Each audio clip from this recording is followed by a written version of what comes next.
The Secret of Chimneys by Agatha Christie, narrated by Insomnia Audiobooks.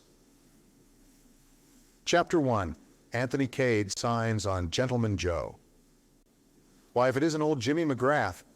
Castle's select tour, represented by 7 depressed-looking females and 3 perspiring males, looked on with considerable interest. Evidently, their Mr. Cade had met an old friend. They all admired Mr. Cade so much, his tall, lean figure, his sun-tanned face, the light-hearted manner with which he settled disputes and cajoled them all into good temper. This friend of his now, surely rather a peculiar-looking man, about the same height as Mr. Cade, but thick-set and not nearly so good-looking. The sort of man one read about in books, who probably kept a saloon. Interesting, though. After all, that was what one came abroad for, to see all these peculiar things one read about in books. Up to now, they had been rather bored with Bulawayo. The sun was unbearably hot. The hotel was uncomfortable. There seemed to be nowhere particular to go until the moment should arrive to motor to the Matopos. Very fortunately, Mr. Cade had suggested picture postcards. There was an excellent supply of picture postcards. Anthony Cade and his friend had stepped a little apart. "What the hell are you doing with this pack of females?" demanded McGrath. "Starting a harem." "Not with this little lot," grinned Anthony. "Have you taken a good look at them?" "I have that." "Thought maybe you were losing your eyesight." "My eyesight's as good as ever it was." "No, this is a Castle's select tour." "I'm Castle, the local Castle, I mean." "What the hell made you take on a job like that?" "A regrettable necessity for cash. I can assure you it doesn't suit my temperament." Jimmy grinned. "Never a hog for regular work, were you?" Anthony ignored this aspersion. "However, something will turn up soon, I expect," he remarked hopefully. "It usually does." Jimmy chuckled. "If there's any trouble brewing, Anthony Cade is sure to be in it sooner or later." "I know that," he said. "You've an absolute instinct for ruse, and the 9 lives of a cat. When can we have a yarn together?" Anthony sighed. "I've got to take these cackling hens to see Rhodes's grave." "That's the stuff," said Jimmy approvingly. "They'll come back bumped black and blue with the ruts in the road and clamoring for bed to rest the bruises on. Then you and I will have a spot or two and exchange the news." "Right, so long, Jimmy." Anthony rejoined his flock of sheep. Miss Taylor, the youngest and most skittish of the party, instantly attacked him. "Oh, Mr. Cade, was that an old friend of yours?" "It was, Miss Taylor, one of the friends of my blameless youth." Miss Taylor giggled. "I thought he was such an interesting-looking man." "I'll tell him you said so." "Oh, Mr. Cade, how can you be so naughty?" "The very idea. What was that name he called you?" "Gentleman Joe." "Yes, is your name Joe?" "I thought you knew it was Anthony, Miss Taylor."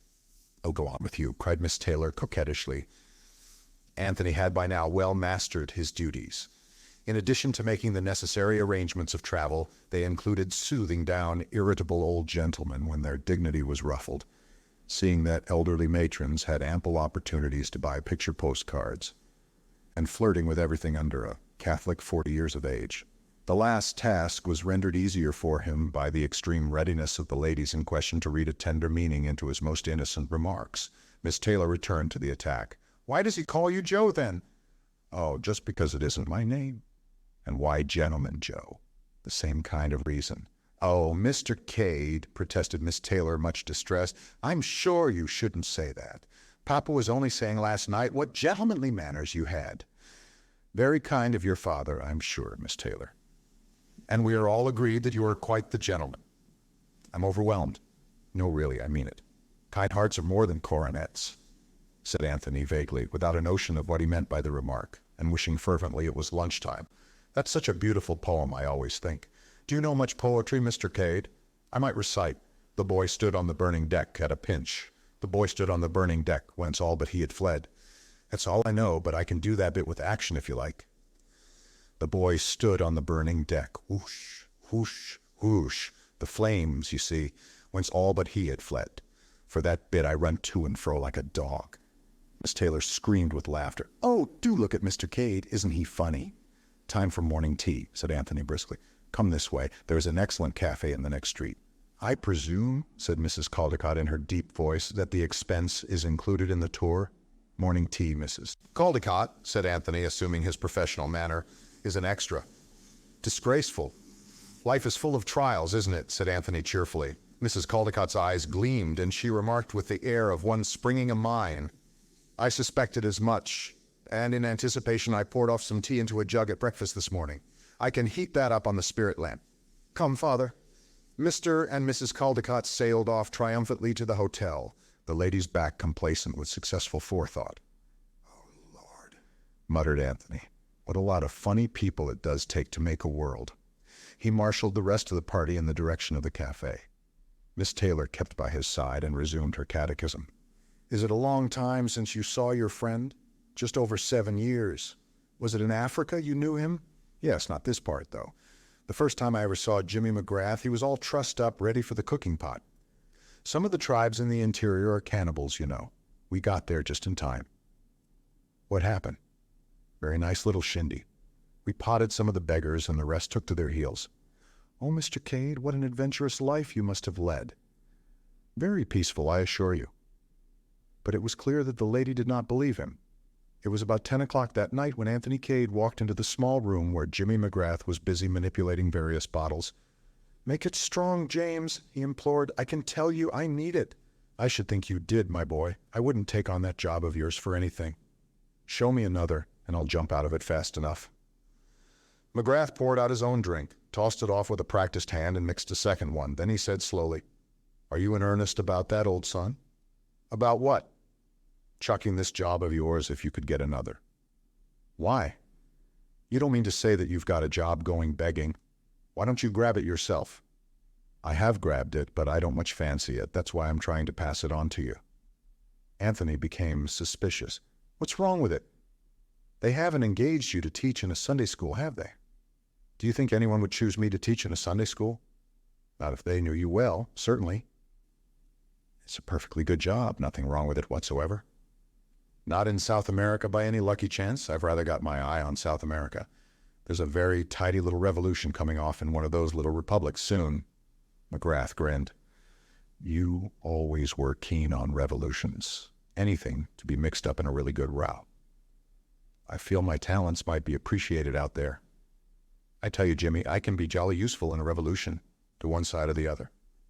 It's better than making an honest living any day." I think I've heard that sentiment from you before, my son. No, the job isn't in South America, it's in England." "England? Return of hero to his native land after many long years. They can't dun you for bills after 7 years, can they, Jimmy?" "I don't think so." "Well, are you on for hearing more about it?" "I'm on all right. The thing that worries me is why you're not taking it on yourself." "I'll tell you. I'm after gold, Anthony, far up in the interior." Anthony whistled and looked at him. "You've always been after gold, Jimmy, ever since I knew you. It's your weak spot, your own particular little hobby.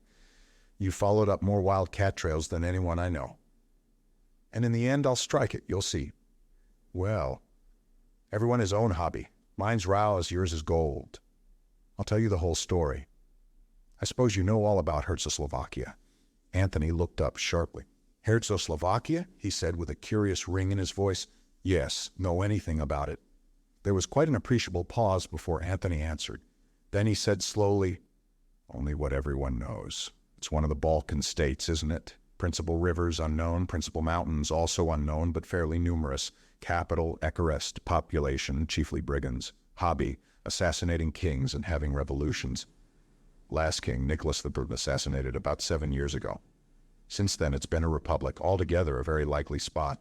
You might have mentioned before that Herzoslovakia came into it." "It doesn't accept indirectly?" Anthony gazed at him more in sorrow than in anger. "You ought to do something about this, James," he said. "Take a correspondence course or something. If you told a story like this in the good old Eastern days, you'd have been hung up by the heels and bastinadoed or something equally unpleasant." Jimmy pursued his course quite unmoved by these strictures. "Ever heard of Count Stylptitch?" "Now you're talking," said Anthony. Many people who have never heard of Herzoslovakia would brighten at the mention of Count Stylptitch, the grand old man of the Balkans, the greatest statesman of modern times, the biggest villain unhung. The point of view all depends on which newspaper you take in. But be sure of this, Count Stylptitch will be remembered long after you and I are dust and ashes, James. Every move and counter-move in the Near East for the last 20 years has had Count Stylptitch at the bottom of it. He's been a dictator and a patriot and a statesman, and nobody knows exactly what he has been except that he's been a perfect king of intrigue. Well, what about him? He was Prime Minister of Herzoslovakia. That's why I mentioned it first. You've no sense of proportion, Jimmy. Herzoslovakia is of no importance at all compared to Stylptitch. It just provided him with a birthplace and a post in public affairs, but I thought he was dead. So he is. He died in Paris about 2 months ago. What I'm telling you about happened some years ago. The question is, said Anthony, what are you telling me about? Jimmy accepted the rebuke and hastened on. It was like this. I was in Paris, just 4 years ago to be exact. I was walking along one night in rather a lonely part when I saw half a dozen French toughs beating up a respectable-looking old gentleman. I hate a one-sided show, so I promptly butted in and proceeded to beat up the toughs. I guess they'd never been hit really hard before. They melted like snow. Good for you, James, said Anthony softly. I'd like to have seen that scrap. Oh, it was nothing much, said Jimmy modestly, but the old boy was no end grateful. He'd had a couple. No doubt about that. But he was sober enough to get my name and address out of me. And he came along and thanked me next day. Did the thing in style, too. It was then that I found out it was Count Stylptitch I'd rescued. He'd got a house up by the Bois. Anthony nodded. Yes, Stylptitch went to live in Paris after the assassination of King Nicholas. They wanted him to come back and be president later, but he wasn't taking any. He remained sound to his monarchical principles, though he was reported to have his finger in all the backstairs pies that went on in the Balkans. Very deep. The late Count Stylptitch. Nicholas IV was the man who had a funny taste in wives, wasn't he? Said Jimmy suddenly. Yes, said Anthony, and it did for him too, poor beggar. She was some little gutter snipe of a music hall artiste in Paris. Not even suitable for a morganatic alliance. But Nicholas had a frightful crush on her, and she was all out for being a queen. Sounds fantastic, but they managed it somehow. Called her the Countess Popovsky or something and pretended she had Romanov blood in her veins. Nicholas married her in the cathedral at Bucharest with a couple of unwilling archbishops to do the job, and she was crowned as Queen Varaga. Nicholas squared his ministers, and I suppose he thought that was all that mattered, but he forgot to reckon with the populace. They're very aristocratic and reactionary in Herzoslovakia. They like their kings and queens to be the genuine article. There were mutterings and discontent and the usual ruthless suppressions, and the final uprising which stormed the palace murdered the king and queen and proclaimed a republic. It's been a republic ever since, but things still manage to be pretty lively there, so I've heard. They've assassinated a president or two just to keep their hand in. But revenants and os moutons, you had got to where Count Stylptitch was hailing you as his preserver. Yes. Well, that was the end of that business. I came back to Africa and never thought of it again until about 2 weeks ago. I got a queer-looking parcel which had been following me all over the place for the Lord knows how long. I'd seen in a paper that Count Stylptitch had recently died in Paris. Well, this parcel contained his memoirs, or reminiscences, or whatever you call the things. There was a note enclosed to the effect that if I delivered the manuscript at a certain firm of publishers in London on or before October 13th, they were instructed to hand me £1,000. £1,000? Did you say £1,000, Jimmy? I did, my son. I hope to God it's not a hoax. Put not your trust in princes or politicians, as the saying goes. Well, there it is. Owing to the way the manuscript had been following me around, I had no time to lose. It was a pity all the same. I'd just fixed up this trip to the interior, and I'd set my heart on going. I shan't get such a good chance again. You're incurable, Jimmy. £1,000 in the hand is worth a lot of mythical gold. And supposing it's all a hoax? Anyway, here I am, passage booked and everything on the way to Cape Town, and then you blow along. Anthony got up and lit a cigarette. I begin to perceive your drift, James. You go gold hunting as planned, and I collect the £1,000 for you. How much do I get out of it? What do you say to a quarter? £250 free of income tax, as the saying goes. That's it. Done. And just to make you gnash your teeth, I'll tell you that I would have gone for 100. Let me tell you, James McGrath, you won't die in your bed counting up your bank balance. Anyway, it's a deal. It's a deal, all right. I'm on. And confusion to Castle's select tours. They drank the toast solemnly. Chapter 2. A Lady in Distress. So that's that, said Anthony, finishing off his glass and replacing it on the table. What boat were you going on? Granarth Castle. Passage booked in your name, I suppose. So I'd better travel as James McGrath. We've outgrown the passport business, haven't we? No odds either way. You and I are totally unlike, but we'd probably have the same description on one of those blinking things. Height 6 feet, hair brown, eyes blue, nose ordinary, chin ordinary. Not so much of this ordinary stunt. Let me tell you, the castle selected me out of several applicants solely on account of my pleasing appearance and nice manners. Jimmy grinned. I noticed your manners this morning. The devil you did. Anthony rose and paced up and down the room. His brow was slightly wrinkled, and it was some minutes before he spoke. Jimmy, he said at last, Stylptitch died in Paris. What's the point of sending a manuscript from Paris to London via Africa? Jimmy shook his head helplessly. I don't know.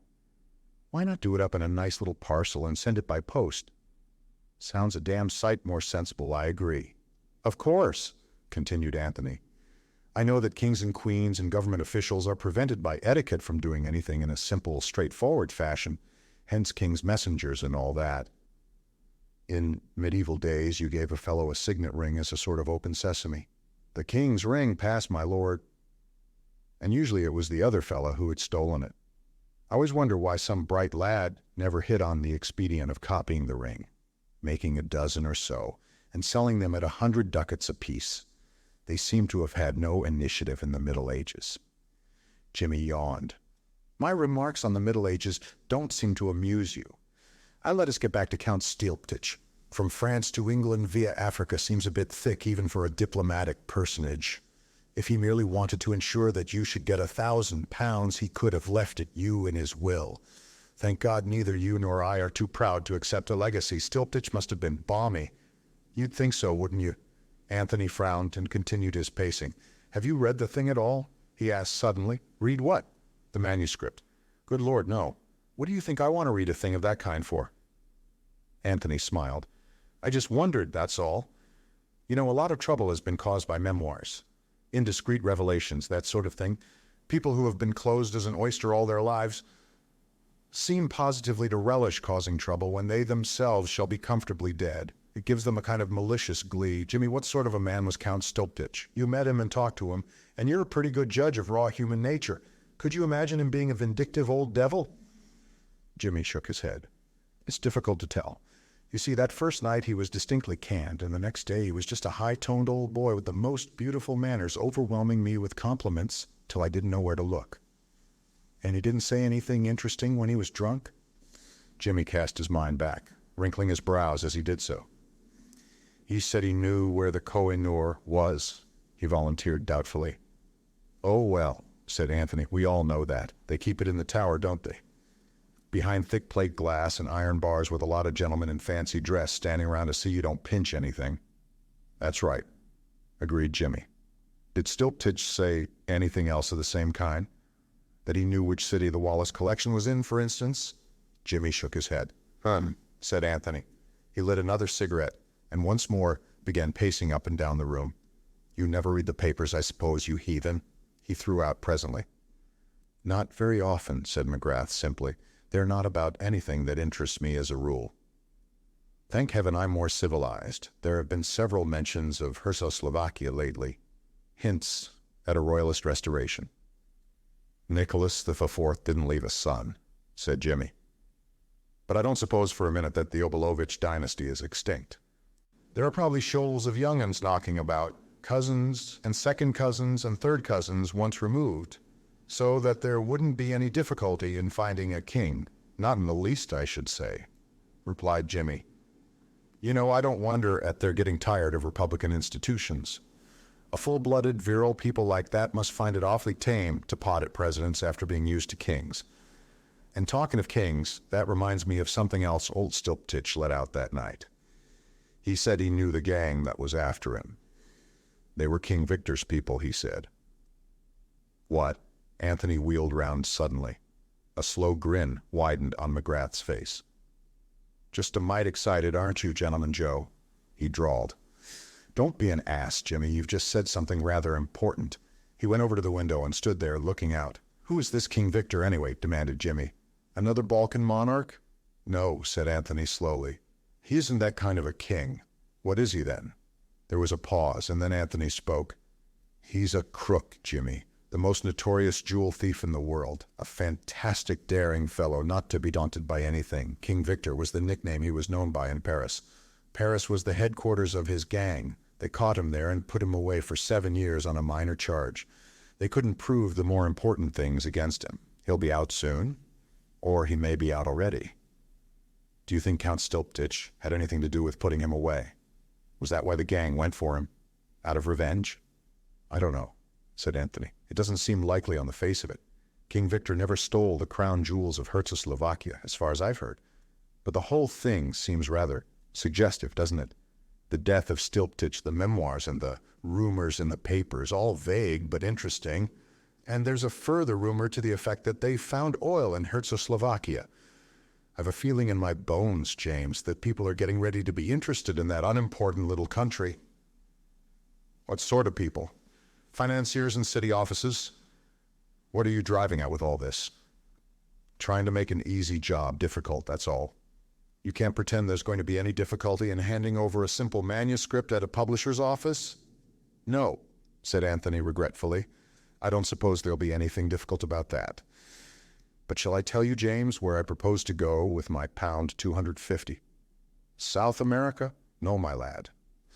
Herzoslovakia. I shall stand in with the Republic, I think. Very probably I shall end up as president. Why not announce yourself as the principal Obolovich and be a king whilst you're about it? No, Jimmy, kings are for life. Presidents only take on the job for 4 years or so.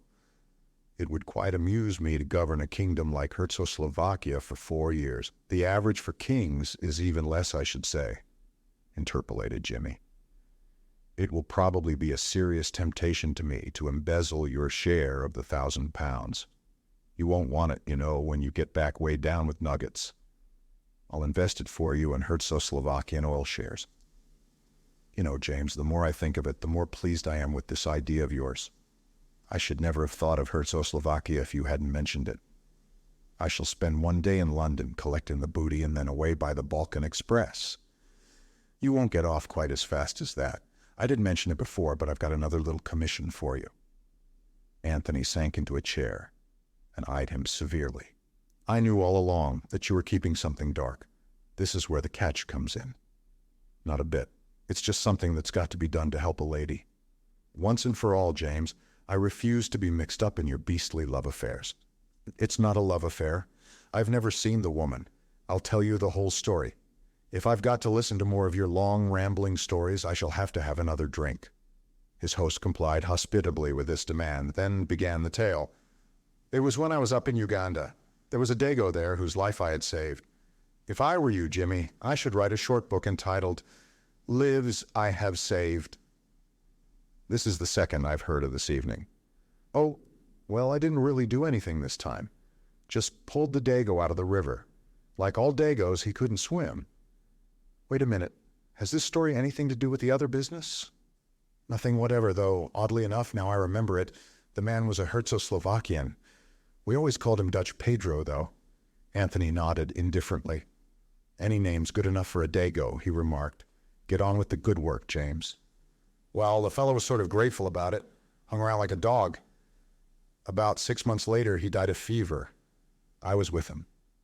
Last thing, just as he was pegging out, he beckoned me and whispered some excited jargon about a secret. A gold mine, I thought he said. Shoved an oilskin packet into my hand, which he'd always worn next his skin. Well, I didn't think much of it at the time. It wasn't until a week afterwards that I opened the packet. Then I was curious, I must confess. I shouldn't have thought that Dutch Pedro would have had the sense to know a gold mine when he saw it. But there's no accounting for luck. And at the mere thought of gold, your heart beat pitter-pat as always, interrupted Anthony. I was never so disgusted in my life. Gold mine indeed. I dare say it may have been a gold mine to him, the dirty dog. Do you know what it was? A woman's letters, yes, a woman's letters, and an Englishwoman at that. The skunk had been blackmailing her, and he had the impudence to pass on his dirty bag of tricks to me. I like to see your righteous heat, James, but let me point out to you that Dagos will be Dagos. He meant well. You had saved his life. He bequeathed to you a profitable source of raising money. Your high-minded British ideals did not enter his horizon. What the hell was I to do with the things, Burnham? That's what I thought at first. And then it occurred to me that there would be that poor dame, not knowing they'd be destroyed, and always living in a quake and a dread lest that Dago should turn up again one day. You've more imagination than I gave you credit for, Jimmy, observed Anthony, lighting a cigarette. I admit that the case presented more difficulties than were at first apparent. What about just sending them to her by post? Like all women, she'd put no date and no address on most of the letters. There was a kind of address on one. Just one word. Chimneys. Anthony paused in the act of blowing out his match, and he dropped it with a quick jerk of the wrist as it burned his finger. Chimneys, he said. That's rather extraordinary. Why, do you know it? It's one of the stately homes of England, my dear James. A place where kings and queens go for weekends and diplomatists forgather and diplome. That's one of the reasons why I'm so glad that you're going to England instead of me. You know all these things, said Jimmy simply. A josser like myself from the backwoods of Canada would be making all sorts of bloomers, but someone like you who's been to Eton and Harrow, only one of them, said Anthony modestly, we'll be able to carry it through. Why didn't I send them to her, you say? Well, it seemed to me dangerous. From what I could make out, she seemed to have a jealous husband. Suppose he opened the letter by mistake. Where would the poor dame be then? Or she might be dead. The letters looked as though they had been written some time. As I figured it out, the only thing was for someone to take them to England and put them into her own hands. Anthony threw away his cigarette and, coming across to his friend, clapped him affectionately on the back. You're a real knight-errant, Jimmy, he said, and the backwoods of Canada should be proud of you. I shan't do the job half as prettily as you would. You'll take it on then? Of course. McGrath rose and, going across to a drawer, took out a bundle of letters and threw them on the table. Here you are. You'd better have a look at them. Is it necessary? On the whole, I'd rather not. Well, from what you say about this Chimneys place, she may have been staying there only. We'd better look through the letters and see if there is any clue as to where she really hangs out. I suppose you're right. They went through the letters carefully, but without finding what they had hoped to find. Anthony gathered them up again thoughtfully. Poor little devil, he remarked. She was scared stiff. Jimmy nodded. Do you think you'll be able to find her all right? He asked, anxiously. I won't leave England till I have.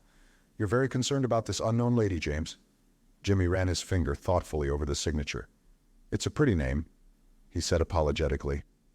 Virginia Revel. Chapter 3. Anxiety in High Places. Quite so, my dear fellow, quite so, said Lord Caterham.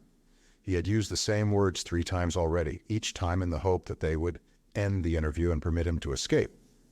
He disliked very much being forced to stand on the steps of the exclusive London club to which he belonged, and listen to the interminable eloquence of the Honourable George Lomax. Clement Edward Alastair Brent, 9th Marquis of Caterham, was a small gentleman, shabbily dressed, and entirely unlike the popular conception of a marquis. He had faded blue eyes, a thin, melancholy nose, and a vague but courteous manner. The principal misfortune of Lord Caterham's life was to have succeeded his brother, the 8th Marquis, 4 years ago. For the previous Lord Caterham had been a man of mark, a household word all over England. At one time Secretary of State for Foreign Affairs, he had always bulked largely in the councils of the empire, and his country seat, Chimneys, was famous for its hospitality. Ably seconded by his wife, a daughter of the Duke of Perth, history had been made and unmade at informal weekend parties at Chimneys, and there was hardly anyone of note in England, or indeed in Europe, who had not, at one time or another, stayed there. That was all very well. The 9th Marquis of Caterham had the utmost respect and esteem for the memory of his brother. Henry had done that kind of thing magnificently. What Lord Caterham objected to was the assumption that he was bound to follow in his brother's footsteps, and that Chimneys was a national possession rather than a private country house. There was nothing that bored Lord Caterham more than politics, unless it was politicians, hence his impatience under the continued eloquence of George Lomax. A robust man, George Lomax inclined to embonpoint with a red face and protuberant eyes and an immense sense of his own importance. You see the point, Caterham. We simply can't afford a scandal of any kind just now. The position is one of the utmost delicacy. It always is, said Lord Caterham with a flavor of irony. My dear fellow, I'm in a position to know. Oh, quite so, said Lord Caterham, falling back upon his previous line of defense. One slip over this Herzoslovakian business and we're done. It is most important that the oil concession should be granted to a British company. You must see that? Of course. Prince Michael Abolovich arrives the end of the week, and the whole thing can be carried through at Chimneys under the guise of a shooting party. I was thinking of going abroad this week, said Lord Caterham. Nonsense, my dear Caterham. No one goes abroad in early October. My doctor seems to think I'm in rather a bad way, said Lord Caterham, eyeing a taxi that was crawling past with longing eyes. He was quite unable to make a dash for liberty, however, since Lomax had the unpleasant habit of retaining a hold upon a person with whom he was engaged in serious conversation, doubtless the result of long experience. In this case, he had a firm grip of the lapel of Lord Caterham's coat. My dear man, I put it to you imperially. In a moment of national crisis, such as is fast approaching. Lord Caterham wriggled uneasily. He felt suddenly that he would rather give any number of house parties than listen to George Lomax quoting from one of his own speeches. He knew by experience that Lomax was quite capable of going on for 20 minutes without a stop. All right, he said hastily. I'll do it. You'll arrange the whole thing, I suppose. My dear fellow, there's nothing to arrange. Chimneys, quite apart from its historic associations, is ideally situated. I shall be at the Abbey less than 7 miles away. It wouldn't do, of course, for me to be actually a member of the house party. Of course not, agreed Lord Caterham, who had no idea why it would not do, and was not interested to learn. Perhaps you wouldn't mind having Bill Eversley, though. He'd be useful to run messages. Delighted, said Lord Caterham, with a shade more animation. Bill's quite a decent shot, and Bundle likes him. The shooting, of course, is not really important. It's only the pretext, as it were. Lord Caterham looked depressed again. That will be all, then. The prince, his suite, Bill Eversley, Herman Isaacstein. Who? Herman Isaacstein, the representative of the syndicate I spoke to you about. The all-British syndicate? Yes. Why? Nothing. I only wondered, that's all. Curious names these people have. Then, of course, there ought to be 1 or 2 outsiders just to give the thing a bona fide appearance. Lady Eileen could see to that. Young people, uncritical and with no idea of politics. Bundle would attend to that all right, I'm sure. I wonder now. Lomax seemed struck by an idea. You remember the matter I was speaking about just now? You've been speaking about so many things. No, I mean this unfortunate contretemps. He lowered his voice to a mysterious whisper. The memoirs, Count Stylptitch's memoirs. I think you're wrong about that, said Lord Caterham, suppressing a yawn. People like scandal. Damn it all, I read reminiscences myself and enjoy them too. The point is not whether people will read them or not. They'll read them fast enough. But their publication at this juncture might ruin everything. Everything.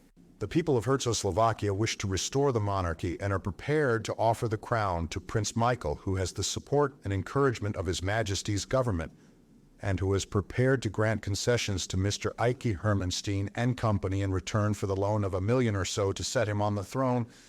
Caterham implored Lomax in an agonized whisper. Discretion, I beg of you.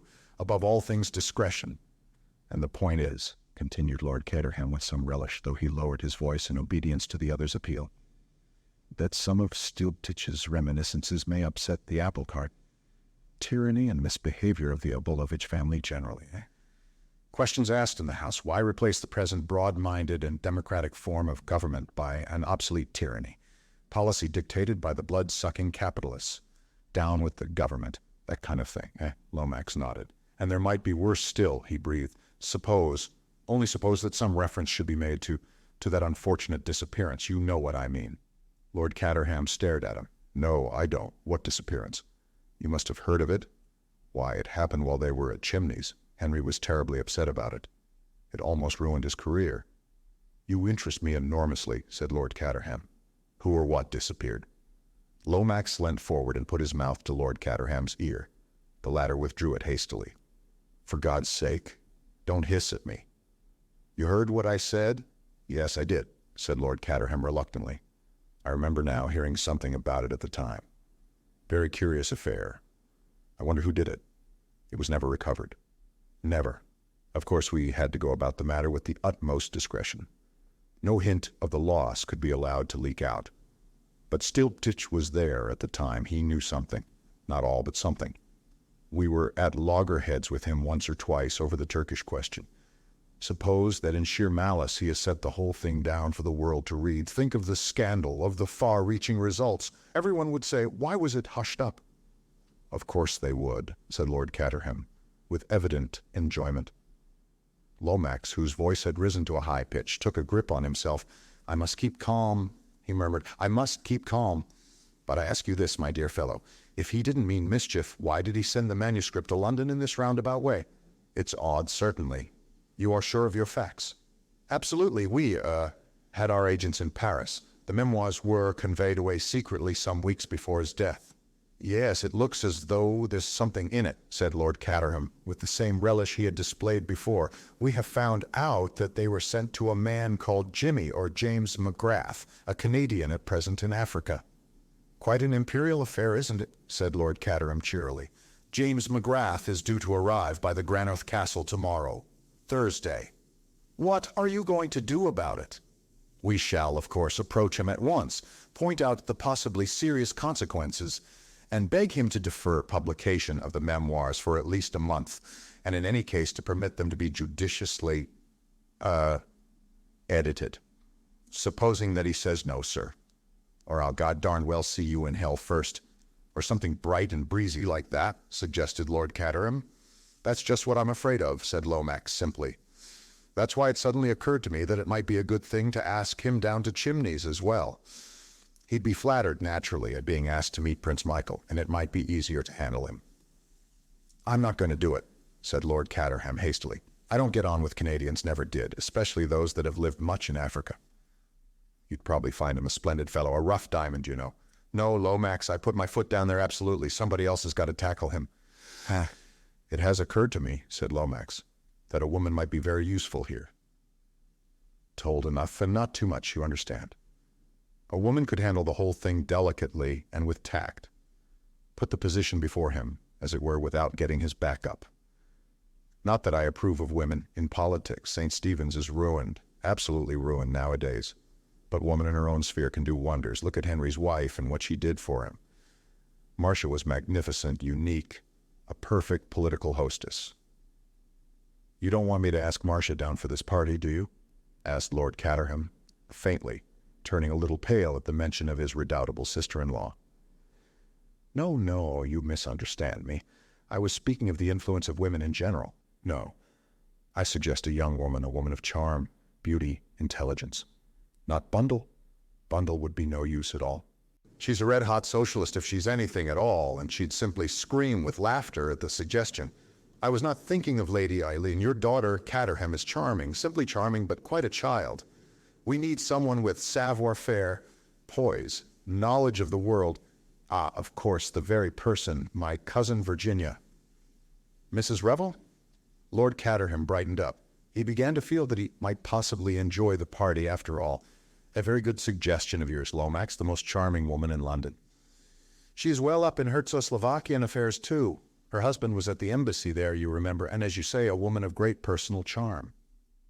A delightful creature, murmured Lord Caterham. That is settled then. Mr. Lomax relaxed his hold on Lord Caterham's lapel, and the latter was quick to avail himself of the chance. Bye-bye, Lomax. You'll make all the arrangements, won't you? He dived into a taxi. As far as it is possible for one upright Christian gentleman to dislike another upright Christian gentleman, Lord Caterham disliked the Honorable George Lomax. He disliked his puffy red face, his heavy breathing, and his prominent blue eyes. He thought of the coming week and sighed. A nuisance, an abominable nuisance. And he thought of Virginia Revel and cheered up a little. A delightful creature, he murmured to himself. A most delightful creature. Chapter 4. Introducing a very charming lady.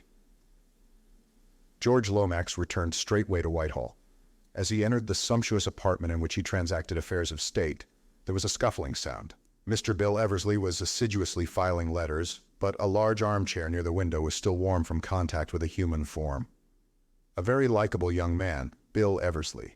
Age at a guess, 25, big and rather ungainly in his movements, a pleasurably ugly face, a splendid set of white teeth, and a pair of honest brown eyes. Richardson sent up that report yet? No, sir. Shall I get on to him about it? It doesn't matter. Any telephone messages? Miss Oscar is dealing with most of them. Mr. Isaacstein wants to know if you can dine with him at the Savoy tomorrow. Tell Miss Oscar to look in my engagement book. If I'm not engaged, she can ring up and accept. Yes, sir. By the way, Eversley, you might ring up a number for me now. Look it up in the book. Mrs. Revel, 487 Pont Street. Yes, sir. Bill seized the telephone book, ran an unseeing eye down a column of M's, shut the book with a bang, and moved to the instrument on the desk. With his hand upon it, he paused, as though in sudden recollection. Oh, I say, sir, I've just remembered. Her line's out of order. Mrs. Revel's, I mean. I was trying to ring her up just now. George Lomax frowned. Annoying, he said. Distinctly annoying. He tapped the table undecidedly. If it's anything important, sir, perhaps I might go round there now in a taxi. She's sure to be in at this time in the morning. George Lomax hesitated, pondering the matter. Bill waited expectantly, poised for instant flight, should the reply be favorable. Perhaps that would be the best plan, said Lomax at last. Very well, then. Take a taxi there and ask Mrs. Revel if she will be at home this afternoon at 4 o'clock, as I am very anxious to see her about an important matter. Right, sir. Bill seized his hat and departed. 10 minutes later, a taxi deposited him at 487 Pont Street. He rang the bell and executed a loud rat-tat on the knocker.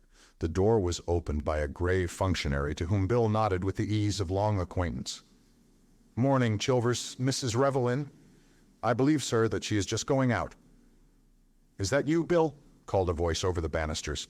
I thought I recognized that muscular knock. Come up and talk to me. Bill looked up at the face that was laughing down on him, and which was always inclined to reduce him, and not him alone, to a state of babbling incoherency. He took the stairs 2 at a time and clasped Virginia Revel's outstretched hands tightly in his. Hello, Virginia. Hello, Bill. Charm is a very peculiar thing. Hundreds of young women, some of them more beautiful than Virginia Revel, might have said, Hello, Bill, with exactly the same intonation, and yet have produced no effect whatever. But those 2 simple words, uttered by Virginia, had the most intoxicating effect upon Bill. Virginia Revel was just 27. She was tall and of an exquisite slimness. Indeed, a poem might have been written to her slimness. It was so exquisitely proportioned. Her hair was of real bronze, with the greenish tint in its gold. She had a determined little chin, a lovely nose, slanting blue eyes that showed a gleam of deepest cornflower between the half-closed lids, and a delicious and quite indescribable mouth that tilted ever so slightly at one corner in what is known as the signature of Venus. It was a wonderfully expressive face, and there was a sort of radiant vitality about her that always challenged attention. It would have been quite impossible ever to ignore Virginia Revel. She drew Bill into the small drawing room, which was all pale and mauve and green and yellow, like crocuses surprised in a meadow. Bill, darling, said Virginia, isn't the Foreign Office missing you? I thought they couldn't get on without you. I've brought a message for you from Cotter's. Thus irreverently did Bill allude to his chief. And by the way, Virginia, in case he asks, remember that your telephone was out of order this morning. But it hasn't been. I know that, but I said it was. Why? Enlighten me as to this Foreign Office touch. Bill threw her a reproachful glance. So that I could get here and see you, of course. Oh, darling Bill, how dense of me, and how perfectly sweet of you. Chilvers said you were going out. So I was, to Sloane Street. There's a place there where they've got a perfectly wonderful new hip band. A hip band? Yes, Bill, hip, band. A band to confine the hips. You wear it next to the skin. I blush for you, Virginia. You shouldn't describe your underwear to a young man to whom you're not related. It isn't delicate. But, Bill, dear, there's nothing indelicate about hips. We've all got hips, although we poor women are trying awfully hard to pretend we haven't. This hip band is made of red rubber and comes just to above the knee, and it's simply impossible to walk in it. How awful, said Bill. Why do you do it? Oh, because it gives one such a noble feeling to suffer for one's silhouette. But don't let's talk about my hip band. Give me George's message. He wants to know whether you'll be in at 4 o'clock this afternoon. I shan't. I shall be at Ranelagh. Why this sort of formal call? Is he going to propose to me, do you think?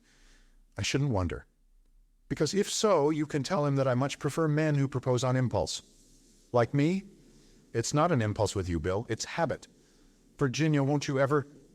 No, no, no, Bill. I won't have it in the morning before lunch. Do try and think of me as a nice motherly person approaching middle age who has your interests thoroughly at heart. Virginia, I do love you so. I know, Bill, I know. And I simply love being loved. Isn't it wicked and dreadful of me? I should like every nice man in the world to be in love with me. Most of them are, I expect, said Bill gloomily. But I hope George isn't in love with me. I don't think he can be. He's so wedded to his career. What else did he say? Just that it was very important. Bill, I'm getting intrigued. The things that George thinks important are so awfully limited. I think I must chuck Ranelagh. After all, I can go to Ranelagh any day. Tell George that I shall be awaiting him meekly at 4 o'clock. Bill looked at his wristwatch. It seems hardly worthwhile to go back before lunch. Come out and chew something, Virginia. Or I'm going out to lunch somewhere or other. That doesn't matter. Make a day of it and chuck everything all round. It would be rather nice, said Virginia, smiling at him. Virginia, you're a darling. Tell me, you do like me rather, don't you? Better than other people. Bill, I adore you. If I had to marry someone, simply had to. I mean, if it was in a book and a wicked mandarin said to me, marry someone or die by slow torture, I should choose you at once. I should indeed. I should say, give me little Bill. Well then, yes, but I haven't got to marry anyone. I love being a wicked widow. You could do all the same things still. Go about and all that. You'd hardly notice me about the house. Bill, you don't understand. I'm the kind of person who marries enthusiastically if they marry at all. Bill gave a hollow groan. I shall shoot myself one of these days, I expect, he murmured gloomily. No, you won't, Bill, darling. You'll take a pretty girl out to supper like you did the night before last. Mr. Eversley was momentarily confused. If you mean Dorothy Kirkpatrick, the girl who's in Hooks and Eyes, well, dash it all, she's a thoroughly nice girl, straight as they make 'em. There was no harm in it. Bill, darling, of course there wasn't. I love you to enjoy yourself, but don't pretend to be dying of a broken heart, that's all. Mr. Eversley recovered his dignity. You don't understand at all, Virginia, he said severely. Men are polygamous, I know they are. Sometimes I have a shrewd suspicion that I am polyandrous. If you really love me, Bill, take me out to lunch quickly. Chapter 5. First night in London. There is often a flaw in the best-laid plans. George Lomax had made one mistake. There was a weak spot in his preparations. The weak spot was Bill. Bill Eversley was an extremely nice lad. He was a good cricketer and a scratch golfer. He had pleasant manners and an amiable disposition. But his position in the Foreign Office had been gained, not by brains, but by good connections. For the work he had to do, he was quite suitable. He was more or less George's dog. He did no responsible or brainy work. His part was to be constantly at George's elbow, to interview unimportant people whom George didn't want to see, to run errands, and generally to make himself useful. All this Bill carried out faithfully enough. When George was absent, Bill stretched himself out in the biggest chair and read the sporting news. And in so doing, he was merely carrying out a time-honored tradition. Being accustomed to send Bill on errands, George had dispatched him to the Union Castle offices to find out when the Grandest Castle was due in. Now, in common with most well-educated young Englishmen, Bill had a pleasant but quite inaudible voice. Any elocution master would have found fault with his pronunciation of the word Granarth. It might have been anything. The clerk took it to be Carnfrey. The Carnfrey Castle was due in on the following Thursday. He said so. Bill thanked him and went out. George Lomax accepted the information and laid his plans accordingly. He knew nothing about Union Castle liners, and took it for granted that James McGrath would duly arrive on Thursday. Therefore, at the moment he was buttonholing Lord Caterham on the steps of the club on Wednesday morning, he would have been greatly surprised to learn that the Grandest Castle had docked at Southampton the preceding afternoon. At 2 o'clock that afternoon, Anthony Cade, traveling under the name of Jimmy McGrath, stepped out of the boat train at Waterloo, hailed a taxi, and after a moment's hesitation, ordered the driver to proceed to the Blitz Hotel. One might as well be comfortable, said Anthony to himself as he looked with some interest out of the taxi windows. It was exactly 14 years since he had been in London. He arrived at the hotel, booked a room, and then went for a short stroll along the Embankment. It was rather pleasant to be back in London again. Everything was changed, of course. There had been a little restaurant there, just past Blackfriars Bridge, where he had dined fairly often in company with other earnest lads. He had been a socialist then and worn a flowing red tie. Young, very young. He retraced his steps back to the Blitz. Just as he was crossing the road, a man jostled against him, nearly making him lose his balance. They both recovered themselves, and the man muttered an apology, his eyes scanning Anthony's face narrowly. He was a short, thick-set man of the working classes, with something foreign in his appearance.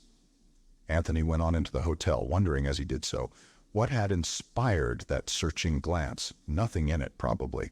The deep tan of his face was somewhat unusual-looking amongst these pallid Londoners, and it had attracted the fellow's attention. He went up to his room and, led by a sudden impulse, crossed to the looking-glass and stood studying his face in it.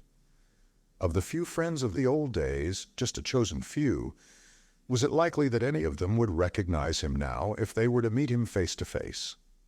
He shook his head slowly. When he had left London, he had been just 18, a fair, slightly chubby boy with a misleading seraphic expression. Small chance that the boy would be recognized in the lean, brown-faced man with the quizzical expression. The telephone beside the bed rang, and Anthony crossed to the receiver. "Hello," the voice of the desk clerk answered him. "Mr. James McGrath?" "Speaking. A gentleman has called to see you." Anthony was rather astonished. "To see me?" "Yes, sir, a foreign gentleman." "What's his name?" There was a slight pause, and then the clerk said, "I will send up a page boy with his card." Anthony replaced the receiver and waited. In a few minutes there was a knock on the door, and a small page appeared bearing a card upon a salver. Anthony took it. The following was the name engraved upon it: Baron Lolo-Pretzel. He now fully appreciated the desk clerk's pause. For a moment or two he stood studying the card and then made up his mind. "Show the gentleman up." "Very good, sir." In a few minutes the Baron Lolo-Pretzel was ushered into the room, a big man with an immense fan like Blackbeard and a high, bald forehead. He brought his heels together with a click and bowed. "Mr. McGrath," he said. Anthony imitated his movements as nearly as possible. "Baron," he said, then drawing forward a chair. "Pray sit down." "I have not, I think, had the pleasure of meeting you before?" "That is so," agreed the Baron, seating himself. "It is my misfortune," he added politely. "And mine also," responded Anthony on the same note. "Let us now to business come," said the Baron. "I represent in London the loyalist party of Herzoslovakia." "And represent it admirably, I am sure," murmured Anthony. The Baron bowed in acknowledgment of the compliment. "You are too kind," he said stiffly. "Mr. McGrath, I will not from you conceal anything. The moment has come for the restoration of the monarchy, in abeyance since the martyrdom of His Most Gracious Majesty King Nicholas IV of blessed memory." "Amen," murmured Anthony. "I mean, hear, hear." "On the throne will be placed His Highness Prince Michael, who the support of the British government has." "Splendid," said Anthony. "It's very kind of you to tell me all this. Everything arranged is, when you come here to trouble make." The Baron fixed him with a stern eye. "My dear Baron," protested Anthony. Yes, I know what I am talking about. You have with you the memoirs of the late Count Stylptitch." He fixed Anthony with an accusing eye. "And if I have, what have the memoirs of Count Stylptitch to do with Prince Michael?" "They will cause scandals." "Most memoirs do that," said Anthony soothingly. Of many secrets he, the knowledge, had. Should he reveal but the quarter of them, Europe into war plunged may be. Come," said Anthony. "It can't be as bad as all that. An unfavorable opinion of the Obolovitch will abroad be spread. So democratic is the English spirit." "I can quite believe," said Anthony, "that the Obolovitch may have been a trifle high-handed now and again. It runs in the blood. But people in England expect that sort of thing from the Balkans. I don't know why they should, but they do." "You do not understand," said the Baron. "You do not understand at all, and my lips sealed are." He sighed. "What exactly are you afraid of?" asked Anthony. "Until I have read the memoirs, I do not know," explained the Baron simply. "But there is sure to be something. These great diplomats are always indiscreet. The apple cart upset will be, as the saying goes." "Look here," said Anthony kindly. "I'm sure you're taking altogether too pessimistic a view of the thing. I know all about publishers. They sit on manuscripts and hatch 'em like eggs. It will be at least a year before the thing is published. Either a very deceitful or a very simple young man you are. All is arranged for the memoirs and a Sunday newspaper to come out immediately. Oh, Anthony was somewhat taken aback. But you can always deny everything, he said hopefully. The Baron shook his head sadly. No, through the hat you talk. Let us to business come. £1,000 you are to have, is it not so? You see, I have the good information got. I certainly congratulate the intelligence department of the Loyalists. Then I to you offer 1,500. Anthony stared at him in amazement, then shook his head ruefully. I'm afraid it can't be done, he said with regret. Good. I to you offer 2,000. You tempt me, Baron, you tempt me, but I still say it can't be done. Your own price name, then. I'm afraid you don't understand the position. I'm perfectly willing to believe that you are on the side of the angels, and that these memoirs may damage your cause. Nevertheless, I've undertaken the job, and I've got to carry it through. See, I can't allow myself to be bought off by the other side. That kind of thing isn't done. The Baron listened very attentively. At the end of Anthony's speech, he nodded his head several times. I see. Your Honor, as an English gentleman it is? Well, we don't put it that way ourselves, said Anthony, but I dare say, allowing for a difference in vocabulary, that we both mean much the same thing. The Baron rose to his feet. For the English honor I much respect have, he announced. We must another way try. I wish you good morning. He drew his heels together, clicked, bowed, and marched out of the room, holding himself stiffly erect. Now I wonder what he meant by that, mused Anthony. Was it a threat? Not that I'm in the least afraid of old Lollipop. Rather a good name for him, that, by the way. I shall call him Baron Lollipop. He took a turn or two up and down the room, undecided on his next course of action. The date stipulated upon for delivering the manuscript was a little over a week ahead. Today was the 5th of October. Anthony had no intention of handing it over before the last moment. Truth to tell, he was, by now, feverishly anxious to read these memoirs. He had meant to do so on the boat coming over, but had been laid low with a touch of fever and not at all in the mood for deciphering crabbed and illegible handwriting, for none of the manuscript was typed. He was now more than ever determined to see what all the fuss was about. There was the other job, too. On an impulse, he picked up the telephone book and looked up the name of Revel. There were 6 Revels in the book. Edward Henry Revel, surgeon, of Harley Street, James Revel and Company, saddlers, Lennox Revel of Abbottbury Mansions, Hampstead, Miss Mary Revel with an address in Ealing, Honorable Mrs. Timothy Revel of 487 Pont Street, and Mrs. Willis Revel of 42 Cadogan Square. Eliminating the saddlers and Miss Mary Revel, they gave him 4 names to investigate. And there was no reason to suppose that the lady lived in London at all. He shut up the book with a short shake of the head. For the moment, I'll leave it to chance, he said. Something usually turns up. The luck of the Anthony Cades of this world is perhaps in some measure due to their own belief in it.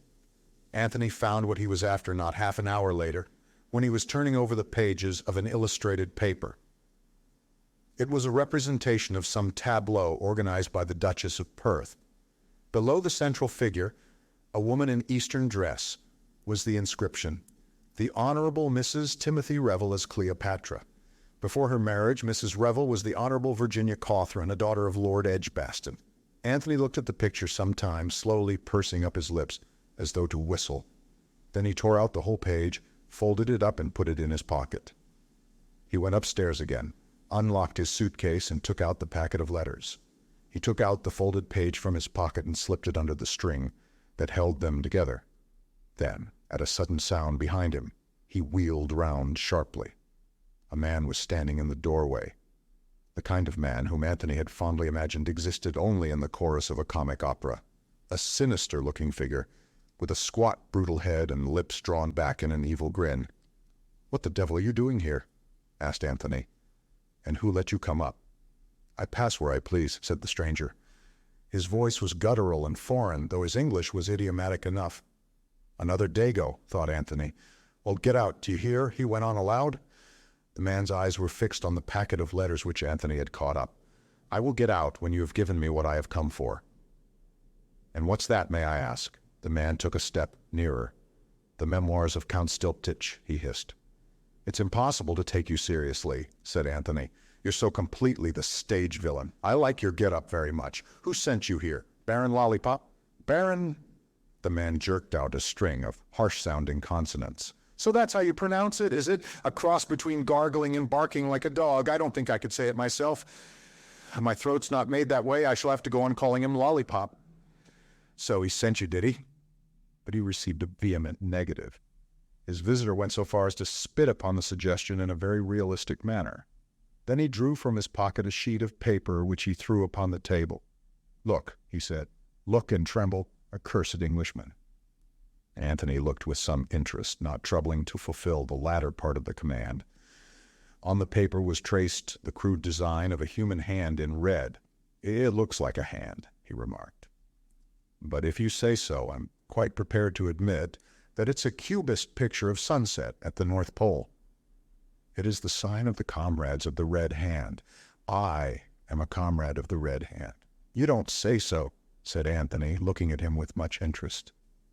"Are the others all like you? I don't know what the Eugenic Society would have to say about it." The man snarled angrily. Dog," he said, "worse than dog, paid slave of an effete monarchy.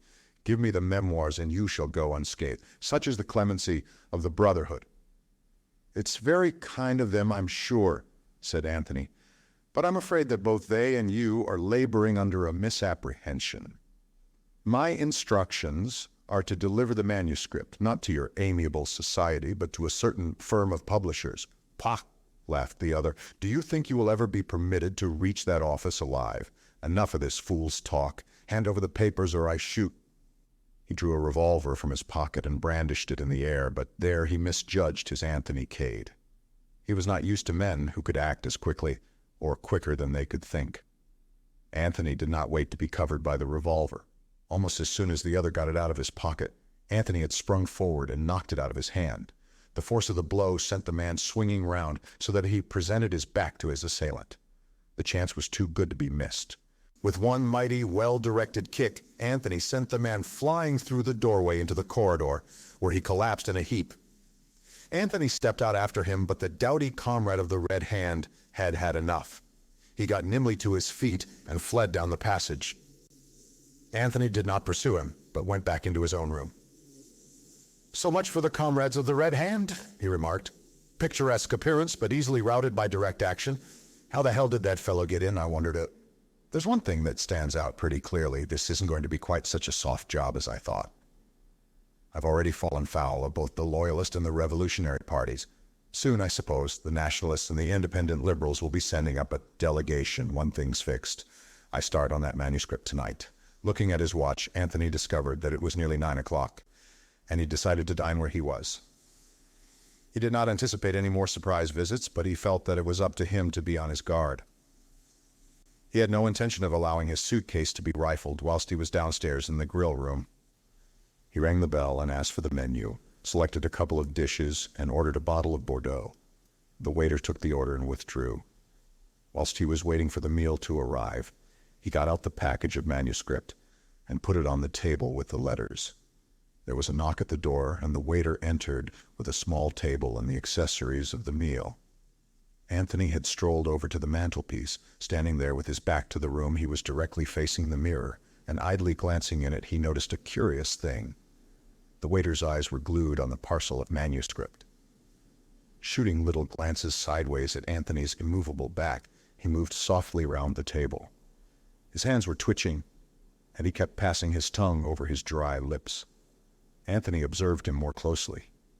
He was a tall man, supple like all waiters, with a clean-shaven, mobile face, an Italian, Anthony thought, not a Frenchman. At the critical moment, Anthony wheeled around abruptly. The waiter started slightly, but pretended to be doing something with the salt cellar. "What's your name?" asked Anthony abruptly. "Giuseppe, monsieur." "Italian, eh?" "Yes, monsieur." Anthony spoke to him in that language, and the man answered fluently enough.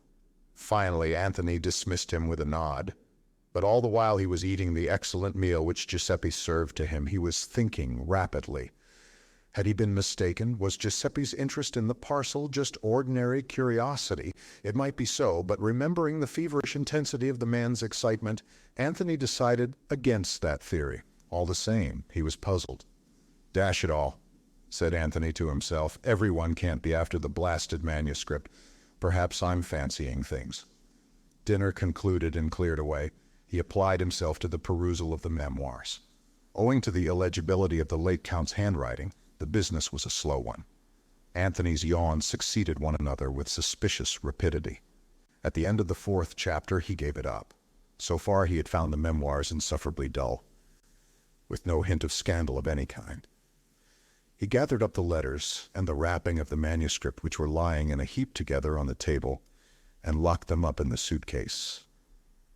Then he locked the door, and as an additional precaution, put a chair against it. On the chair, he placed the water bottle from the bathroom. Surveying these preparations with some pride, he undressed and got into bed. He had one more shot at the Count's memoirs, but felt his eyelids drooping, and stuffing the manuscript under his pillow, he switched out the light and fell asleep almost immediately. It must have been some 4 hours later that he awoke with a start. What had awakened him he did not know. Perhaps a sound. Perhaps only the consciousness of danger, which in men who have led an adventurous life is very fully developed. For a moment he lay quite still, trying to focus his impressions. He could hear a very stealthy rustle, and then he became aware of a denser blackness somewhere between him and the window, on the floor by the suitcase. With a sudden spring, Anthony jumped out of bed, switching the light on as he did so. A figure sprang up from where it had been kneeling by the suitcase. It was the waiter, Giuseppe.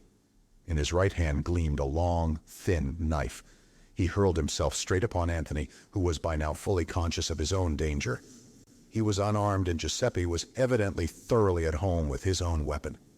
Anthony sprang to one side, and Giuseppe missed him with the knife. The next minute, the two men were rolling on the floor together, locked in a close embrace. The whole of Anthony's faculties were centered on keeping a close grip of Giuseppe's right arm, so that he would be unable to use the knife. He bent it slowly back. At the same time, he felt the Italian's other hand clutching at his windpipe, stifling him, choking, and still desperately he bent the right arm back. There was a sharp tinkle as the knife fell on the floor. At the same time, the Italian extricated himself with a swift twist from Anthony's grasp. Anthony sprang up too, but made the mistake of moving towards the door to cut off the other's retreat. He saw too late that the chair and the water bottle were just as he had arranged them. Giuseppe had entered by the window, and it was the window he made for now. In the instant's respite given him by Anthony's move toward the door, he had sprung out on the balcony, leaped over to the adjoining balcony, and had disappeared through the adjoining window. Anthony knew well enough that it was of no use to pursue him. His way of retreat was doubtless fully assured. Anthony would merely get himself into trouble. He walked over to the bed, thrusting his hand beneath the pillow and drawing out the memoirs. Lucky that they had been there and not in the suitcase. He crossed over to the suitcase and looked inside, meaning to take out the letters. Then he swore softly under his breath. The letters were gone. Chapter 6. The Gentle Art of Blackmail. It was exactly 5 minutes to 4 when Virginia Revel, rendered punctual by a healthy curiosity, returned to the house in Pont Street. She opened the door with her latchkey and stepped into the hall to be immediately confronted by the impassive Chilvers. "I beg pardon, ma'am, but a person is called to see you." For the moment, Virginia did not pay attention to the subtle phraseology whereby Chilvers cloaked his meaning. "Mr. Lomax, where is he? In the drawing room?" "Oh, no, ma'am, not Mr. Lomax." Chilvers' tone was faintly reproachful. "A person, I was reluctant to let him in, but he said his business was most important. Connected with the late captain, I understood him to say. Thinking, therefore, that you might wish to see him, I put him in the study." Virginia stood thinking for a minute. She had been a widow now for some years, and the fact that she rarely spoke of her husband was taken by some to indicate that below her careless demeanor was a still aching wound. By others, it was taken to mean the exact opposite, that Virginia had never really cared for Tim Revel, and that she found it insincere to profess a grief she did not feel. "I should have mentioned, ma'am," continued Chilvers, "that the man appears to be some kind of foreigner." Virginia's interest heightened a little. Her husband had been in the diplomatic service, and they had been together in Herzoslovakia just before the sensational murder of the king and queen. This man might probably be a Herzoslovakian, some old servant who had fallen on evil days. "You did quite right, Chilvers," she said with a quick, approving nod. "Where did you say you had put him?" "In the study." She crossed the hall with her light, buoyant step, and opened the door of the small room that flanked the dining room. The visitor was sitting in a chair by the fireplace. He rose on her entrance and stood looking at her. Virginia had an excellent memory for faces, and she was at once quite sure that she had never seen the man before. He was tall and dark, supple in figure, and quite unmistakably a foreigner. But she did not think he was of Slavonic origin. She put him down as Italian or possibly Spanish. "You wish to see me?" she asked. "I am Mrs. Revel." The man did not answer for a minute or two. He was looking her slowly over as though appraising her narrowly. There was a veiled insolence in his manner which she was quick to feel. "Will you please state your business?" she said with a touch of impatience. "You are Mrs. Revel? Mrs. Timothy Revel?" "Yes, I told you so just now." "Quite so. It is a good thing that you consented to see me, Mrs. Revel. Otherwise, as I told your butler, I should have been compelled to do business with your husband." Virginia looked at him in astonishment, but some impulse quelled the retort that sprang to her lips. She contented herself by remarking dryly, "You might have found some difficulty in doing that." "I think not. I am very persistent. But I will come to the point. Perhaps you recognize this." He flourished something in his hand. Virginia looked at it without much interest. "Can you tell me what it is, madame?" "It appears to be a letter," replied Virginia, who was by now convinced that she had to do with a man who was mentally unhinged. "And perhaps you note to whom it is addressed," said the man significantly, holding it out to her. "I can read," Virginia informed him pleasantly. "It is addressed to a Captain O'Neill at Rue de Quesnel, No. 15, Paris." The man seemed searching her face hungrily for something he did not find. "Will you read it, please?" Virginia took the envelope from him, drew out the enclosure, and glanced at it. But almost immediately she stiffened and held it out to him again. "This is a private letter, certainly not meant for my eyes." The man laughed sardonically. "I congratulate you, Mrs. Revel, on your admirable acting. You play your part to perfection. Nevertheless, I think that you will hardly be able to deny the signature." "The signature?" Virginia turned the letter over and was struck dumb with astonishment. The signature, written in a delicate slanting hand, was Virginia Revel, checking the exclamation of astonishment that rose to her lips. She turned again to the beginning of the letter and deliberately read the whole thing through. Then she stood a minute, lost in thought. The nature of the letter made it clear enough what was in prospect. "Well, madame," said the man, "that is your name, is it not?" "Oh, yes," said Virginia, "it's my name. But not my handwriting," she might have added. Instead, she turned a dazzling smile upon her visitor. "Supposing," she said sweetly, "we sit down and talk it over?" He was puzzled. Not so had he expected her to behave. His instinct told him that she was not afraid of him. "First of all, I should like to know how you found me out." That was easy. He took from his pocket a page torn from an illustrated paper and handed it to her. Anthony Cade would have recognized it. She gave it back to him with a thoughtful little frown. "I see," she said. It was very easy. "Of course you understand, Mrs. Revel, that is not the only letter. There are others." "Dear me," said Virginia. "I seem to have been frightfully indiscreet."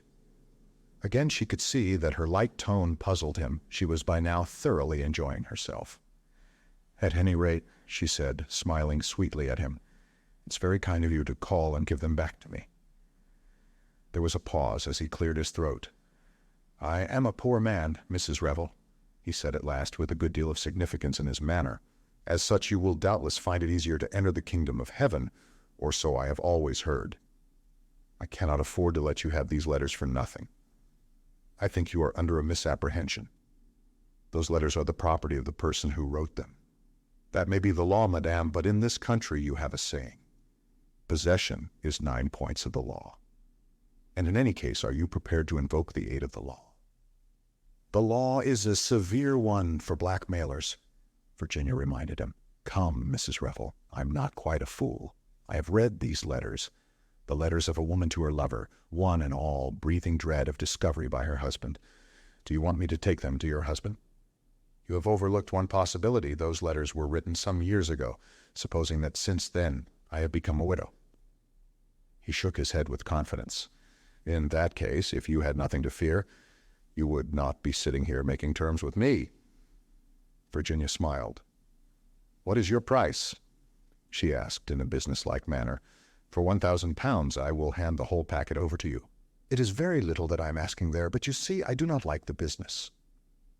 I shouldn't dream of paying you £1,000, said Virginia with decision. Madame, I never bargain. £1,000, and I will place the letters in your hands.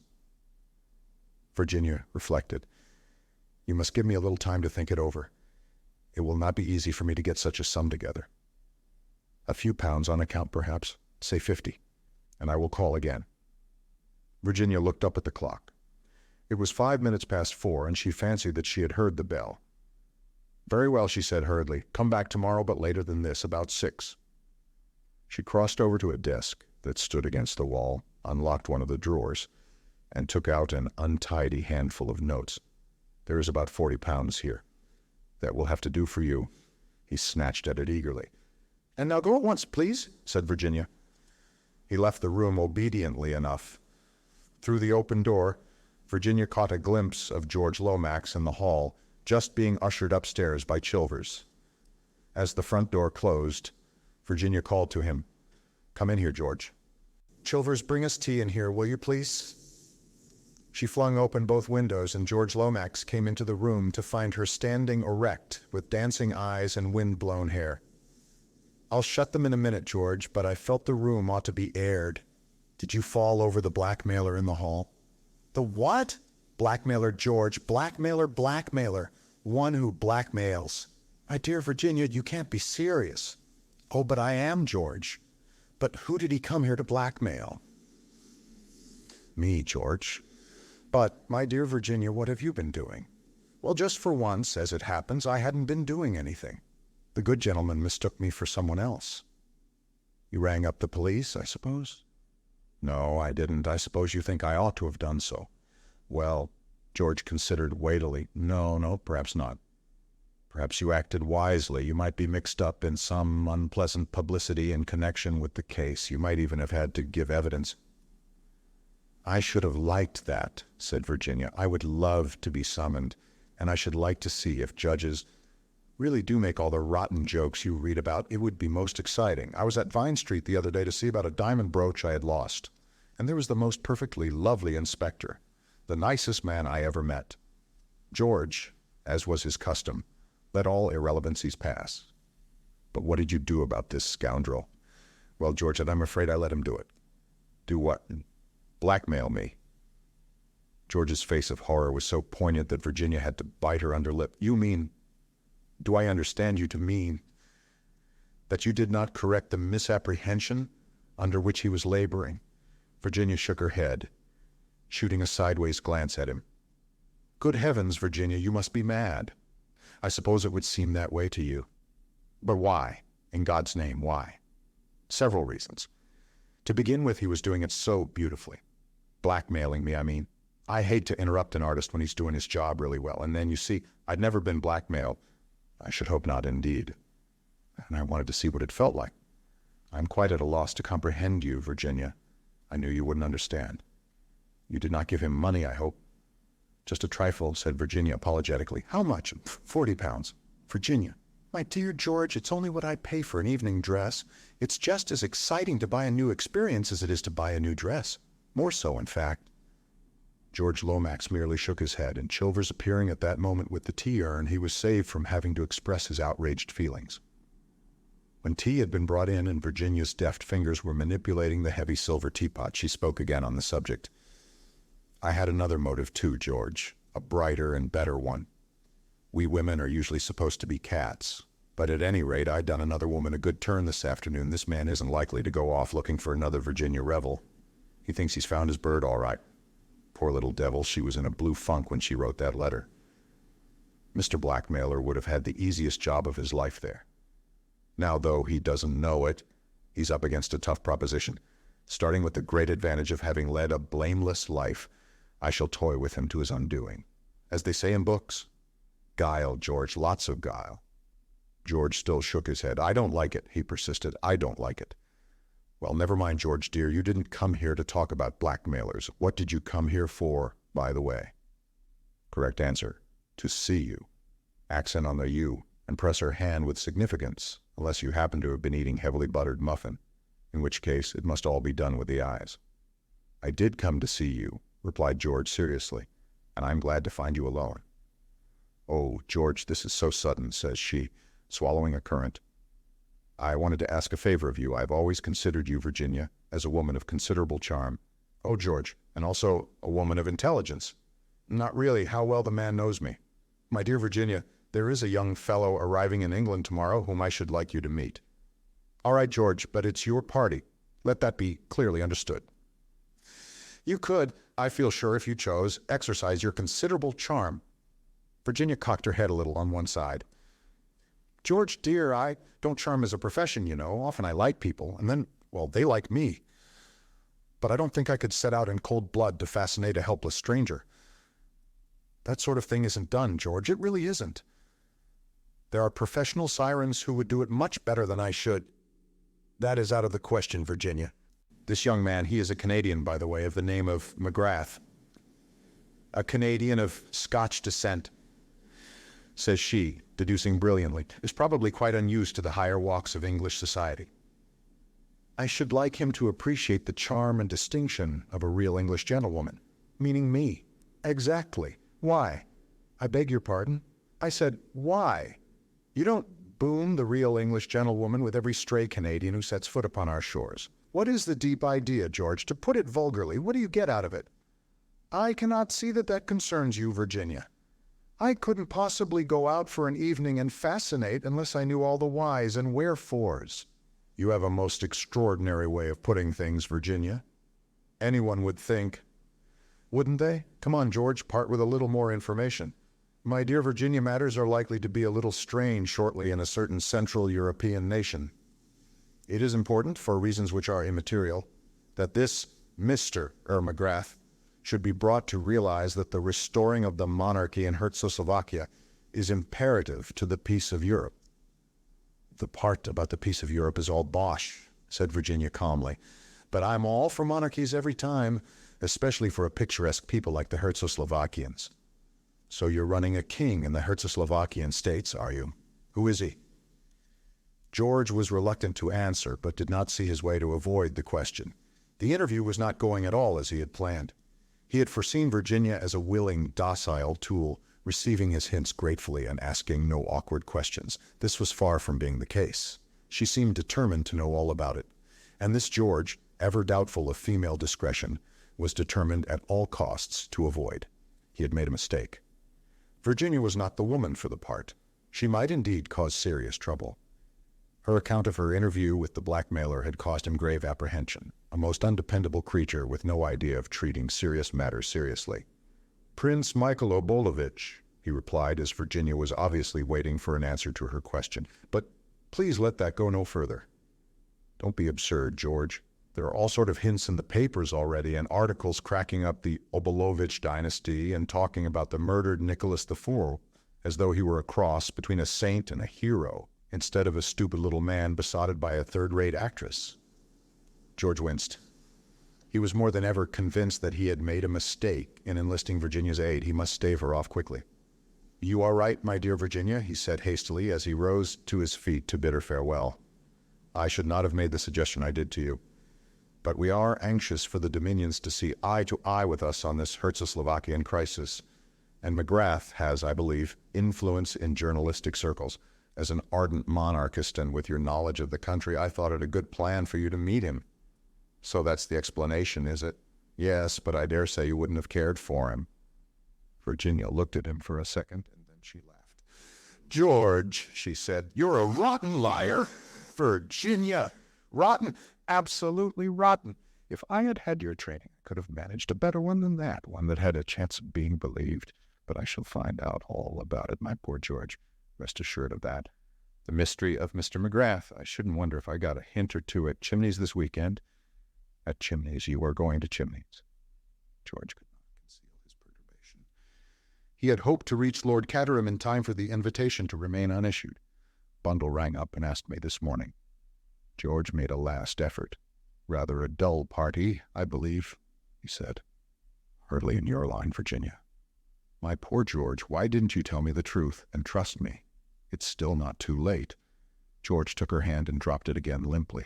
I have told you the truth, he said coldly, and he said it without a blush. That's a better one, said Virginia approvingly.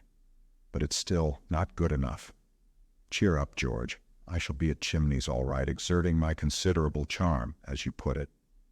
Life has become suddenly very much more amusing. First a blackmailer and then George in diplomatic difficulties. Will he tell all to the beautiful woman who asks for his confidence so pathetically? No, he will reveal nothing until the last chapter. Goodbye, George. One last fond look before you go. No? Oh, George, dear, don't be sulky about it. Virginia ran to the telephone as soon as George had departed with a heavy gait through the front door. She obtained the number she required and asked to speak to Lady Eileen Brent. Is that you, Bundle? I'm coming to Chimneys all right tomorrow. What? Bore me? No, it won't. Bundles, wild horses wouldn't keep me away. So, there. Chapter 7. Mr. McGrath refuses an invitation.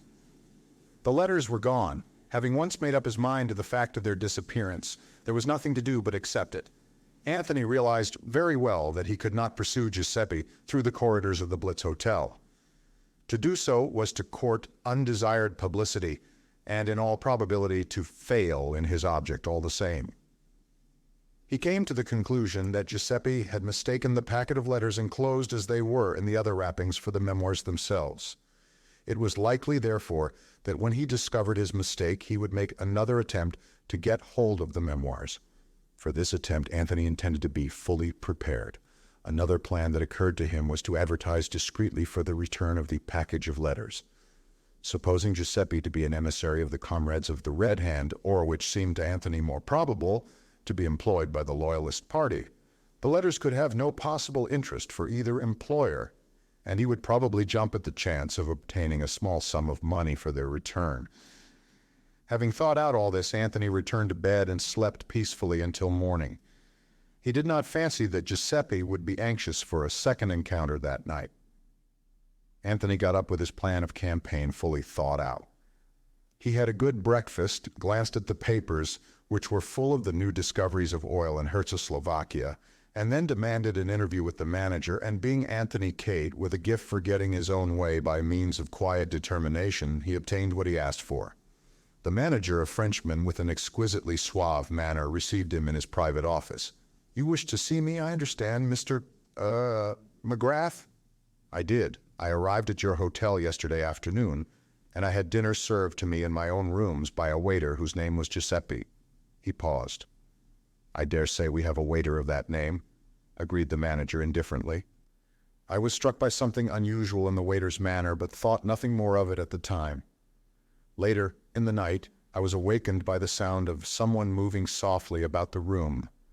I switched on the light and found this same Giuseppe in the act of rifling my leather suitcase. The manager's indifference had completely disappeared now. But I have heard nothing of this, he exclaimed. Why was I not informed sooner? The man and I had a brief struggle. He was armed with a knife, by the way. In the end, he succeeded in making off by way of the window. What did you do then, Mr. McGrath? I examined the contents of my suitcase. Had anything been taken? Nothing of importance, said Anthony slowly. The manager leaned back with a sigh. I am glad of that, he remarked. But you will allow me to say, Mr. McGrath, that I do not quite understand your attitude in the matter. You made no attempt to arouse the hotel to pursue the thief. Anthony shrugged his shoulders. Nothing of value had been taken, as I tell you. I am aware, of course, that strictly speaking, it is a case for the police. He paused, and the manager murmured without any particular enthusiasm, For the police, of course. In any case, I was fairly certain that the man would manage to make good his escape, and since nothing was taken, why bother with the police? The manager smiled a little. I see that you realize, Mr. McGrath, that I am not at all anxious to have the police called in. From my point of view, it is always disastrous. If the newspapers can get hold of anything connected with a big fashionable hotel such as this, they always run it for all it's worth, no matter how insignificant the real subject matter may be. Quite so, agreed Anthony. Now, I told you that nothing of value had been taken, and that was perfectly true in a sense. Nothing of any value to the thief was taken, But he got hold of something which is of considerable value to me. Letters, you understand. An expression of superhuman discretion, only to be achieved by a Frenchman, settled down upon the manager's face. "I comprehend," he murmured, "but perfectly.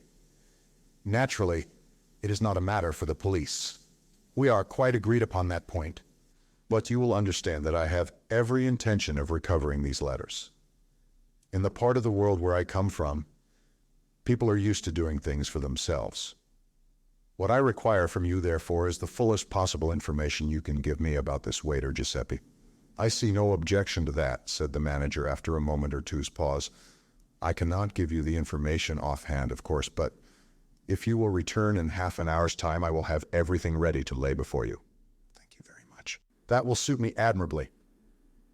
In half an hour's time, Anthony returned to the office again to find that the manager had been as good as his word. Jotted down upon a piece of paper were all the relevant facts known about Giuseppe Manelli. "He came to us, you see, about 3 months ago, a skilled and experienced waiter, has given complete satisfaction. He has been in England about 5 years. Together the two men ran over a list of the hotels and restaurants where the Italian had worked. One fact struck Anthony as being possibly of significance. At 2 of the hotels in question, there had been serious robberies during the time that Giuseppe was employed there, though no suspicion of any kind had attached to him in either case. Still, the fact was significant. Was Giuseppe merely a clever hotel thief? Had his search of Anthony's suitcase been merely part of his habitual professional tactics? He might just possibly have had the packet of letters in his hand at the moment when Anthony switched on the light, and have shoved it into his pocket mechanically so as to have his hands free. In that case, the thing was mere plain or garden robbery. Against that, there was to be put the man's excitement of the evening before, when he had caught sight of the papers lying on the table. There had been no money or object of value there, such as would excite the cupidity of an ordinary thief. No, Anthony felt convinced that Giuseppe had been acting as a tool for some outside agency. With the information supplied to him by the manager, it might be possible to learn something about Giuseppe's private life and so finally track him down. He gathered up the sheet of paper and rose. "Thank you very much indeed. It's quite unnecessary to ask, I suppose, whether Giuseppe is still in the hotel." The manager smiled. His bed was not slept in, and all his things had been left behind. He must have rushed straight out after his attack upon you. "I don't think there is much chance of our seeing him again." "I imagine not." "Well, thank you very much indeed. I shall be staying on here for the present." "I hope you will be successful in your task, but I confess that I am rather doubtful. I always hope for the best." One of Anthony's first proceedings was to question some of the other waiters who had been friendly with Giuseppe, but he obtained very little to go upon. He wrote out an advertisement on the lines he had planned and had it sent to 5 of the most widely read newspapers. He was just about to go out and visit the restaurant at which Giuseppe had been previously employed when the telephone rang. Anthony took up the receiver. "Hello, what is it?" A toneless voice replied. "Am I speaking to Mr. McGrath?" "You are. Who are you?" "This is Messrs. Balderson and Hodgkins. Just a minute, please. I will put you through to Mr. Balderson." Our worthy publishers, thought Anthony. So they are getting worried too, are they? They needn't. There's a week to run still. A hearty voice struck suddenly upon his ear. "Hello, that Mr. McGrath? I'm speaking. I'm Mr. Balderson of Balderson and Hodgkins. What about that manuscript, Mr. McGrath?" "Well," said Anthony, "what about it?" "Everything about it. I understand, Mr. McGrath, that you have just arrived in this country from South Africa. That being so, you can't possibly understand the position. There's going to be trouble about that manuscript, Mr. McGrath, big trouble. Sometimes I wish we'd never said we'd handle it." "Indeed." "I assure you it's so. At present I'm anxious to get it into my possession as quickly as possible, so as to have a couple of copies made. Then if the original is destroyed, well, no harm will be done." "Dear me," said Anthony. "Yes. I expect it sounds absurd to you, Mr. McGrath, but I assure you, you don't appreciate the situation. There's a determined effort being made to prevent its ever reaching this office. I say to you quite frankly and without humbug that if you attempt to bring it yourself, it's 10 to 1 that you'll never get here." "I doubt that," said Anthony. "When I want to get anywhere, I usually do." You're up against a very dangerous lot of people. And I wouldn't have believed it myself a month ago. I tell you, Mr. McGrath, we've been bribed and threatened and cajoled by one lot and another until we don't know whether we're on our heads or our heels. My suggestion is that you do not attempt to bring the manuscript here. One of our people will call upon you at the hotel and take possession of it. And supposing the gang does him in? Asked Anthony. The responsibility would then be ours, not yours. You would have delivered it to our representative and obtained a written discharge. The check for £1,000, which we are instructed to hand to you, will not be available until Wednesday next by the terms of our agreement with the executors of the late, author. You know whom I mean, but if you insist, I will send my own check for that amount by that messenger. Anthony reflected for a minute or two. He had intended to keep the memoirs until the last day of grace because he was anxious to see for himself what all the fuss was about. Nevertheless, he realized the force of the publisher's arguments. "All right," he said with a little sigh. "Have it your own way. Send your man along. And if you don't mind sending that check as well, I'd rather have it now, as I may be going out of England before next Wednesday." "Certainly, Mr. McGrath. Our representative will call upon you first thing tomorrow morning. It will be wiser not to send anyone direct from the office. Our Mr. Holmes lives in South London. He will call in on his way to us and will give you a receipt for the package. I suggest that tonight you should place a dummy packet in the manager's safe. Your enemies will get to hear of this, and it will prevent any attack being made upon your apartments tonight." "Very well. I will do as you direct." Anthony hung up the receiver with a thoughtful face. Then he went on with his interrupted plan of seeking news of the slippery Giuseppe. He drew a complete blank, however. Giuseppe had worked at the restaurant in question, but nobody seemed to know anything of his private life or associates. "But I'll get you, my lad," murmured Anthony between his teeth. "I'll get you yet. It's only a matter of time." His second night in London was entirely peaceful. At 9 o'clock the following morning, the card of Mr. Holmes from Messrs. Balderson and Hodgkins was sent up, and Mr. Holmes followed it. A small, fair man with a quiet manner. Anthony handed over the manuscript and received in exchange a check for £1,000. Mr. Holmes packed up the manuscript in the small brown bag he carried, wished Anthony good morning, and departed. The whole thing seemed very tame. "But perhaps he'll be murdered on the way there," Anthony murmured aloud as he stared idly out of the window. "I wonder now. I very much wonder." He put the check in an envelope, enclosed a few lines of writing with it, and sealed it up carefully. Jimmy, who had been more or less in funds at the time of his encounter with Anthony at Bulawayo, had advanced him a substantial sum of money which was, as yet, practically untouched. "And if one's job's done with, the other isn't," said Anthony to himself. "Up to now I've bungled it. But never say die. I think that, suitably disguised, I shall go and have a look at 487 Pont Street." He packed his belongings, went down and paid his bill, and ordered his luggage to be put on a taxi. Suitably rewarding those who stood in his path, most of whom had done nothing whatever materially to add to his comfort, he was on the point of being driven off, when a small boy rushed down the steps with a letter. "Just come for you this very minute, sir." With a sigh, Anthony produced yet another shilling.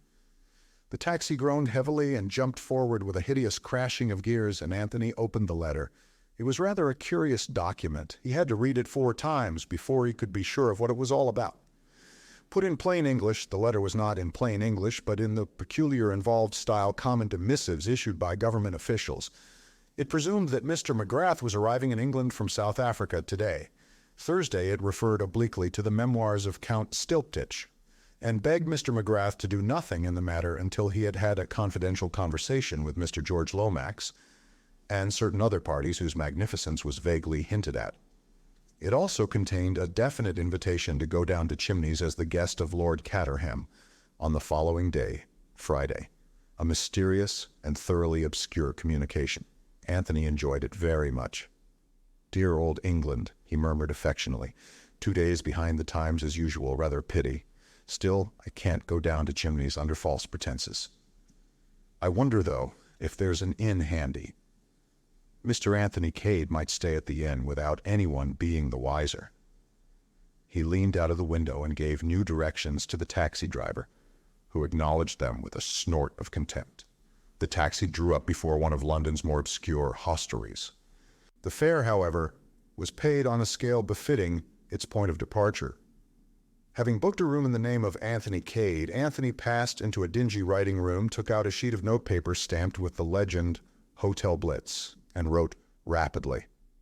He explained that he had arrived on the preceding Tuesday, that he had handed over the manuscript in question to Messrs. Balderson and Hodgkins, and he regretfully declined the kind invitation of Lord Caterham as he was leaving England almost immediately. He signed the letter, "Yours faithfully, James McGrath." "And now," said Anthony as he affixed the stamp to the envelope, "to business. Exit James McGrath and enter Anthony Cade." Chapter 8. A Dead Man. On that same Thursday afternoon, Virginia Revel had been playing tennis at Ranelagh. All the way back to Pont Street, as she lay back in the long, luxurious limousine, a little smile played upon her lips as she rehearsed her part in the forthcoming interview. Of course, it was within the bounds of possibility that the blackmailer might not reappear, but she felt pretty certain that he would. She had shown herself an easy prey. Well, perhaps this time there would be a little surprise for him. When the car drew up at the house, she turned to speak to the chauffeur before going up the step. "How's your wife, Walton? I forgot to ask." Better, I think, ma'am. The doctor said he'd look in and see her about 6:30. Will you be wanting the car again?" Virginia reflected for a minute. "I shall be away for the weekend. I'm going by the 6.40 from Paddington, but I shan't need you again. A taxi will do for that." "I'd rather you saw the doctor. If he thinks it would do your wife good to go away for the weekend, take her somewhere, Walton. I'll stand the expense." Cutting short the man's thanks with an impatient nod of the head, Virginia ran up the steps, delved into her bag in search of her latchkey, remembered she hadn't got it with her, and hastily rang the bell. It was not answered at once, but as she waited there, a young man came up the steps. He was shabbily dressed and carried in his hand a sheaf of leaflets. He held one out to Virginia with the legend on it plainly visible. "Why did I serve my country?" In his left hand he held a collecting box. "I can't buy 2 of those awful poems in one day," said Virginia pleadingly. "I bought one this morning. I did indeed, honor bright."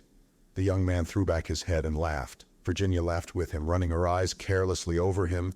She thought him a more pleasing specimen than usual of London's unemployed. She liked his brown face and the lean hardness of him. She went so far as to wish she had a job for him. But at that moment the door opened, and immediately Virginia forgot all about the problem of the unemployed. For to her astonishment, the door was opened by her own maid, Elise. "Where's Chilvers?" she demanded sharply as she stepped into the hall. "But he is gone, madame, with the others." "What others? Gone where?" "But to Datchet, madame, to the cottage, as your telegram said." "My telegram?" said Virginia, utterly at sea. "Did not madame send a telegram? Surely there can be no mistake. It came but an hour ago." "I never sent any telegram. What did it say?" "I believe it is still on the table là-bas." Elise retired, pounced upon it, and brought it to her mistress in triumph. "Voilà, madame." The telegram was addressed to Chilvers and ran as follows: "Please take household down to cottage at once and make preparations for weekend party there. Catch 5.49 train." There was nothing unusual about it. It was just the sort of message she herself had frequently sent before when she had arranged a party at her riverside bungalow on the spur of the moment. She always took the whole household down, leaving an old woman as caretaker. Chilvers would not have seen anything wrong with the message, and like a good servant had carried out his orders faithfully enough. "Me, I remained," explained Elise, "knowing that madame would wish me to pack for her." "It's a silly hoax," cried Virginia, flinging down the telegram angrily. "You know perfectly well, Elise, that I am going to Chimneys. I told you so this morning." "I thought madame had changed her mind. Sometimes that does happen, does it not, madame?" Virginia admitted the truth of the accusation with a half-smile. She was busy trying to find a reason for this extraordinary practical joke. Elise cut forward a suggestion. "Mon Dieu!" she cried, clasping her hands. "If it should be the malefactors, the thieves, they send the bogus telegram and get the domestiques all out of the house, and then they rob it." "I suppose that might be it," said Virginia doubtfully. "Yes, yes, madame. That is it without a doubt. Every day you read in the papers of such things. Madame will ring up the police at once, before they arrive and cut our throats." "Don't get so excited, Elise. They won't come and cut our throats at 6 o'clock in the afternoon. Madame, I implore you, let me run out and fetch a policeman now at once. What on earth for? Don't be silly, Elise. Go up and pack my things for Chimneys if you haven't already done it. The new Kiloi evening dress and the white crepe American. And yes, the black velvet. Black velvet is so political, is it not? Madame looks ravishing in the eau de Nil satin, suggested Elise, her professional instincts reasserting themselves. No, I won't take that. Hurry up, Elise. There's a good girl. We've got very little time. I'll send a wire to Chilvers at Datchet, and I'll speak to the policeman on the beat as we go out and tell him to keep an eye on the place. Don't start rolling your eyes again, Elise. If you get so frightened before anything has happened, what would you do if a man jumped out from some dark corner and stuck a knife into you? Elise gave vent to a shrill squeak and beat a speedy retreat up the stairs, darting nervous glances over each shoulder as she went. Virginia made a face at her retreating back and crossed the hall to the little study where the telephone was. Elise's suggestion of ringing up the police station seemed to her a good one, and she intended to act upon it without any further delay. She opened the study door and crossed to the telephone. Then, with her hand on the receiver, she stopped. A man was sitting in the big armchair, sitting in a curious, huddled position. In the stress of the moment, she had forgotten all about her expected visitor. Apparently, he had fallen asleep whilst waiting for her. She came right up to the chair, a slightly mischievous smile upon her face, and then suddenly the smile faded. The man was not asleep, he was dead. She knew it at once, knew it instinctively, even before her eyes had seen and noted the small, shining pistol lying on the floor, the little singed hole just above the heart with the dark stain round it and the horrible dropped jaw. She stood quite still, her hands pressed to her sides. In the silence, she heard Elise running down the stairs. Madame? Madame? Well, what is it? She moved quickly to the door. Her whole instinct was to conceal what had happened, for the moment anyway, from Elise. Elise would promptly go into hysterics. She knew that well enough, and she felt a great need for calm and quiet in which to think things out. Madame, would it not be better if I should draw the chain across the door? These malefactors, at any minute they may arrive. Yes, if you like, anything you like. She heard the rattle of the chain and then Elise running upstairs again and drew a long breath of relief. She looked at the man in the chair and then at the telephone. Her course was quite clear. She must ring up the police at once, but still she did not do so. She stood quite still, paralyzed with horror and with a host of conflicting ideas rushing through her brain. The bogus telegram. Had it something to do with this, supposing Elise had not stayed behind? She would have let herself in, that is, presuming she had had her latchkey with her as usual, to find herself alone in the house with a murdered man, a man whom she had permitted to blackmail her on a former occasion. Of course she had an explanation of that, but thinking of that explanation she was not quite easy in her mind. She remembered how frankly incredible George had found it. Would other people think the same? Those letters now, of course she hadn't written them, but would it be so easy to prove that? She put her hands on her forehead, squeezing them tight together. I must think, said Virginia. I simply must think. Who had let the man in? Surely not Elise. If she had done so, she would have been sure to have mentioned the fact at once. The whole thing seemed more and more mysterious as she thought about it. There was really only one thing to be done: ring up the police. She stretched out her hand to the telephone, and suddenly she thought of George. A man, that was what she wanted. An ordinary, level-headed, unemotional man who would see things in their proper proportion and point out to her the best course to take. Then she shook her head. Not George. The first thing George would think of would be his own position. He would hate being mixed up in this kind of business. George wouldn't do it all. Then her face softened. Bill, of course. Without more ado, she rang up Bill. She was informed that he had left half an hour ago for Chimneys. Oh, damn, cried Virginia, jamming down the receiver. It was horrible to be shut up with a dead body and to have no one to speak to. And at that minute, the front doorbell rang. Virginia jumped. In a few minutes, it rang again. Elise, she knew, was upstairs packing and wouldn't hear it. Virginia went out in the hall, drew back the chain, and undid all the bolts that Elise had fastened in her zeal. Then, with a long breath, she threw open the door. On the steps was the unemployed young man. Virginia plunged headlong with a relief born of overstrung nerves. Come in, she said. I think that perhaps I've got a job for you. She took him into the dining room, pulled toward a chair for him, sat down herself facing him, and stared at him very attentively. Excuse me, she said, but are you, Eton in Oxford, said the young man. That's what you wanted to ask me, wasn't it? Something of the kind, admitted Virginia. Come down in the world entirely through my own incapacity to stick to regular work. This isn't regular work you're offering me, I hope. A smile hovered for a moment on her lips. It's very irregular. Good, said the young man in a tone of satisfaction. Virginia noted his bronze face and long, lean body with approval. You see, she explained, I'm in rather a hole, and most of my friends are, well, rather high up. They've all got something to lose. I've nothing whatever to lose, so go ahead. What's the trouble?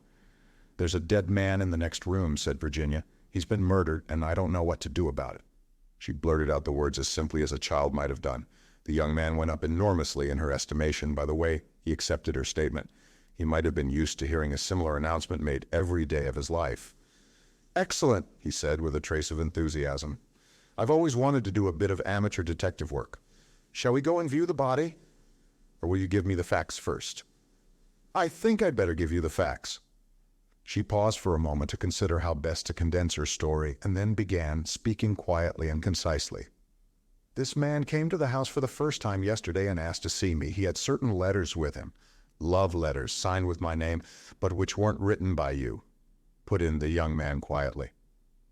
Virginia looked at him in some astonishment. How did you know that? Oh, I deduced it, but go on. He wanted to blackmail me, and I don't know if you'll understand, but I let him. She looked at him appealingly, and he nodded his head reassuringly. Of course I understand. You wanted to see what it felt like. How frightfully clever of you. That's just what I did feel. I am clever, said the young man modestly. But mind you, very few people would understand that point of view. Most people you see haven't got any imagination. I suppose that's so. I told this man to come back today at 6 o'clock. I arrived home from Ranelagh to find that a bogus telegram had got all the servants except my maid out of the house. Then I walked into the study and found the man shot. Who let him in? I don't know. I think if my maid had done so, she would have told me. Does she know what has happened? I've told her nothing. The young man nodded and rose to his feet. And now to view the body, he said briskly. But I'll tell you this. On the whole, it's always best to tell the truth. One lie involves you in such a lot of lies, and continuous lying is so monotonous. Then you advise me to ring up the police? Probably. But we'll just have a look at the fellow first. Virginia led the way out the room. On the threshold, she paused, looking back at him. By the way, she said, you haven't told me your name yet? My name's Anthony Cade. Chapter 9. Anthony disposes of a body. Anthony followed Virginia out of the room, smiling a little to himself. Events had taken quite an unexpected turn. But as he bent over the figure in the chair, he grew grave again.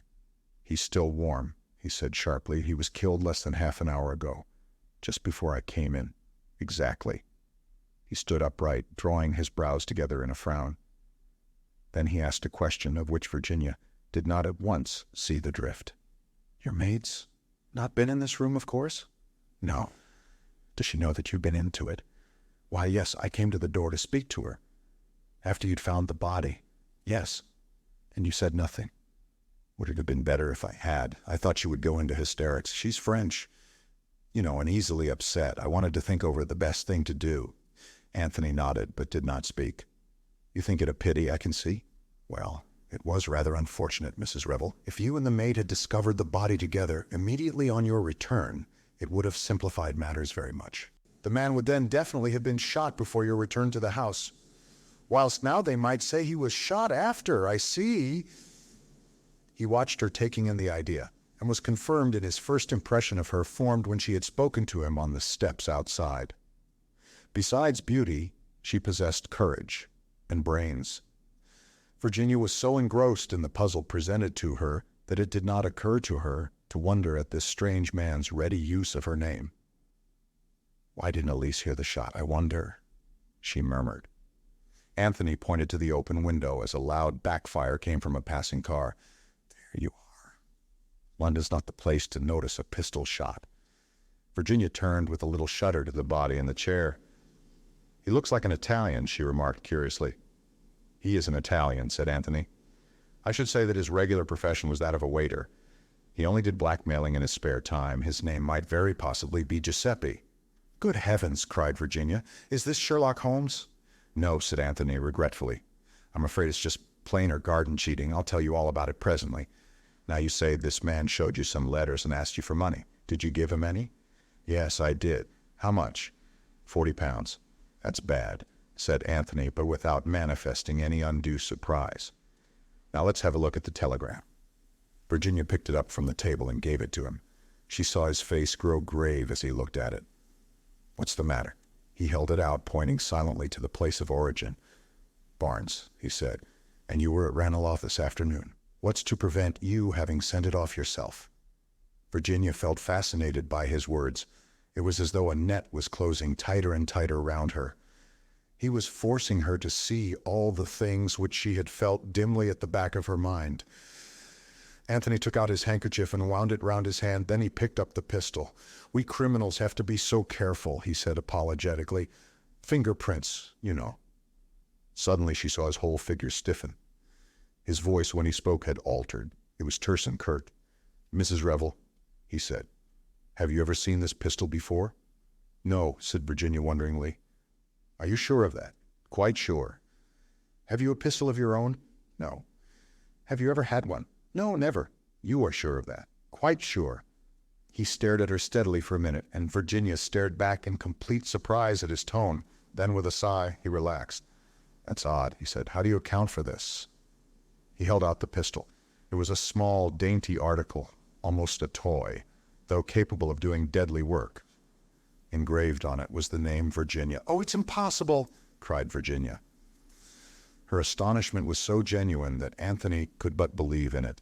Sit down, he said quietly. There's more in this than there seemed to be first go-off. To begin with, what's our hypothesis? There are only two possible ones. There is, of course, the real Virginia of the letters. She may have somehow or other tracked him down, shot him, dropped the pistol, stolen the letters, and taken herself off. That's quite possible, isn't it? I suppose so, said Virginia unwillingly. The other hypothesis is a good deal more interesting. Whoever wished to kill Giuseppe wished also to incriminate you. In fact, that may have been their main object. They could get him easily enough anywhere, but they took extraordinary pains and trouble to get him here. And whoever they were, they knew all about you, your cottage at Datchet, your usual household arrangements, and the fact that you were at Ranelagh this afternoon. It seems an absurd question, but have you any enemies, Mrs. Revel? Of course I haven't. Not that kind anyway. The question is, said Anthony, what are we going to do now? There are two courses open to us. A, ring up the police, tell the whole story, and trust to your unassailable position in the world and your hitherto blameless life. B, an attempt on my part to dispose successfully of the body. Naturally, my private inclinations urge me to B. I've always wanted to see if I couldn't conceal a crime with the necessary cunning. But I've had a squeamish objection to shedding blood. On the whole, I expect A is the soundest. Then there's a sort of bowdlerized A, ring up the police, etc. But suppress the pistol and the blackmailing letters, that is, if they are on him still. Anthony ran rapidly through the dead man's pockets. He's been stripped clean, he announced. There's not a thing on him. There will be dirty work at the crossroads over those letters yet.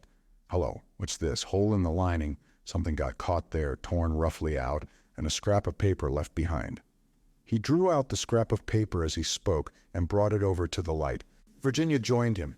Pity we haven't got the rest of it, he muttered. Chimneys 11.45 Thursday. Sounds like an appointment. Chimneys? Cried Virginia. How extraordinary.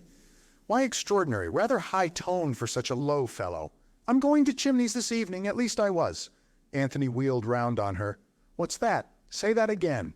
I was going to Chimneys this evening, repeated Virginia. Anthony stared at her. I begin to see. At least I may be wrong, but it's an idea. Suppose someone wanted badly to prevent your going to Chimneys. My cousin George Lomax does, said Virginia with a smile, but I can't seriously suspect George of murder. Anthony did not smile. He was lost in thought. If you ring up the police, it's goodbye to any idea of getting to Chimneys today, or even tomorrow, and I should like you to go to Chimneys. I fancy it will disconcert our unknown friends. Mrs. Revel, will you put yourself in my hands? It's to be Plan B, then. It's to be Plan B. The first thing is to get that maid of yours out of the house. Can you manage that? Easily.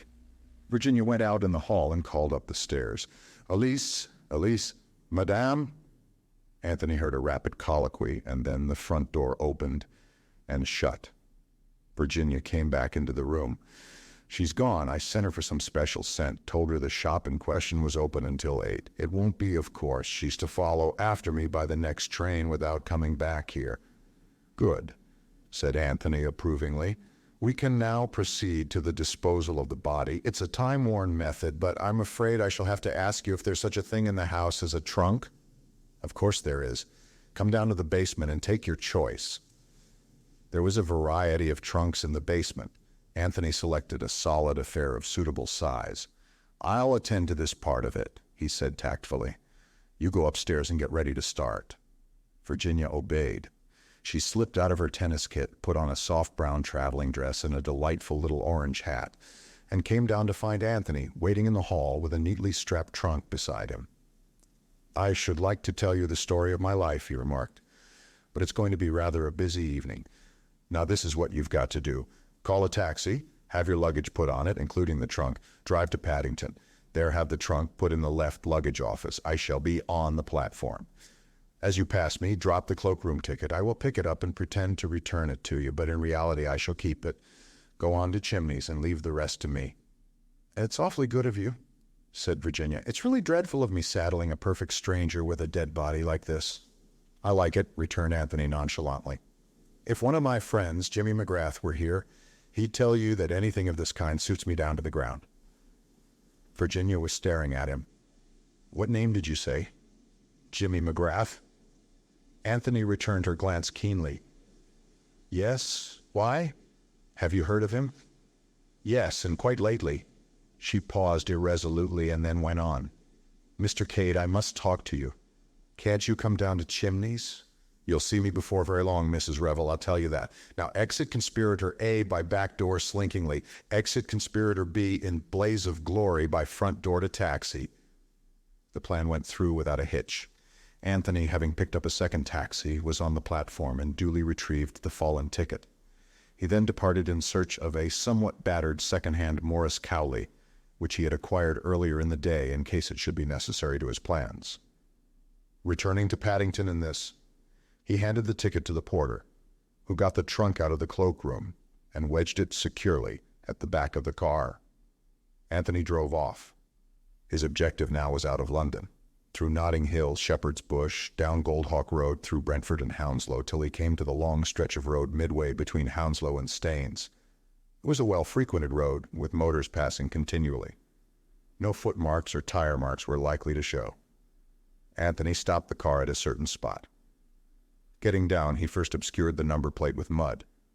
Then, waiting until he heard no car coming in either direction, he opened the trunk, heaved out Giuseppe's body, and laid it neatly down by the side of the road, on the inside of a curve, so that the headlights of passing motors would not strike on it. Then he entered the car again and drove away. The whole business had occupied exactly 1 minute and a half. He made a detour to the right, returning to London by way of Burnham Beeches. There again he halted the car, and choosing a giant of the forest, he deliberately climbed the huge tree. It was something of a feat, even for Anthony. To one of the topmost branches, he affixed a small brown paper parcel, concealing it in a little niche close to the bowl. A very clever way of disposing of the pistol, said Anthony to himself with some approval. Everybody hunts about on the ground and drags puns. But there are very few people in England who could climb that tree. Next, back to London and Paddington Station. Here he left the trunk, at the other cloakroom this time, the one on the arrival side. He thought longingly of such things as good rump steaks, juicy chops, and large masses of fried potatoes. But he shook his head ruefully, glancing at his wristwatch. He fed the Morris with a fresh supply of petrol, and then took the road once more. North this time. It was just after 11:30 that he brought the car to rest in the road adjoining the park of Chimneys. Jumping out, he scaled the wall easily enough and set out towards the house. It took him longer than he thought, and presently he broke into a run. A great gray mass loomed up out of the darkness, the venerable pile of Chimneys. In the distance, a stable clock chimed the 3/4, 11:45, the time mentioned on the scrap of paper. Anthony was on the terrace now, looking up at the house. Everything seemed dark and quiet. They go to bed early, these politicians, he murmured to himself. And suddenly a sound smote upon his ears, the sound of a shot. Anthony spun round quickly. The sound had come from within the house, he was sure of that. He waited a minute, but everything was still as death. Finally, he went up to one of the long French windows from where he judged the sound that had startled him had come. He tried the handle. It was locked. He tried some of the other windows, listening intently all the while. But the silence remained unbroken. In the end, he told himself that he must have imagined the sound, or perhaps mistaken a stray shot coming from a poacher in the woods. He turned and retraced his steps across the park, vaguely dissatisfied and uneasy. He looked back at the house, and whilst he looked, a light sprang up in one of the windows on the first floor.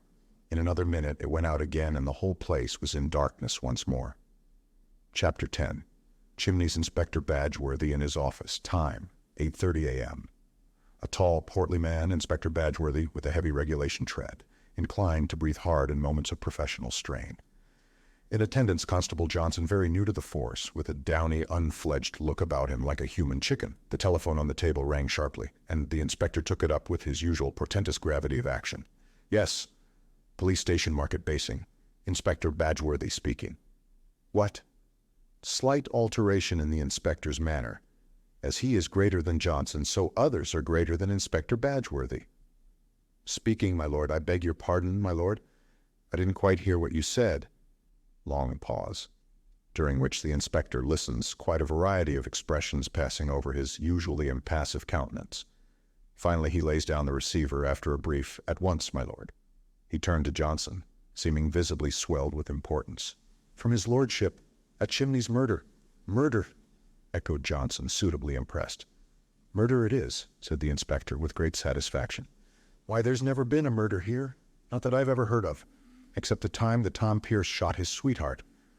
"And that, in a manner of speaking, wasn't murder at all, but drink," said the inspector deprecatingly. "He weren't hanged for it," agreed Johnson gloomily. "But this is the real thing, is it, sir?" "It is, Johnson. One of his lordship's guests, a foreign gentleman, discovered shot, open window, and footprints outside." "I'm sorry it were a foreigner," said Johnson with some regret. It made the murder seem less real. Foreigners, Johnson felt, were liable to be shot. "His lordship's in a rare taking," continued the inspector. "We'll get hold of Dr. Cartwright and take him up with us right away. I hope to goodness no one will get messing with those footprints. Badgeworthy was in a seventh heaven.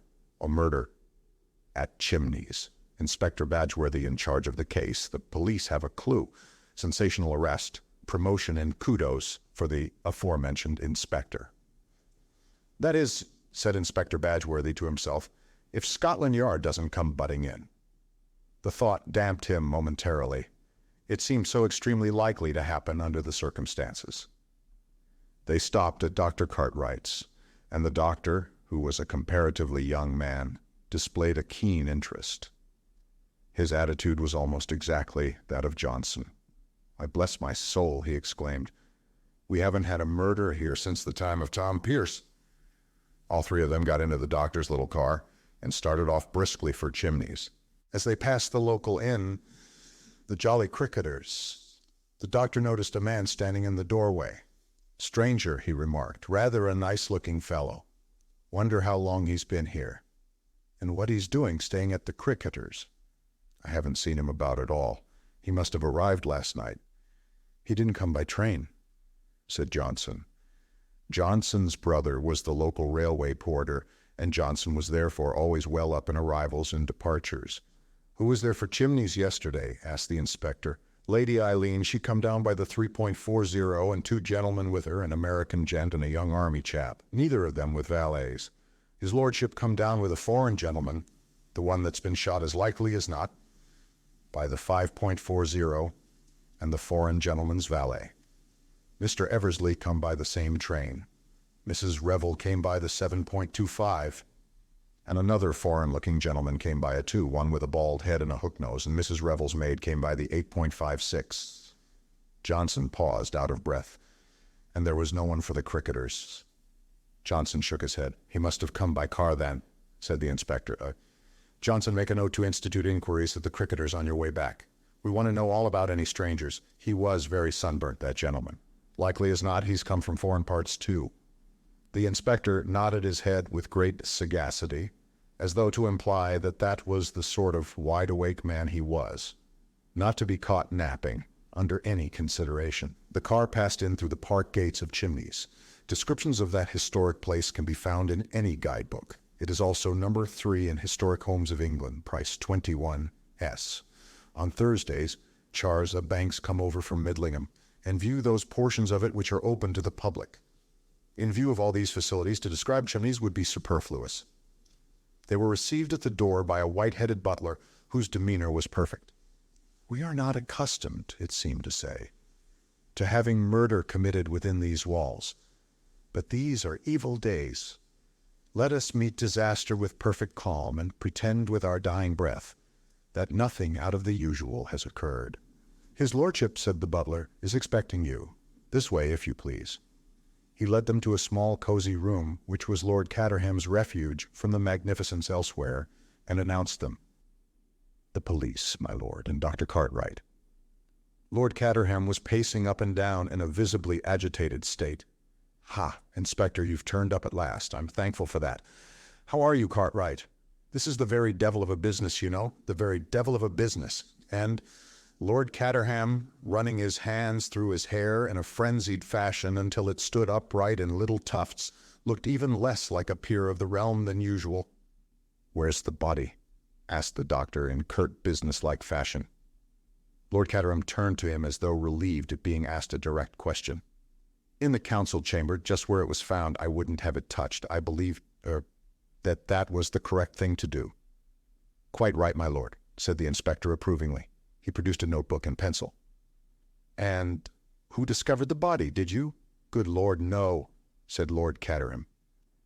"You don't think I usually get up at this unearthly hour in the morning, do you?" "No, a housemaid found it. She screamed a good deal, I believe. I didn't hear her myself. Then they came to me about it, and of course I got up and came down. And there it was, you know." "You recognize the body as that of one of your guests?" "That's right, Inspector." "By name?" This perfectly simple question seemed to upset Lord Caterham. He opened his mouth once or twice and then shut it again. Finally he asked feebly, Do you mean, what was his name?" "Yes, my lord." "Well," said Lord Caterham, looking slowly round the room as though hoping to gain inspiration, "his name was, I should say it was, yes, decidedly so, Count Stanislaus." There was something so odd about Lord Caterham's manner that the inspector ceased using his pencil and stared at him instead. But at that moment a diversion occurred which seemed highly welcome to the embarrassed peer. The door opened and a girl came into the room. She was tall, slim, and dark, with an attractive boyish face and a very determined manner. This was Lady Eileen Brent, commonly known as Bundle, Lord Caterham's eldest daughter. She nodded to the others and addressed her father directly. "I've got him," she announced. For a moment the inspector was on the point of starting forward under the impression that the young lady had captured the murderer red-handed, but almost immediately he realized that her meaning was quite different. Lord Caterham uttered a sigh of relief. "That's a good job. What did he say?" "He's coming over at once. We are to use the utmost discretion." Her father made a sound of annoyance. "That's just the sort of idiotic thing George Lomax would say. However, once he comes, I shall wash my hands of the whole affair." He appeared to cheer up a little at the prospect. "And the name of the murdered man was Count Stanislaus?" queried the doctor. A lightning glance passed between father and daughter, and then the former said with some dignity, "Certainly, I said so just now." "I asked because you didn't seem quite sure about it before," explained Cartwright. There was a faint twinkle in his eye, and Lord Caterham looked at him reproachfully. "I'll take you to the council chamber," he said more briskly. They followed him, the inspector bringing up the rear, and darting sharp glances all around him as he went, much as though he expected to find a clue in a picture frame or behind a door. Lord Caterham took a key from his pocket and unlocked a door, flinging it open. They all passed into a big room, paneled in oak, with 3 long windows giving on the terrace. There was a long refectory table and a good many oak chests, and some beautiful old chairs. On the walls were various paintings of dead and gone Caterhams and others. Near the left-hand wall, about halfway between the door and the window, A man was lying on his back, his arms flung wide. Dr. Cartwright went over and knelt down by the body. The inspector strode across to the windows and examined them in turn. The center one was closed, but not fastened. On the steps outside were footprints leading up to the window, and a second set going away again. "Clear enough," said the inspector with a nod. "But there ought to be footprints on the inside as well. They'd show up plain on this parquet floor." "I think I can explain that," interposed Bundle. "The housemaid had polished half the floor this morning before she saw the body. You see, it was dark when she came in here. She went straight across to the windows, drew the curtains, and began on the floor, and naturally didn't see the body, which is hidden from that side of the room by the table. She didn't see it until she came right on top of it." The inspector nodded. "Well," said Lord Caterham, eager to escape. "I'll leave you here, Inspector. You'll be able to find me if you, want me, but Mr. George Lomax is coming over from Wyvern Abbey shortly, and he'll be able to tell you far more than I could. It's his business, really. I can't explain, but he will when he comes." Lord Caterham beat a precipitate retreat without waiting for a reply. "Too bad for Lomax," he complained. "Letting me in for this? What's the matter, Treadwell?" The white-haired butler was hovering deferentially at his elbow. "I have taken the liberty, my lord, of advancing the breakfast hour as far as you are concerned. Everything is ready in the dining room." "I don't suppose for a minute I can eat anything," said Lord Caterham gloomily, turning his footsteps in that direction. "Not for a moment." Bundle slipped her hand through his arm, and they entered the dining room together. On the sideboard were half a score of heavy silver dishes, ingeniously kept hot by patent arrangements. "Omelette," said Lord Caterham, lifting each lid in turn. "Eggs and bacon, kidneys, deviled bird, haddock, cold ham, cold pheasant. I don't like any of these things, Treadwell. Ask the cook to poach me an egg, will you?" "Very good, my lord." Treadwell withdrew. Lord Caterham, in an absent-minded fashion, helped himself plentifully to kidneys and bacon, poured himself out a cup of coffee, and sat down at the long table. Bundle was already busy with a plate full of eggs and bacon. "I'm damned hungry," said Bundle with her mouth full. "It must be the excitement." "It's all very well for you," complained her father. "You young people like excitement, but I'm in a very delicate state of health. Avoid all worry, that's what Sir Abner Willis said. Avoid all worry." So easy for a man sitting in his consulting room in Harley Street to say that. How can I avoid worry when that ass Lomax lands me with a thing like this? I ought to have been firm at the time. I ought to have put my foot down. With a sad shake of the head, Lord Caterham rose and carved himself a plate of ham. "Cotters has certainly done it this time," observed Bundle cheerfully. He was almost incoherent over the telephone. "He'll be here in a minute or two, spluttering 19 to the dozen about discretion and hushing it up." Lord Caterham groaned at the prospect. "Was he up?" he asked. "He told me," replied Bundle, "that he had been up and dictating letters and memoranda ever since 7 o'clock. "Proud of it, too," remarked her father. "Extraordinarily selfish, these public men. They make their wretched secretaries get up at the most unearthly hours in order to dictate rubbish to them. If a law was passed compelling them to stop in bed until 11, what a benefit it would be to the nation. I wouldn't mind so much if they didn't talk such balderdash. Lomax is always talking to me of my position, as if I had any. Who wants to be a peer nowadays? Nobody," said Bundle. "They'd much rather keep a prosperous public house." Treadwell reappeared silently with 2 poached eggs in a little silver dish which he placed on the table in front of Lord Caterham. "What's that, Treadwell?" said the latter, looking at them with faint distaste. "Poached eggs, my lord." "I hate poached eggs," said Lord Caterham peevishly. "They're so insipid. I don't like to look at them even. Take them away, will you, Treadwell?" "Very good, my lord." Treadwell and the poached eggs withdrew as silently as they came. "Thank God no one gets up early in this house," remarked Lord Caterham devoutly. "We shall have to break this to them when they do, I suppose," he sighed. "I wonder who murdered him," said Bundle. "And why?" "That's not our business, thank goodness," said Lord Caterham. "That's for the police to find out. Not that Badgeworthy will ever find out anything. On the whole, I rather hope it was Nosey Stein." "Meaning?" "The all-British syndicate. Why should Mr. Isaac Stein murder him when he'd come down here on purpose to meet him?" "High finance," said Lord Caterham vaguely. And that reminds me, I shouldn't be at all surprised if Isaacstein wasn't an early riser. He may blow in upon us at any minute. It's a habit in the city. I believe that, however rich you are, you always catch the 9.17. The sound of a motor being driven at great speed was heard through the open window. "Cottars," cried Bundle. Father and daughter leaned out of the window and hailed the occupant of the car as it drew up before the entrance. "In here, my dear fellow, in here," cried Lord Caterham, hastily swallowing his mouthful of ham. George had no intention of climbing in through the window. He disappeared through the front door and reappeared ushered in by Treadwell, who withdrew at once. "Have some breakfast," said Lord Caterham, shaking him by the hand. "What about a kidney?" George waved the kidney aside impatiently. "This is a terrible calamity. Terrible, terrible." "It is indeed.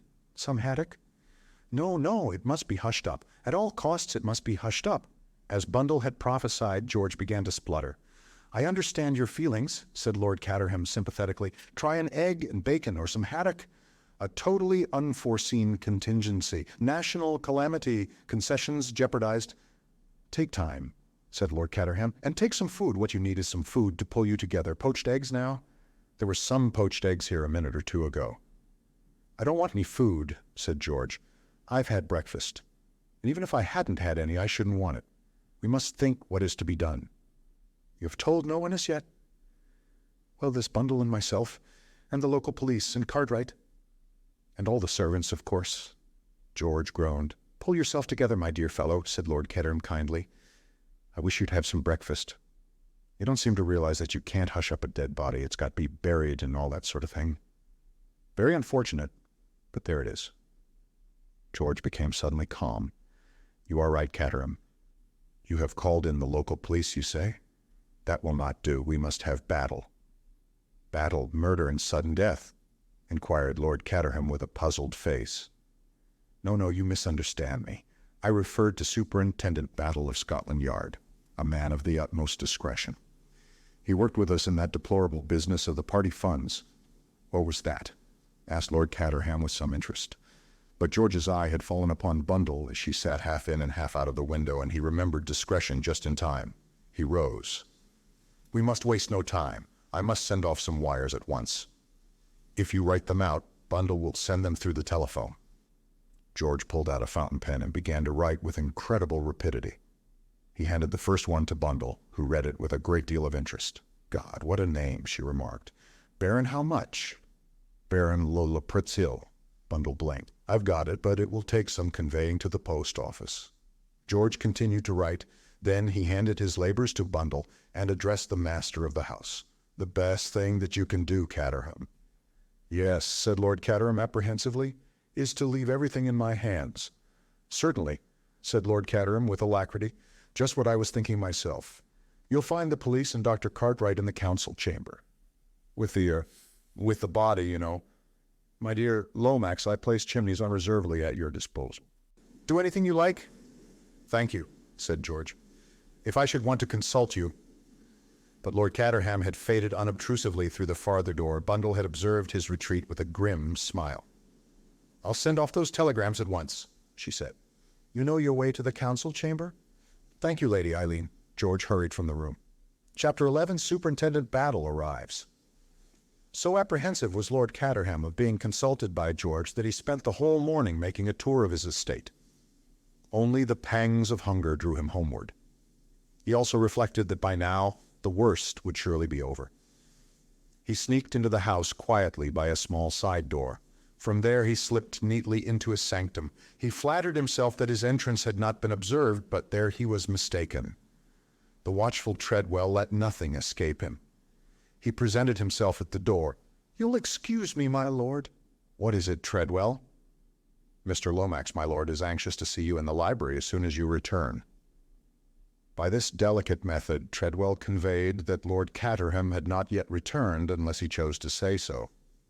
Lord Caterham sighed and then rose. "I suppose it will have to be done sooner or later. In the library, you say?" "Yes, my lord." Sighing again, Lord Caterham crossed the wide spaces of his ancestral home and reached the library door. The door was locked.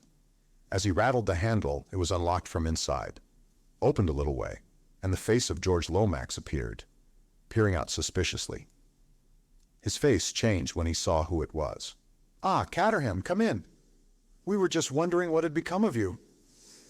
Murmuring something vague about duties on the estate, repairs for tenants, Lord Caterham sidled in apologetically.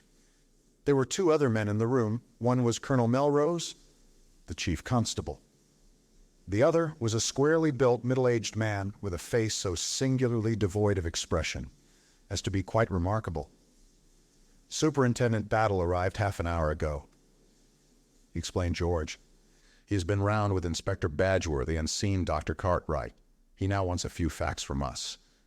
They all sat down, after Lord Caterham had greeted Melrose and acknowledged his introduction to Superintendent Battle.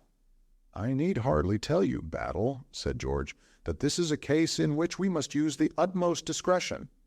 The superintendent nodded in an offhand manner that rather took Lord Caterham's fancy. "That will be all right, Mr. Lomax, but no concealments from us. I understand that the dead gentleman was called Count Stanislaus, at least that is the name by which the household knew him. Now, was that his real name?" "It was not." "What was his real name?" "Prince Michael of Herzoslovakia." Battle's eyes opened just a trifle, otherwise he gave no sign. "And what, if I may ask the question, was the purpose of his visit here? Just pleasure?" "There was a further object, Battle. All this in the strictest confidence, of course." Yes, Mr. Lomax." "Colonel Melrose?" "Of course." "Well then, Prince Michael was here for the express purpose of meeting Mr. Herman Isaacstein. A loan was to be arranged on certain terms, which were—" "I do not know the exact details. Indeed, they had not yet been arranged, but in the event of coming to the throne, Prince Michael pledged himself to grant certain oil concessions to those companies in which Mr. Isaacstein is interested. The British government was prepared to support the claim of Prince Michael to the throne in view of his pronounced British sympathies." "Well," said Superintendent Battle, "I don't suppose I need go further into it than that. Prince Michael wanted the money, Mr. Isaacstein wanted oil, and the British government was ready to do the heavy father. Just one question. Was anyone else after those concessions? I believe an American group of financiers had made overtures to His Highness and been turned down, eh? But George refused to be drawn. Prince Michael's sympathies were entirely pro-British, he repeated. Superintendent Battle did not press the point. "Lord Caterham, I understand that this is what occurred yesterday. You met Prince Michael in town and journeyed down here in company with him. The prince was accompanied by his valet, a Herzoslovakian named Boris Doyle, but his equerry, Captain Andraschi, remained in town. The prince, on arriving, declared himself greatly fatigued and retired to the apartments set aside for him. Dinner was served to him there, and he did not meet the other members of the house party." "Is that correct?" "Quite correct. This morning, a housemaid discovered the body at approximately 7:45 a.m. Dr. Cartwright examined the dead man and found that death was the result of a bullet fired from a revolver. No revolver was found, and no one in the house seems to have heard the shot. On the other hand, the dead man's wristwatch was smashed by the fall and marks the crime as having been committed at exactly 11:45. Now, what time did you retire to bed last night?" "We went early. Somehow or other, the party didn't seem to go, if you know what I mean, Superintendent. We went up about 10:30, I should say." "Thank you. Now I will ask you, Lord Caterham, to give me a description of all the people staying in the house. But excuse me, I thought the fellow who did it came from outside." Superintendent Battle smiled. I dare say he did. But all the same, I've got to know who was in the house. Matter of routine, you know." "Well, there was Prince Michael and his valet and Mr. Herman Isaacstein. You know all about them. Then there was Mr. Eversley." "Who works in my department," put in George condescendingly, "and who was acquainted with the real reason of Prince Michael's being here." "No, I should not say that," replied George weightily. "Doubtless he realized that something was in the wind, but I did not think it necessary to take him fully into my confidence." "I see. Will you go on, Lord Caterham?" "Let me see, there was Mr. Hiram Fish." "Who is Mr. Hiram Fish?" "Mr. Fish is an American. He brought over a letter of introduction from Mr. Lucius Gott. You've heard of Lucius Gott?" Superintendent Battle smiled acknowledgment. Who had not heard of Lucius C. Gott, the multimillionaire? He was specially anxious to see my first editions. Mr. Gott's collection is of course unequaled, but I've got several treasures myself. This Mr. Fish was an enthusiast. Mr. Lomax had suggested that I ask 1 or 2 extra people down here this weekend to make things seem more natural, so I took the opportunity of asking Mr. Fish. That finishes the men. As for the ladies, there is only Mrs. Revel, and I expect she brought a maid or something like that. Then there was my daughter, and of course the children and their nurses and governesses and all the servants. Lord Caterham paused and took a breath. "Thank you," said the detective. "A mere matter of routine, but necessary as such. There is no doubt, I suppose," asked George ponderously, "that the murderer entered by the window?"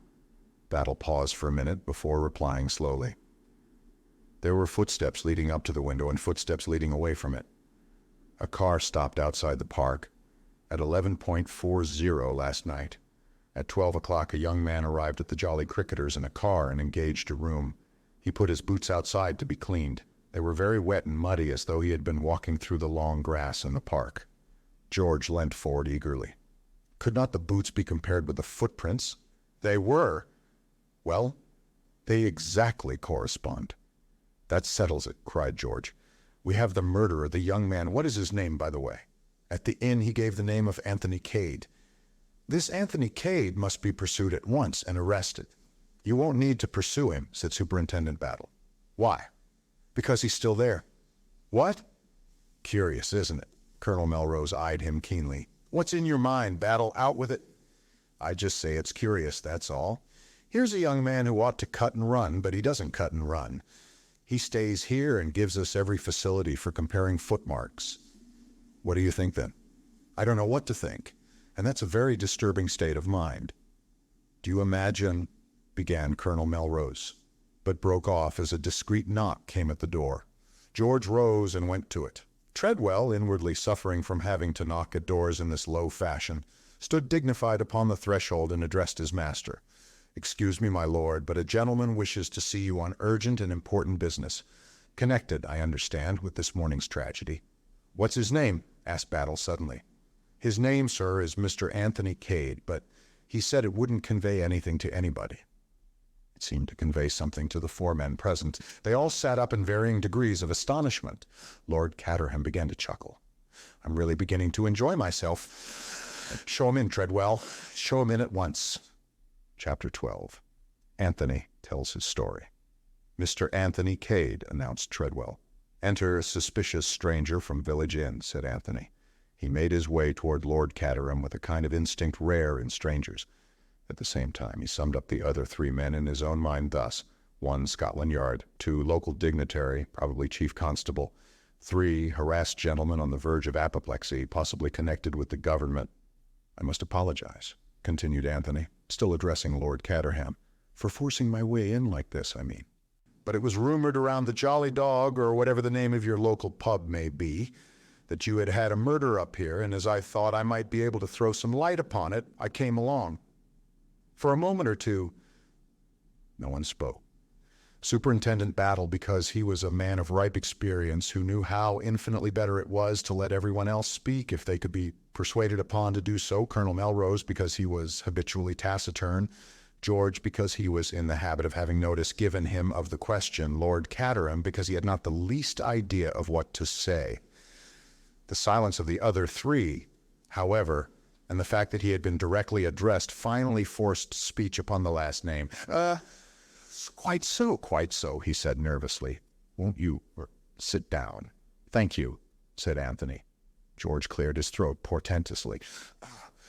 "When you say you can throw light upon this matter, you mean—" "I mean," said Anthony, "that I was trespassing upon Lord Caterham's property, for which I hope he will forgive me, last night at about 11:45, and that I actually heard the shot fired. I can at any rate fix the time of the crime for you." He looked round at the 3 in turn, his eyes resting longest on Superintendent Battle, the impassivity of whose face he seemed to appreciate. "But I hardly think that that's news to you," he added gently.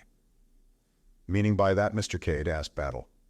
"Just this. I put on shoes when I got up this morning. Later, when I asked for my boots, I couldn't have them. Some nice young constable had called round for them, so I naturally put 2 and 2 together and hurried up here to clear my character if possible." "A very sensible move," said Battle noncommittally. Anthony's eyes twinkled a little. "I appreciate your reticence, Inspector. It is Inspector, isn't it?" Lord Caterham interposed. He was beginning to take a fancy to Anthony. Superintendent Battle of Scotland Yard, this is Colonel Melrose, our chief constable, and Mr. Lomax. Anthony looked sharply at George. Mr. George Lomax? Yes. I think, Mr. Lomax, said Anthony, that I had the pleasure of receiving a letter from you yesterday. George stared at him. I think not, he said coldly, but he wished that Miss Oscar were here. Miss Oscar wrote all his letters for him and remembered who they were to and what they were about. A great man like George could not possibly remember all these annoying details. I think, Mr. Cade, he hinted, that you were about to give us some explanation of what you were doing in the grounds last night at 11.45. His tone said plainly, and whatever it may be, we are not likely to believe it. Yes, Mr. Cade, what were you doing? Said Lord Caterham with lively interest. Well, said Anthony regretfully, I'm afraid it's rather a long story. He drew out his cigarette case. May I? Lord Caterham nodded, and Anthony lit a cigarette and braced himself for the ordeal. He was aware none better of the peril in which he stood. In the short space of 24 hours, he had become embroiled in 2 separate crimes. His actions in connection with the first would not bear looking into for a second. After deliberately disposing of one body and so defeating the aims of justice, he had arrived upon the scene of the second crime at the exact moment when it was being committed. For a young man looking for trouble, he could hardly have done better. South America, thought Anthony to himself, simply isn't in it with this. He had already decided upon his course of action. He was going to tell the truth, with one trifling alteration and one grave suppression. The story begins, said Anthony, about 3 weeks ago in Bulawayo. Mr. Lomax, of course, knows where that is, outpost of the empire. What do we know of England, who only England know? All that sort of thing. I was conversing with a friend of mine, a Mr. James McGrath. He brought out the name slowly, with a thoughtful eye on George. George bounded in his seat and repressed an exclamation with difficulty. The upshot of our conversation was that I came to England to carry out a little commission for Mr. McGrath, who was unable to go himself. Since the passage was booked in his name, I traveled as James McGrath. I don't know what particular kind of offense that was. The superintendent can tell me, I dare say, and run me in for so many months hard if necessary. We'll get on with the story if you please, sir, said Battle, but his eyes twinkled a little. On arrival in London, I went to the Blitz Hotel, still as James McGrath.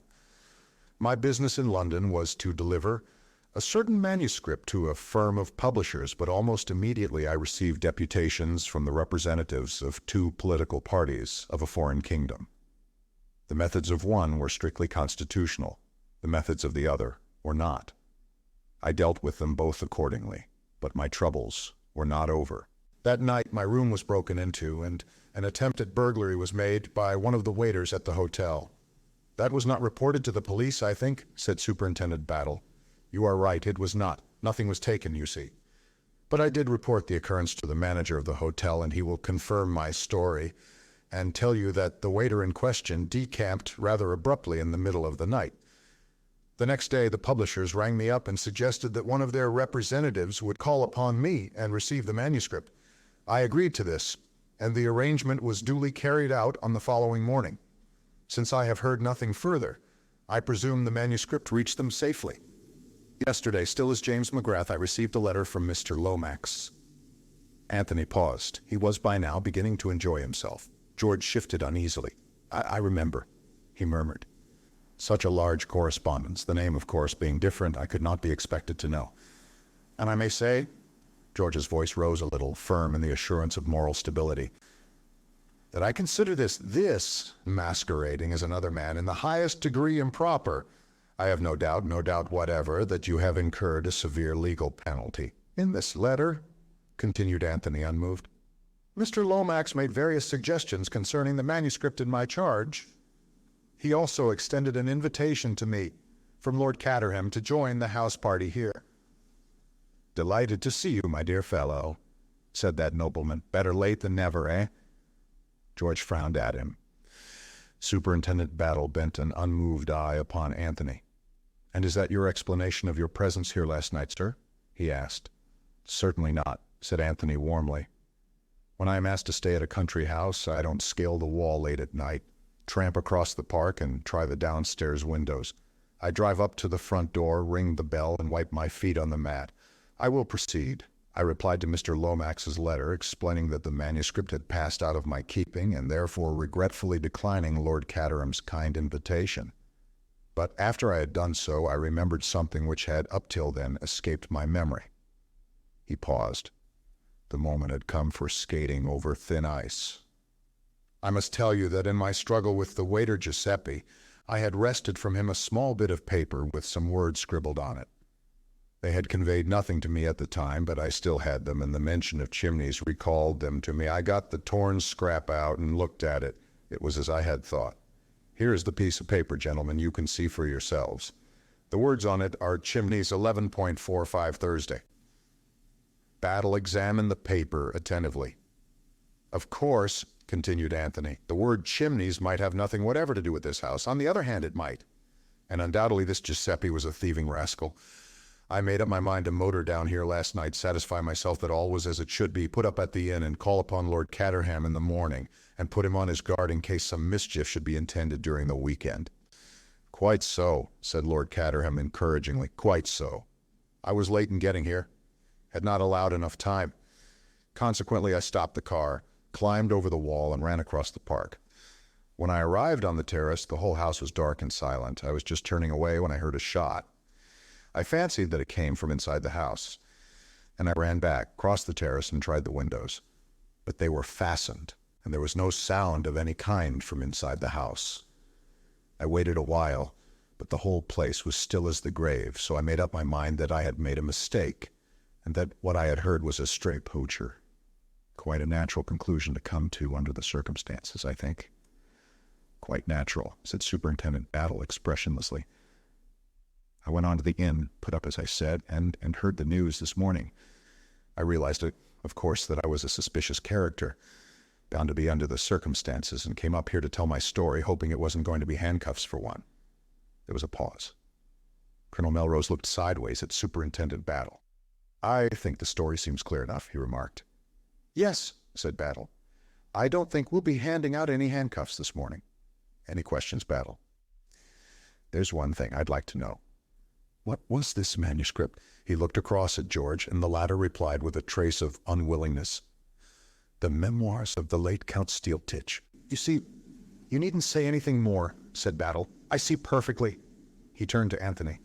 Do you know who it was that was shot, Mr. Cade? At the Jolly Dog, it was understood to be a Count Stanislaus or some such name. Tell him, said Battle laconically to George Lomax. George was clearly reluctant, but he was forced to speak. The gentleman who was staying here incognito as Count Stanislaus was His Highness Prince Michael of Herzoslovakia. Anthony whistled. That must be deuced awkward, he remarked.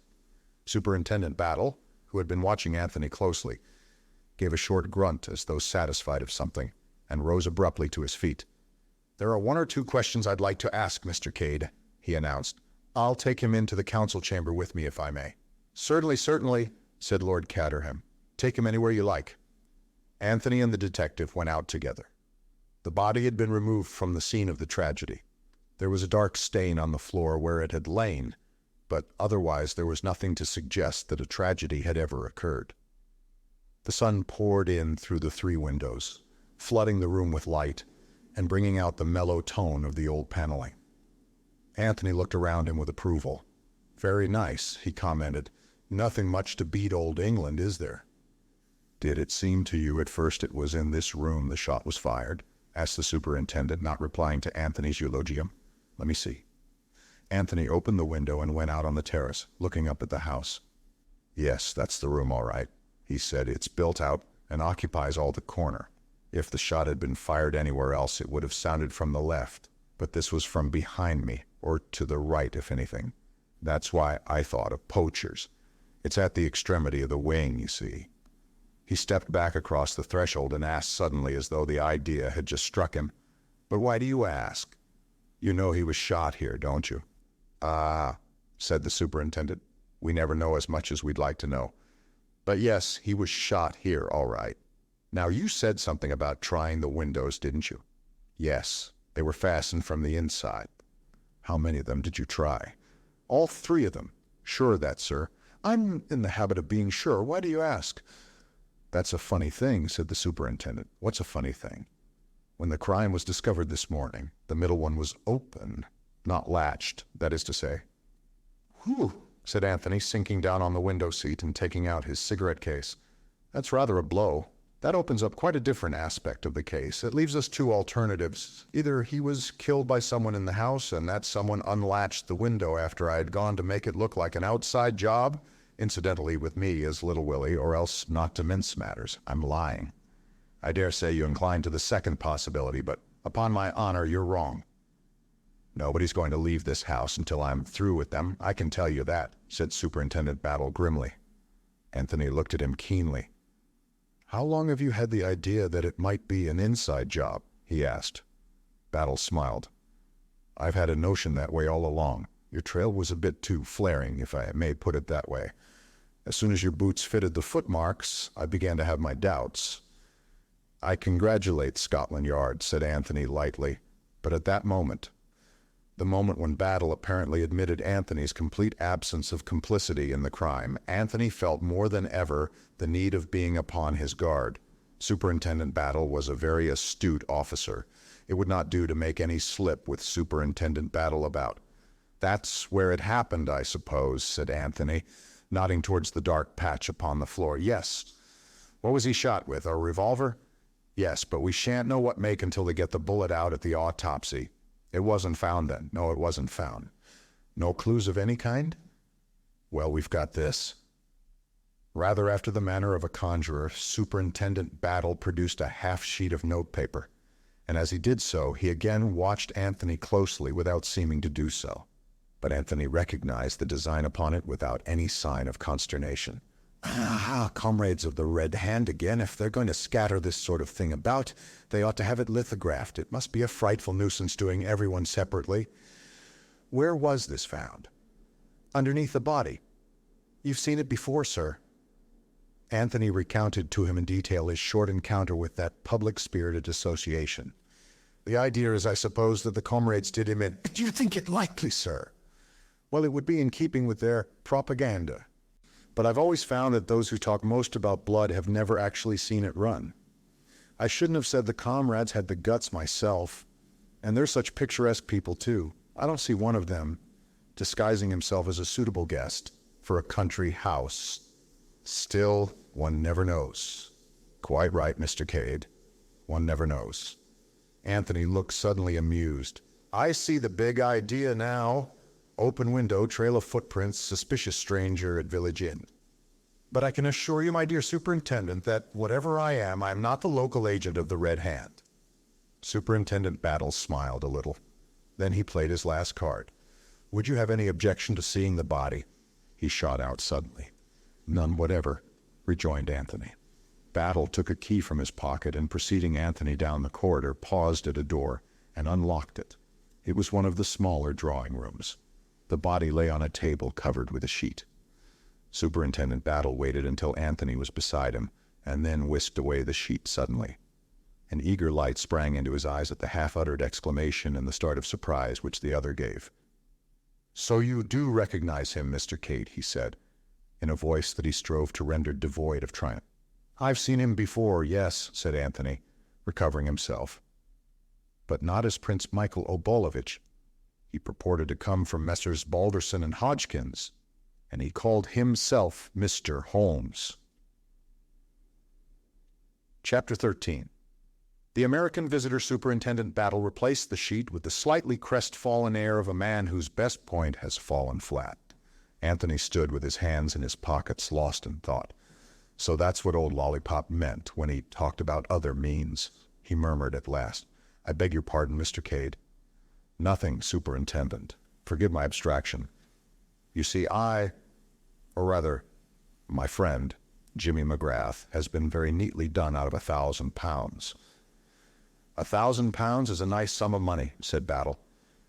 It isn't £1,000 so much, said Anthony, though I agree with you that it's a nice sum of money. It's being done that maddens me.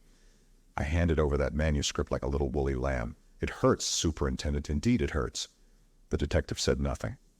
Oh well, said Anthony. Regrets are vain, and all may not yet be lost. I've only got to get hold of dear old Stylptitch's reminiscences between now and next Wednesday, and all will be gas and gaiters. Would you mind coming back to the council chamber, Mr. Cade? There's one little thing I want to point out to you.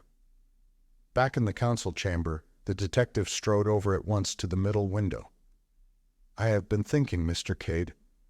This particular window is very stiff indeed. You might have been mistaken in thinking that it was fastened. It might just have stuck. I'm almost sure that you were mistaken.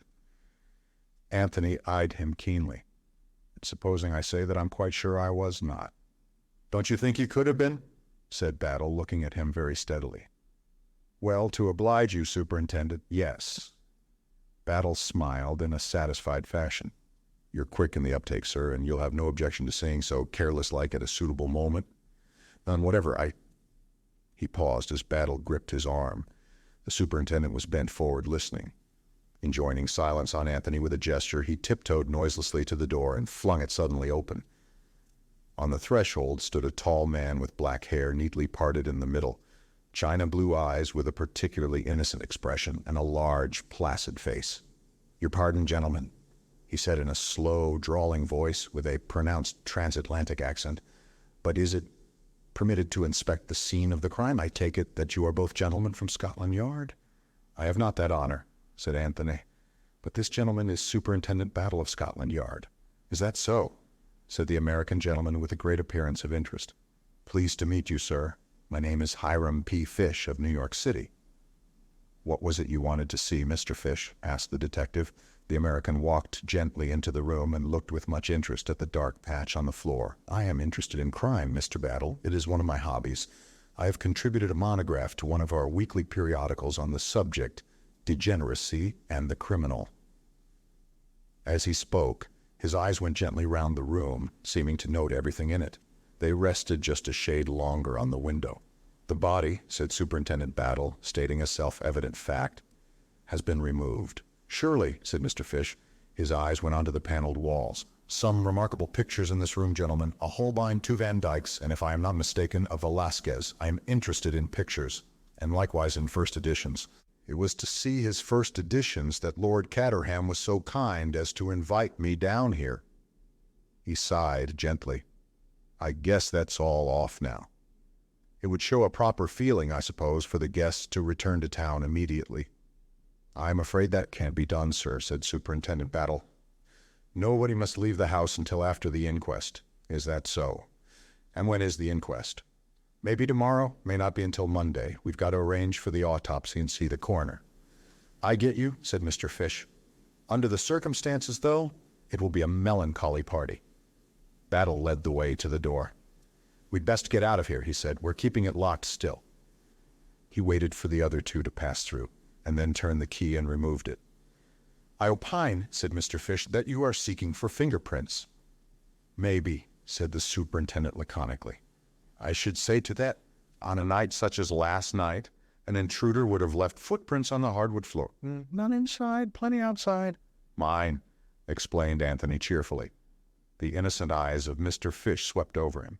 "Young man," he said, "you surprise me."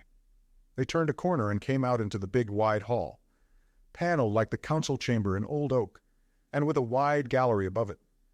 Two other figures came into sight at the far end. "Aha," said Mr. Fish, our genial host. This was such a ludicrous description of Lord Caterham that Anthony had to turn his head away to conceal a smile. "And with him," continued the American, "is a lady whose name I did not catch last night. But she is bright. She is very bright. With Lord Caterham was Virginia Revel. Anthony had been anticipating this meeting all along. He had no idea how to act. He must leave it to Virginia. Although he had full confidence in her presence of mind, he had not the slightest idea what line she would take. He was not long left in doubt. "Why, it's Mr. Cade," said Virginia. She held out both hands to him. "So you found you could come down after all?" "My dear Mrs. Revel, I had no idea Mr. Cade was a friend of yours," said Lord Caterham. "He's a very old friend," said Virginia, smiling at Anthony with a mischievous glint in her eye. "I ran across him in London, unexpectedly yesterday, and told him I was coming down here." Anthony was quick to give her pointer. "I explained to Mrs. Revel," he said, "that I had been forced to refuse your kind invitation. since it had really been extended to quite a different man. And I couldn't very well foist a perfect stranger on you under false pretenses. Well, well, my dear fellow, said Lord Caterham, that's all over and done with now. I'll send down to the cricketers for your bag. It's very kind of you, Lord Caterham, but nonsense, of course you must come to Chimneys. Horrible place, the cricketers, to stay in, I mean. Of course you must come, Mr. Cade, said Virginia softly. Anthony realized the altered tone of his surroundings. Already Virginia had done much for him. He was no longer an ambiguous stranger. Her position was so assured and unassailable that anyone for whom she vouched was accepted as a matter of course. He thought of the pistol in the tree at Burnham Beeches and smiled inwardly. I'll send for your traps, said Lord Caterham to Anthony. I suppose, in the circumstances, we can't have any shooting. A pity, but there it is. And I don't know what the devil to do with Isaacstein. It's all very unfortunate. The depressed peer sighed heavily. That's settled, then, said Virginia. You can begin to be useful right away, Mr. Cade, and take me out on the lake. It's very peaceful there, and far from crime and all that sort of thing. Isn't it awful for poor Lord Caterham having a murder done in his house? But it's George's fault, really. This is George's party, you know. Ah, said Lord Caterham. But I should never have listened to him. He assumed the air of a strong man betrayed by a single weakness. One can't help listening to George, said Virginia. He always holds you so that you can't get away. I'm thinking of patenting a detachable lapel. I wish you would, chuckled her host. I'm glad you're coming to us, Cade. I need support. I appreciate your kindness very much, Lord Caterham, said Anthony.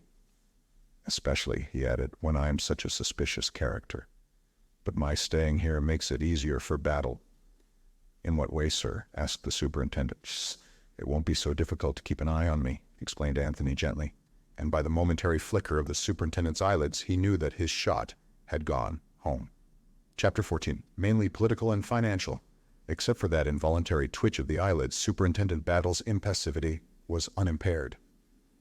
If he had been surprised at Virginia's recognition of Anthony, he did not show it.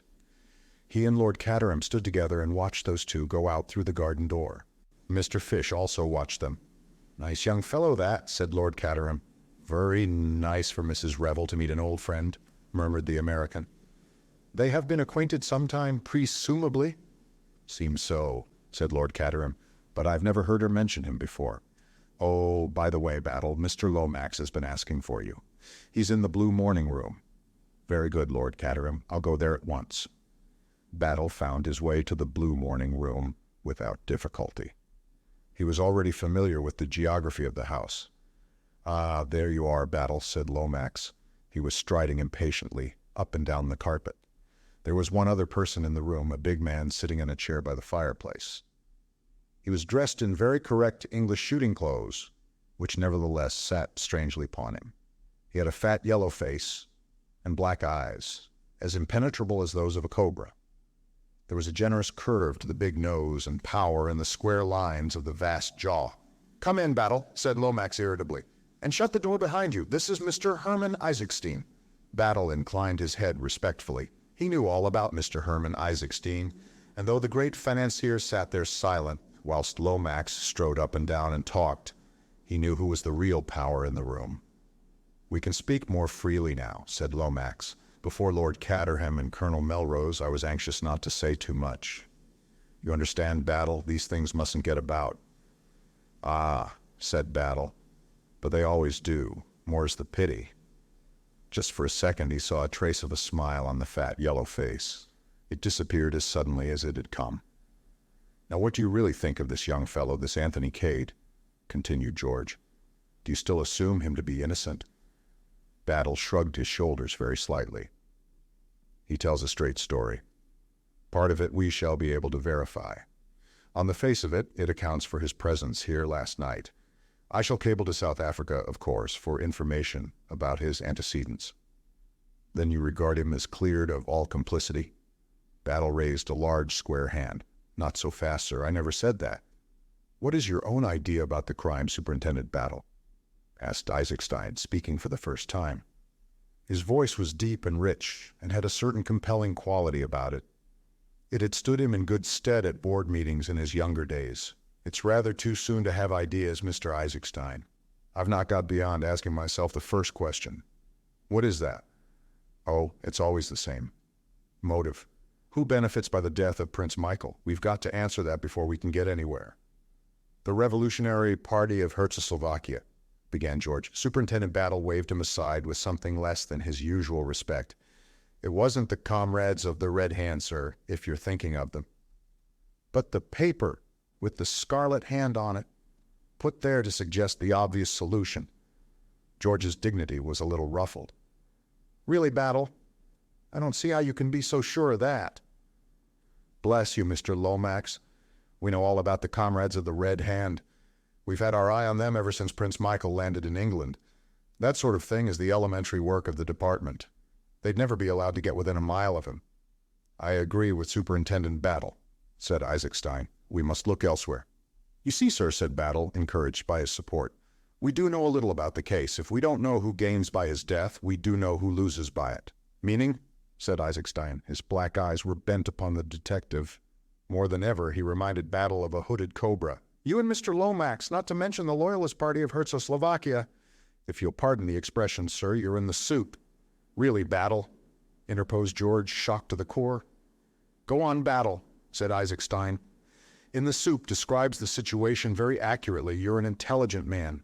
You've got to have a king. You've lost your king, like that.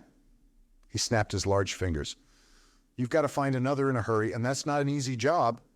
No, I don't want to know the details of your scheme. The bare outline is enough for me, but I take it it's a big deal? Isaacstein bent his head slowly. It's a very big deal. That brings me to my second question. Who is the next heir to the throne of Herzoslovakia? Isaacstein looked across at Lomax.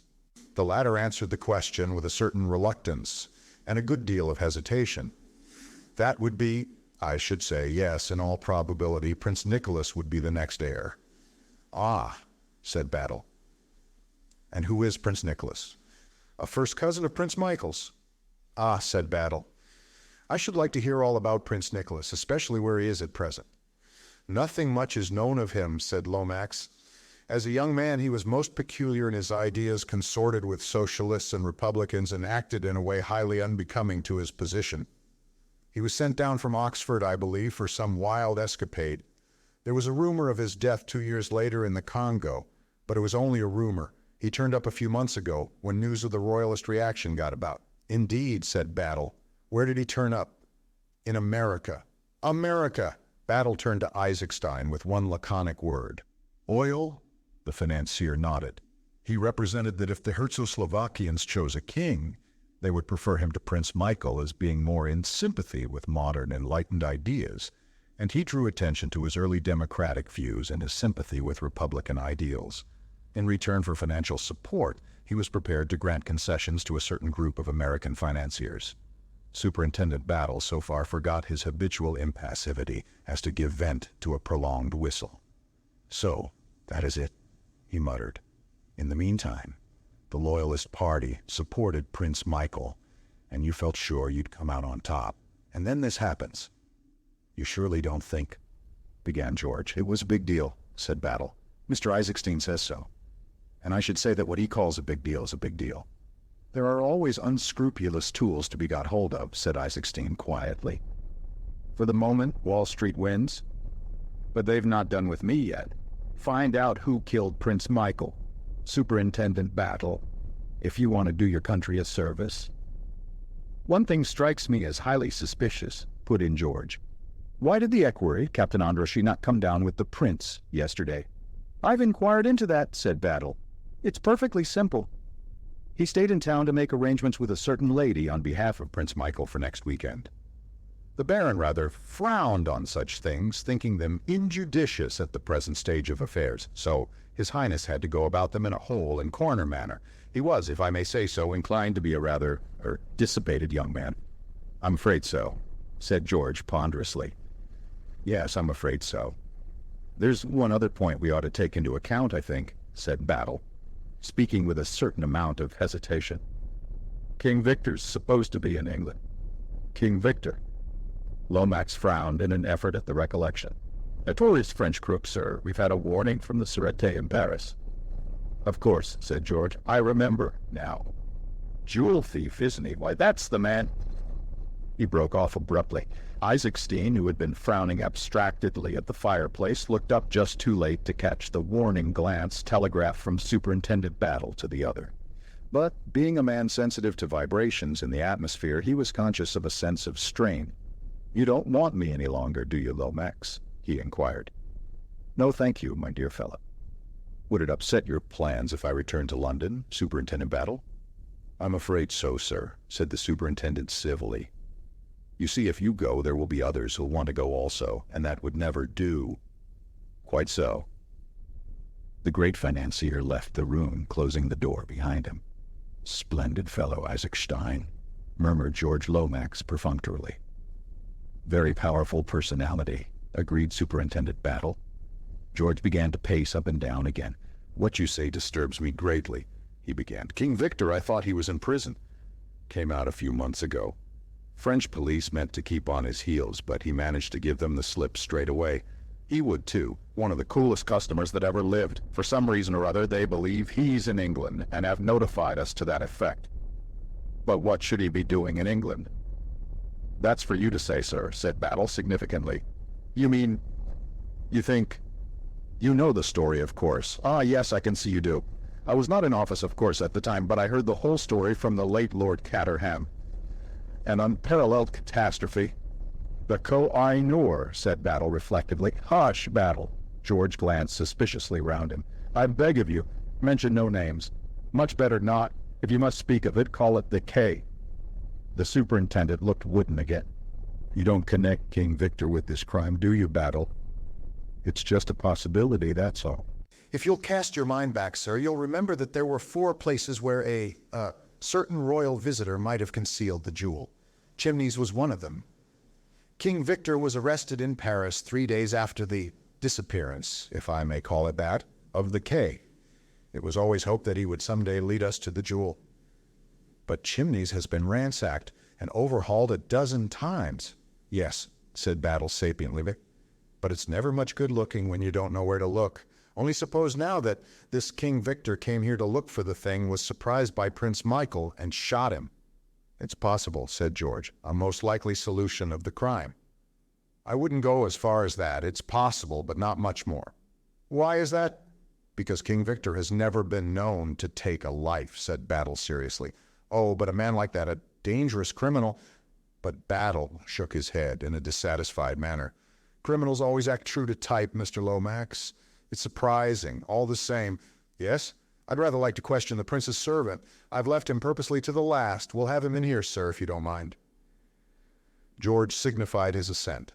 The superintendent rang the bell. Treadwell answered it and departed with his instructions. He returned shortly accompanied by a tall, fair man with high cheekbones and very deep-set blue eyes, and an impassivity of countenance which almost rivaled Battle's. "Boris Antchikov, yes." "You were valet to Prince Michael?" "I was His Highness's valet, yes." The man spoke good English, though with a markedly harsh foreign accent. "You know that your master was murdered last night?" A deep snarl, like the snarl of a wild beast, was the man's only answer. It alarmed George, who withdrew prudently towards the window. "When did you see your master last?" "His Highness retired to bed at 10:30. I slept, as always, in the anteroom next to him. He must have gone down to the room downstairs by the other door, the door that gave on to the corridor. I did not hear him go. It may be that I was drugged. I have been an unfaithful servant. I slept while my master woke. I am accursed." George gazed at him, fascinated. "You loved your master, eh?" said Battle, watching the man closely. Boris's features contracted painfully. He swallowed twice. Then his voice came, harsh with emotion. "I say this to you, English policemen. I would have died for him. And since he is dead and I still live, my eyes shall not know sleep or my heart rest until I have avenged him. Like a dog will I nose out his murderer, and when I have discovered him—" "Ah!" His eyes lit up. Suddenly he drew an immense knife from beneath his coat and brandished it aloft. "Not all at once will I kill him. Oh, no. First I will slit his nose and cut off his ears and put out his eyes, and then into his black heart I will thrust this knife."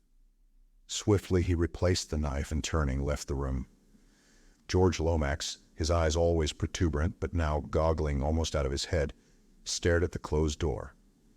Purebred Herzoslovakian, of course, he muttered. Most uncivilized people. A race of brigands. Superintendent Battle rose alertly to his feet. Either that man's sincere, he remarked, or he's the best bluffer I've ever seen. And if it's the former, God help Prince Michael's murderer when that human bloodhound gets hold of him. Chapter 15. The French Stranger. Virginia and Anthony walked side by side down the path which led to the lake. For some minutes after leaving the house, they were silent. It was Virginia who broke the silence at last with a little laugh. "Oh, dear," she said, "isn't it dreadful? Here I am so bursting with the things I want to tell you, and the things I want to know, that I simply don't know where to begin. First of all," she lowered her voice, "what have you done with the body? How awful it sounds, doesn't it? I never dreamt that I should be so steeped in crime." "I suppose it's quite a novel sensation for you," agreed Anthony, "but not for you." "Well, I've never disposed of a corpse before, certainly." "Tell me about it." Briefly and succinctly, Anthony ran over the steps he had taken on the previous night. Virginia listened attentively. "I think you were very clever," she said approvingly when he had finished. "I can pick up the trunk again when I go back to Paddington. The only difficulty that might arise is if you had to give an account of where you were yesterday evening." "I can't see that that can arise. The body can't have been found until late last night, or possibly this morning. Otherwise there would have been something about it in this morning's papers, and whatever you may imagine from reading detective stories, doctors aren't such magicians that they can tell you exactly how many hours a man has been dead. The exact time of his death will be pretty vague. An alibi for last night would be far more to the point." "I know, Lord Caterham was telling me all about it, but the Scotland Yard man is quite convinced of your innocence now, isn't he?" Anthony did not reply at once. "He doesn't look particularly astute," continued Virginia. "I don't know about that," said Anthony slowly. "I've an impression that there are no flies on Superintendent Battle. He appears to be convinced of my innocence. But I'm not so sure. He's stumped at present by my apparent lack of motive." "Apparent?" cried Virginia. "But what possible reason could you have for murdering an unknown foreign count?" Anthony darted a sharp glance at her. "You were at one time or other in Herzoslovakia, weren't you?" he asked. "Yes, I was there with my husband for 2 years at the embassy. That was just before the assassination of the king and queen. Did you ever run across Prince Michael Obolovich?"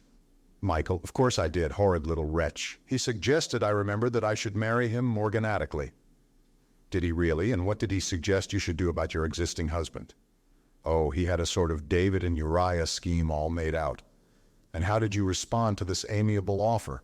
"Well," said Virginia, "unfortunately one had to be diplomatic, so poor little Michael didn't get it as straight from the shoulder as he might have done. But he retired hurt all the same. Why all this interest about Michael?" "Something I'm getting at in my own blundering fashion. I take it that you didn't meet the murdered man?" "No. To put it like a book, he retired to his own apartments immediately on arrival." "And of course you haven't seen the body?" Virginia, eyeing him with a good deal of interest, shook her head. "Could you get to see it, do you think? By means of influence in high places, meaning Lord Caterham?" "I dare say I could. Why, is it an order?" "Good Lord, no," said Anthony, horrified. "Have I been as dictatorial as all that? No, it's simply this. Count Stanislaus was the incognito of Prince Michael of Herzoslovakia." Virginia's eyes opened very wide. "I see." Suddenly her face broke into its fascinating one-sided smile. "I hope you don't suggest that Michael went to his room simply to avoid seeing me?" "Something of the kind," admitted Anthony. "You see, if I'm right in my idea that someone wanted to prevent your coming to Chimneys, the reason seems to lie in your knowing Herzoslovakia. Do you realize that you're the only person here who knew Prince Michael by sight?" "Do you mean that this man who was murdered was an impostor?" asked Virginia abruptly. "That is the possibility that crossed my mind. If you can get Lord Caterham to show you the body, we can clear up that point at once." "He was shot at 11.45, said Virginia thoughtfully. "The time mentioned on that scrap of paper, the whole thing's horribly mysterious. That reminds me. Is that your window up there? The second from the end over the council chamber?" "No, my room is in the Elizabethan wing, the other side." "Why?" "Simply because as I walked away last night, after thinking I heard a shot, the light went up in that room." "How curious. I don't know who has that room, but I can find out by asking Bundle. Perhaps they heard the shot. If so, they haven't come forward to say so. I understood from Battle that nobody in the house heard the shot fired. It's the only clue of any kind that I've got, and I dare say it's a pretty rotten one, but I mean to follow it up for what it's worth. It's curious, certainly, said Virginia thoughtfully. They had arrived at the boathouse by the lake and had been leaning against it as they talked. And now for the whole story, said Anthony. We'll paddle gently about on the lake, secure from the prying ears of Scotland Yard, American visitors, and curious housemaids. I've heard something from Lord Caterham, said Virginia, but not nearly enough. To begin with, which are you really, Anthony Cade or Jimmy McGrath? For the second time that morning, Anthony unfolded the history of the last 6 weeks of his life, with this difference that the account given to Virginia needed no editing. He finished up with his own astonished recognition of, Mr. Holmes. By the way, Mrs. Revel, he ended, I've never thanked you for imperiling your immortal soul by saying that I was an old friend of yours. Of course you're an old friend, cried Virginia. You don't suppose I'd cumber you with a corpse and then pretend you were a mere acquaintance next time I met you? No, indeed. She paused. Do you know one thing that strikes me about all this, she went on, that there's some extra mystery about those memoirs that we haven't fathomed yet. I think you're right, agreed Anthony. There's one thing I'd like you to tell me, he continued. What's that? Why did you seem so surprised when I mentioned the name of Jimmy McGrath to you yesterday at Pond Street? Had you heard it before? I had, Sherlock Holmes. George, my cousin George Lomax, you know, came to see me the other day and suggested a lot of frightfully silly things. His idea was that I should come down here and make myself agreeable to this man McGrath and Delilah the memoirs out of him somehow. He didn't put it like that, of course. He talked a lot of nonsense about English gentlewomen and things like that, but his real meaning was never obscure for a moment. It was just the sort of rotten thing poor old George would think of. And then I wanted to know too much, and he tried to put me off with lies that wouldn't have deceived a child of 2. Well, his plan seems to have succeeded anyhow, observed Anthony. Here am I, the James McGrath he had in mind, and here are you being agreeable to me. But alas for poor old George, no memoirs. Now, I've got a question for you. When I said I hadn't written those letters, you said you knew I hadn't. You couldn't know any such thing? Oh, yes, I could, said Anthony, smiling. I've got a good working knowledge of psychology. You mean your belief in the sterling worth of my moral character was such that... But Anthony was shaking his head vigorously. Not at all. I don't know anything about your moral character. You might have a lover and you might write to him, but you'd never lie down to be blackmailed. The Virginia Revel of those letters was scared stiff. You'd have fought. I wonder who the real Virginia Revel is, where she is, I mean. It makes me feel as though I had a double somewhere. Anthony lit a cigarette. You know that one of the letters was written from Chimneys? He asked, at last. What? Virginia was clearly startled. When was it written? It wasn't dated, but it's odd, isn't it? I'm perfectly certain no other Virginia Revel has ever stayed at Chimneys. Bundle or Lord Caterham would have said something about the coincidence of the name if she had. Yes, it's rather queer. Do you know, Mrs. Revel, I am beginning to disbelieve profoundly in this other Virginia Revel. She's very elusive, agreed Virginia. Extraordinarily elusive. I'm beginning to think that the person who wrote those letters deliberately used your name. But why? Cried Virginia. Why should they do such a thing? Ah, that's just the question. There's the devil of a lot to find out about everything. Who do you really think killed Michael? Asked Virginia suddenly. The comrades of the Red Hand?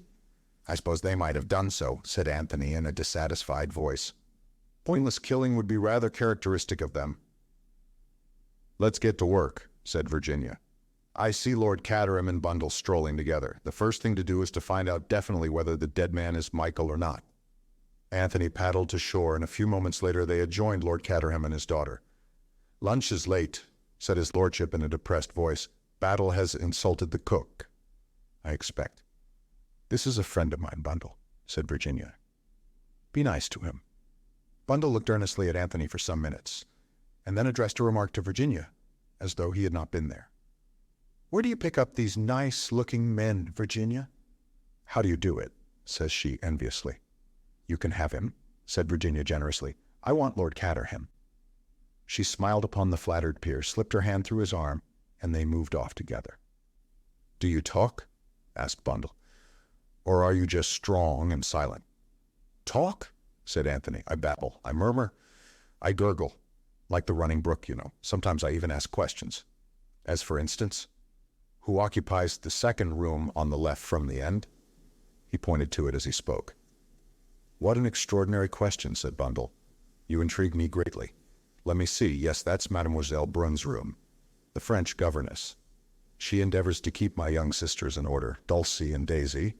Like the song, you know. I dare say they'd have called the next one Dorothy May. But Mother got tired of having nothing but girls and died. Thought someone else could take on the job of providing an heir." "Mademoiselle Brun," said Anthony thoughtfully. "How long has she been with you?" 2 months. She came to us when we were in Scotland." "Ha!" said Anthony. "I smell a rat." "I wish I could smell some lunch," said Bundle.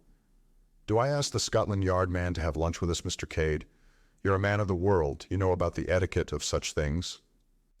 "We've never had a murder in the house before. Exciting, isn't it? I'm sorry your character was so completely cleared this morning. I've always wanted to meet a murderer and see for myself if they're as genial and charming as the Sunday papers always say they are. God! What's that?" What seemed to be a taxi approaching the house. Its 2 occupants were a tall man with a bald head and a black beard, and a smaller and younger man with a black mustache. Anthony recognized the former and guessed that it was he rather than the vehicle which contained him that had wrung the exclamation of astonishment from his companion's lips. "Unless I much mistake," he remarked, "that is my old friend Baron Lollipop." "Baron what?" "I call him Lollipop for convenience. The pronouncing of his own name tends to harden the arteries." "It nearly wrecked the telephone this morning," remarked Bundle. "So that's the Baron, is it? I foresee he'll be turned on to me this afternoon, and I've had Isaacstein all the morning. Let George do his own dirty work, say I, and to hell with politics. Excuse me leaving you, Mr. Cade, but I must stand by poor old father." Bundle retreated rapidly to the house. Anthony stood looking after her for a minute or two, and thoughtfully lighted a cigarette. As he did so, his ear was caught by a stealthy sound quite near him. He was standing by the boathouse, and the sound seemed to come from just round the corner. The mental picture conveyed to him was that of a man vainly trying to stifle a sudden sneeze. "Now I very much wonder who's behind the boathouse," said Anthony to himself. "We'd better see, I think." Suiting the action to the word, he threw away the match he had just blown out, and ran lightly and noiselessly round the corner of the boathouse. He came upon a man who had evidently been kneeling on the ground and was just struggling to rise to his feet. He was tall, wore a light-colored overcoat and glasses, and for the rest had a short, pointed black beard and a slightly foppish manner. He was between 30 and 40 years of age and altogether of a most respectable appearance. "What are you doing here?" asked Anthony. He was pretty certain that the man was not one of Lord Caterham's guests. "I ask your pardon?" said the stranger with a marked foreign accent and what was meant to be an engaging smile. "It is that I wish to return to the Jolly Crickets, and I have lost my way. Would monsieur be so good as to direct me?" "Certainly," said Anthony, "but you don't go there by water, you know." "Eh?" said the stranger with the air of one at a loss. "I said," repeated Anthony with a meaning glance at the boathouse, "that you won't get there by water. There's a right-of-way across the park, some distance away, but all this is the private part. You're trespassing." "I'm most sorry," said the stranger. "I lost my direction entirely. I thought I would come up here and inquire." Anthony refrained from pointing out that kneeling behind a boathouse was a somewhat peculiar manner of prosecuting inquiries. He took the stranger kindly by the arm. "You go this way," he said. "Right round the lake and straight on. You can't miss the path. When you get on it, turn to the left, and it will lead you to the village. You're staying at the Cricketers, I suppose?" "I am, monsieur, since this morning. Many thanks for your kindness in directing me." "Don't mention it," said Anthony. "I hope you haven't caught cold." "Eh?" said the stranger. "From kneeling on the damp ground, I mean," explained Anthony. "I fancied I heard you sneezing." "I may have sneezed," admitted the other. "Quite so," said Anthony. "But you shouldn't suppress a sneeze, you know. One of the most eminent doctors said so only the other day. It's frightfully dangerous. I don't remember exactly what it does to you, whether it's an inhibition or whether it hardens your arteries, but you must never do it. Good morning." "Good morning, and thank you, monsieur, for setting me on the right road." "Second suspicious stranger from village inn," murmured Anthony to himself as he watched the other's retreating form. "And one that I can't quite place, either. Appearance that of a French commercial traveler. I don't quite see him as a comrade of the Red Hand. Does he represent yet a third party in the harassed state of Herzoslovakia? The French governess has the second window from the end. A mysterious Frenchman is found slinking round the grounds, listening to conversations that are not meant for his ears. I'll bet my hat there's something in it." Musing thus, Anthony retraced his steps to the house. On the terrace he encountered Lord Caterham, looking suitably depressed, and two new arrivals. He brightened a little at the sight of Anthony. "Ah, there you are," he remarked. "Let me introduce you to Baron, and Captain Andrassy, Mr. Anthony Cade." The Baron stared at Anthony with growing suspicion. "Mr. Cade?" he said stiffly. "I think not." "A word alone with you, Baron," said Anthony. "I can explain everything." The Baron bowed, and the two men walked down the terrace together. "Baron," said Anthony, "I must throw myself upon your mercy. I have so far strained the honor of an English gentleman as to travel to this country under an assumed name. I represented myself to you as Mr. James McGrath, but you must see for yourself that the deception involved was infinitesimal. You are doubtless acquainted with the works of Shakespeare and his remarks about the unimportance of the nomenclature of roses. This case is the same. The man you wanted to see was the man in possession of the memoirs. I was that man. As you know only too well, I am no longer in possession of them. A neat trick, Baron, a very neat trick. Who thought of it, you or your principal? His Highness's own idea it was, and for anyone but him to carry it out he would not permit." "He did it jolly well," said Anthony with approval. "I never took him for anything but an Englishman." "The education of an English gentleman did the prince receive," explained the Baron. "The custom of Herzoslovakia it is." "No professional could have pinched those papers better," said Anthony. "May I ask, without indiscretion, what has become of them?" "Between gentlemen," began the Baron. "You're too kind, Baron," murmured Anthony. "I've never been called a gentleman so often as I have in the last 48 hours. I to you say this, I believe them to be burnt." "You believe, but you don't know, eh? Is that it?" "His Highness in his own keeping retained them. His purpose it was to read them and then by the fire to destroy them." "I see," said Anthony. "All the same, they are not the kind of light literature you'd skim through in half an hour. Among the effects of my martyred master they have not discovered been. It is clear, therefore, that burnt they are." Said Anthony. "I wonder." He was silent for a minute or two, and then went on. "I have asked you these questions, Baron, because, as you may have heard, I myself have been implicated in the crime. I must clear myself absolutely so that no suspicion attaches to me." "Undoubtedly," said the Baron. "Your honor demands it." "Exactly," said Anthony. "You put these things so well. I haven't got the knack of it. To continue, I can only clear myself by discovering the real murderer, and to do that, I must have all the facts. This question of the memoirs is very important. It seems to me possible that to gain possession of them might be the motive of the crime. Tell me, Baron, is that a very far-fetched idea?" The Baron hesitated for a moment or two. "You yourself the memoirs have read?" he asked cautiously at length. "I think I am answered," said Anthony, smiling. "Now, Baron, there's just one thing more. I should like to give you fair warning that it is still my intention to deliver that manuscript to the publishers on Wednesday next, the 13th of October. The Baron stared at him. "But you have no longer got it." "On Wednesday next," I said. "Today is Friday. That gives me 5 days to get hold of it again." "But if it is burnt—" "I don't think it is burnt. I have good reasons for not believing so." As he spoke, they turned the corner of the terrace. A massive figure was advancing towards them. Anthony, who had not yet seen the great Mr. Herman Isaacstein, looked at him with considerable interest. "Ah, Baron," said Isaacstein, waving the big black cigar he was smoking, "this is a bad business. A very bad business." "My good friend, Mr. Isaacstein, it is indeed," cried the Baron. "All our noble edifice in ruins is—" Anthony tactfully left the two gentlemen to their lamentations, and retraced his steps along the terrace. Suddenly he came to a halt. A thin spiral of smoke was rising into the air, apparently from the very center of the yew hedge. "It must be hollow in the middle," reflected Anthony. "I've heard of such things before." He looked swiftly to right and left of him. Lord Caterham was at the farther end of the terrace with Captain Andrassy. Their backs were towards him. Anthony bent down and wriggled his way through the massive yew. He had been quite right in his supposition. The yew hedge was really not one, but two. A narrow passage divided them. The entrance to this was about halfway up, on the side of the house. There was no mystery about it, but no one seeing the yew hedge from the front would have guessed at the probability. Anthony looked down the narrow vista. About halfway down, a man was reclining in a basket chair. A half-smoked cigar rested on the arm of the chair, and the gentleman himself appeared to be asleep.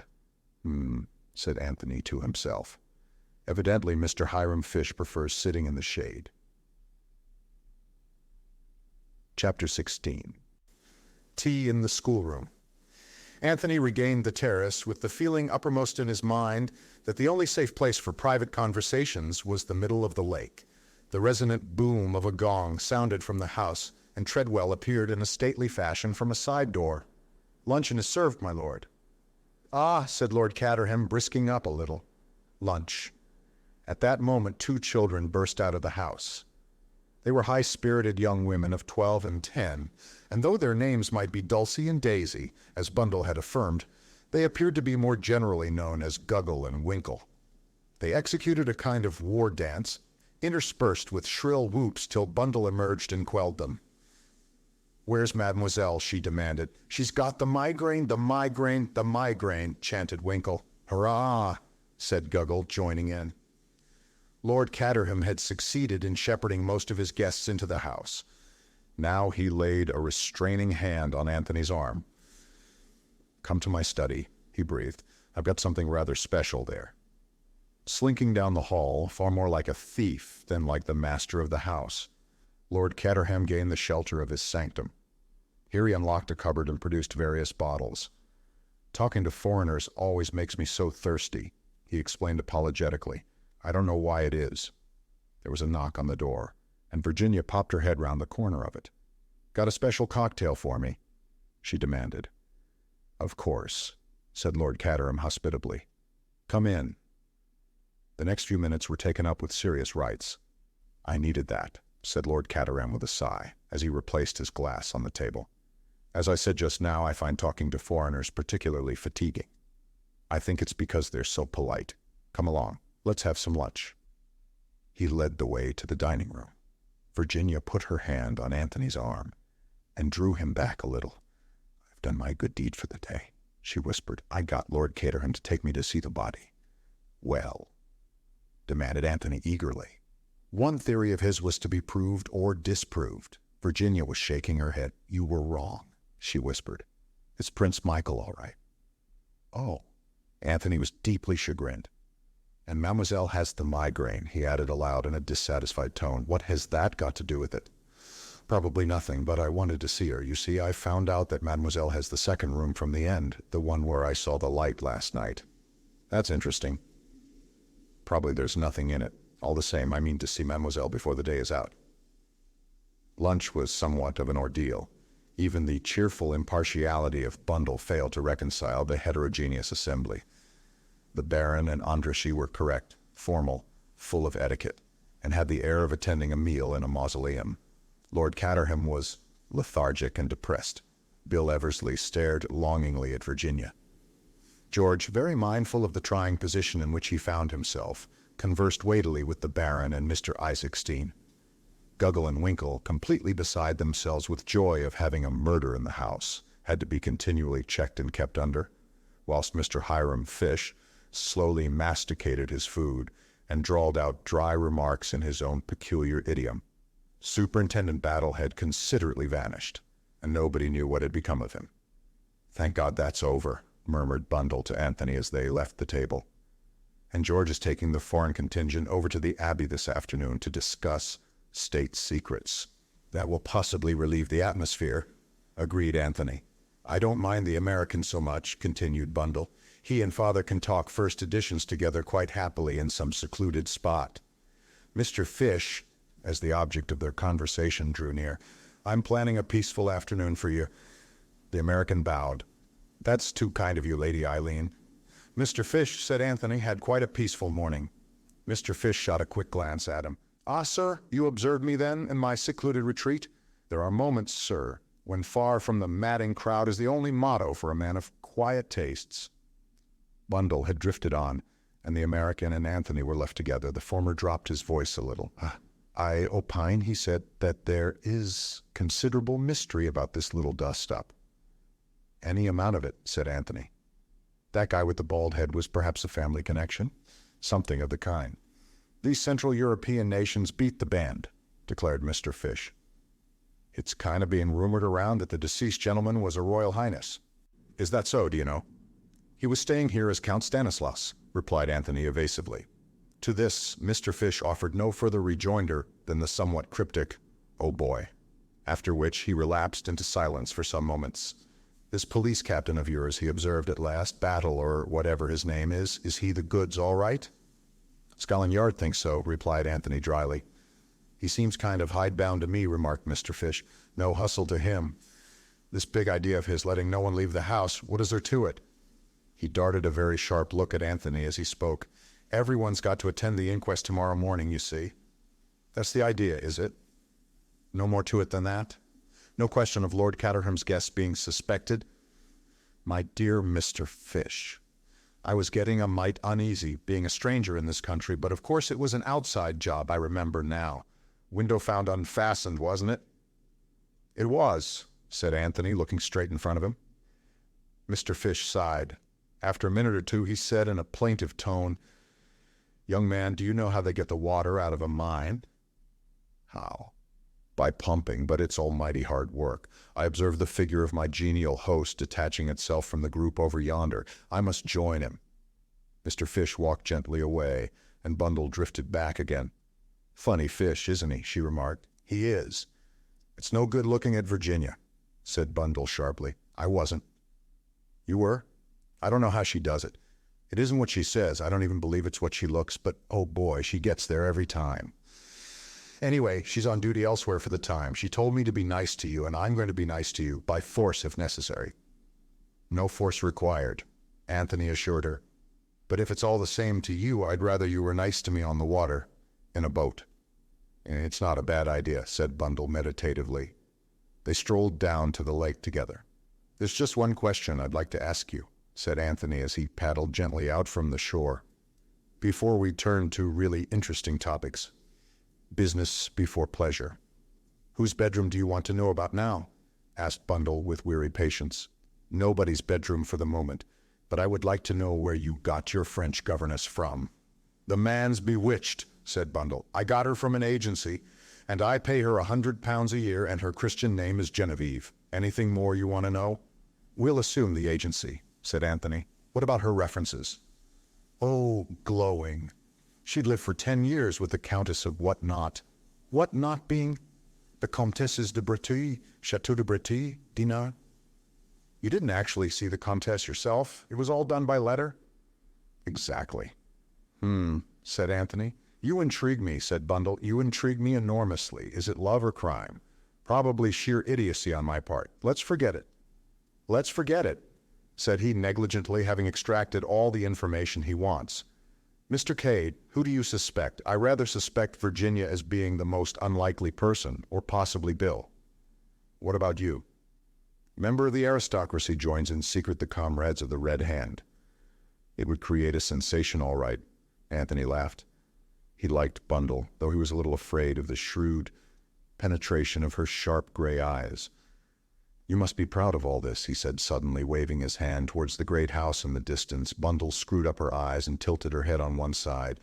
Yes, it means something, I suppose, but one's too used to it.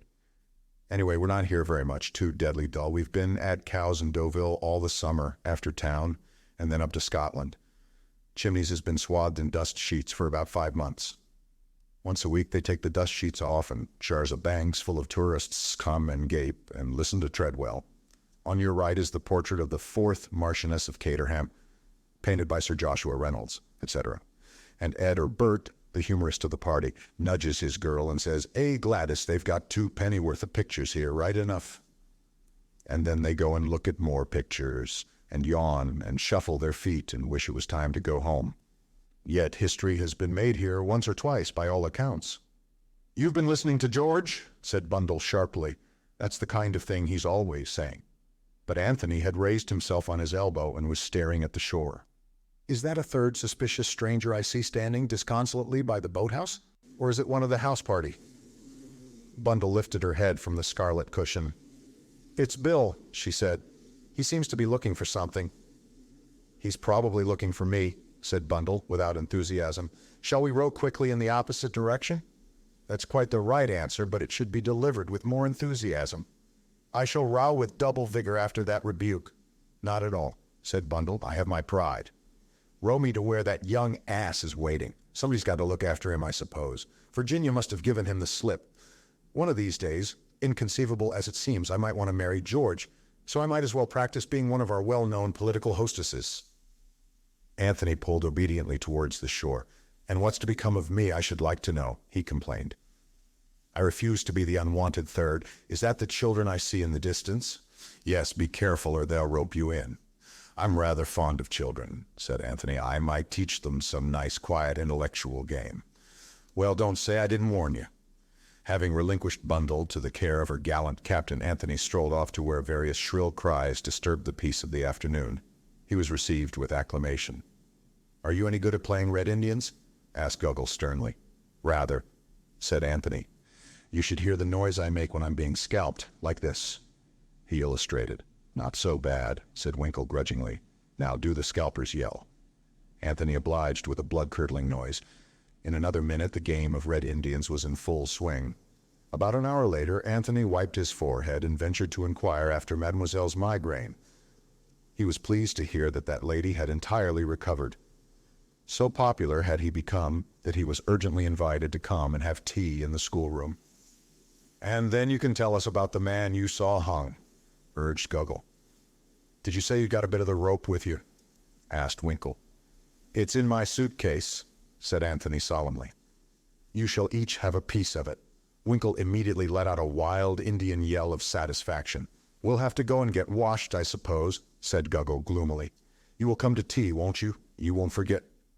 Anthony swore solemnly that nothing should prevent his keeping the engagement. Satisfied, the youthful pair beat a retreat towards the house. Anthony stood for a minute looking after them, and as he did so, he became aware of a man leaving the other side of a little copse of trees and hurrying away across the park. He felt almost sure that it was the same black-bearded stranger he had encountered that morning. Whilst he was hesitating whether to go after him or not, the trees just ahead of him were parted, and Mr. Hiram Fish stepped out into the open. He stared slightly when he saw Anthony. "A peaceful afternoon, Mr. Fish?" inquired the latter. "I thank you, yes." Mr. Fish did not look as peaceful as usual, however. His face was flushed, and he was breathing hard, as though he had been running. He drew out his watch and consulted it. "I guess," he said softly, "it's just about time for your British institution of afternoon tea." Closing his watch with a snap, Mr. Fish ambled gently away in the direction of the house. Anthony stood in a brown study and awoke with a start to the fact that Superintendent Battle was standing beside him. Not the faintest sound had heralded his approach, and he seemed literally to have materialized from space. "Where did you spring from?" asked Anthony irritably. With a slight jerk of his head, Battle indicated the little copse of trees behind them. "It seems a popular spot this afternoon," remarked Anthony. "You were very lost in thought, Mr. Cade." "I was indeed.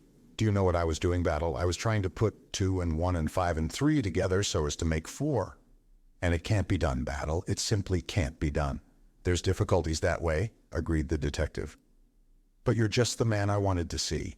Battle, I want to go away. Can it be done?" True to his creed, Superintendent Battle showed neither emotion nor surprise. His reply was easy and matter-of-fact. "It depends, sir, as to where you want to go." "I'll tell you exactly, Battle. I'll lay my cards upon the table. I want to go to Dinard, to the chateau of Madame la Comtesse de Breteuil. Can it be done?" "When do you want to go, Mr. Cade?"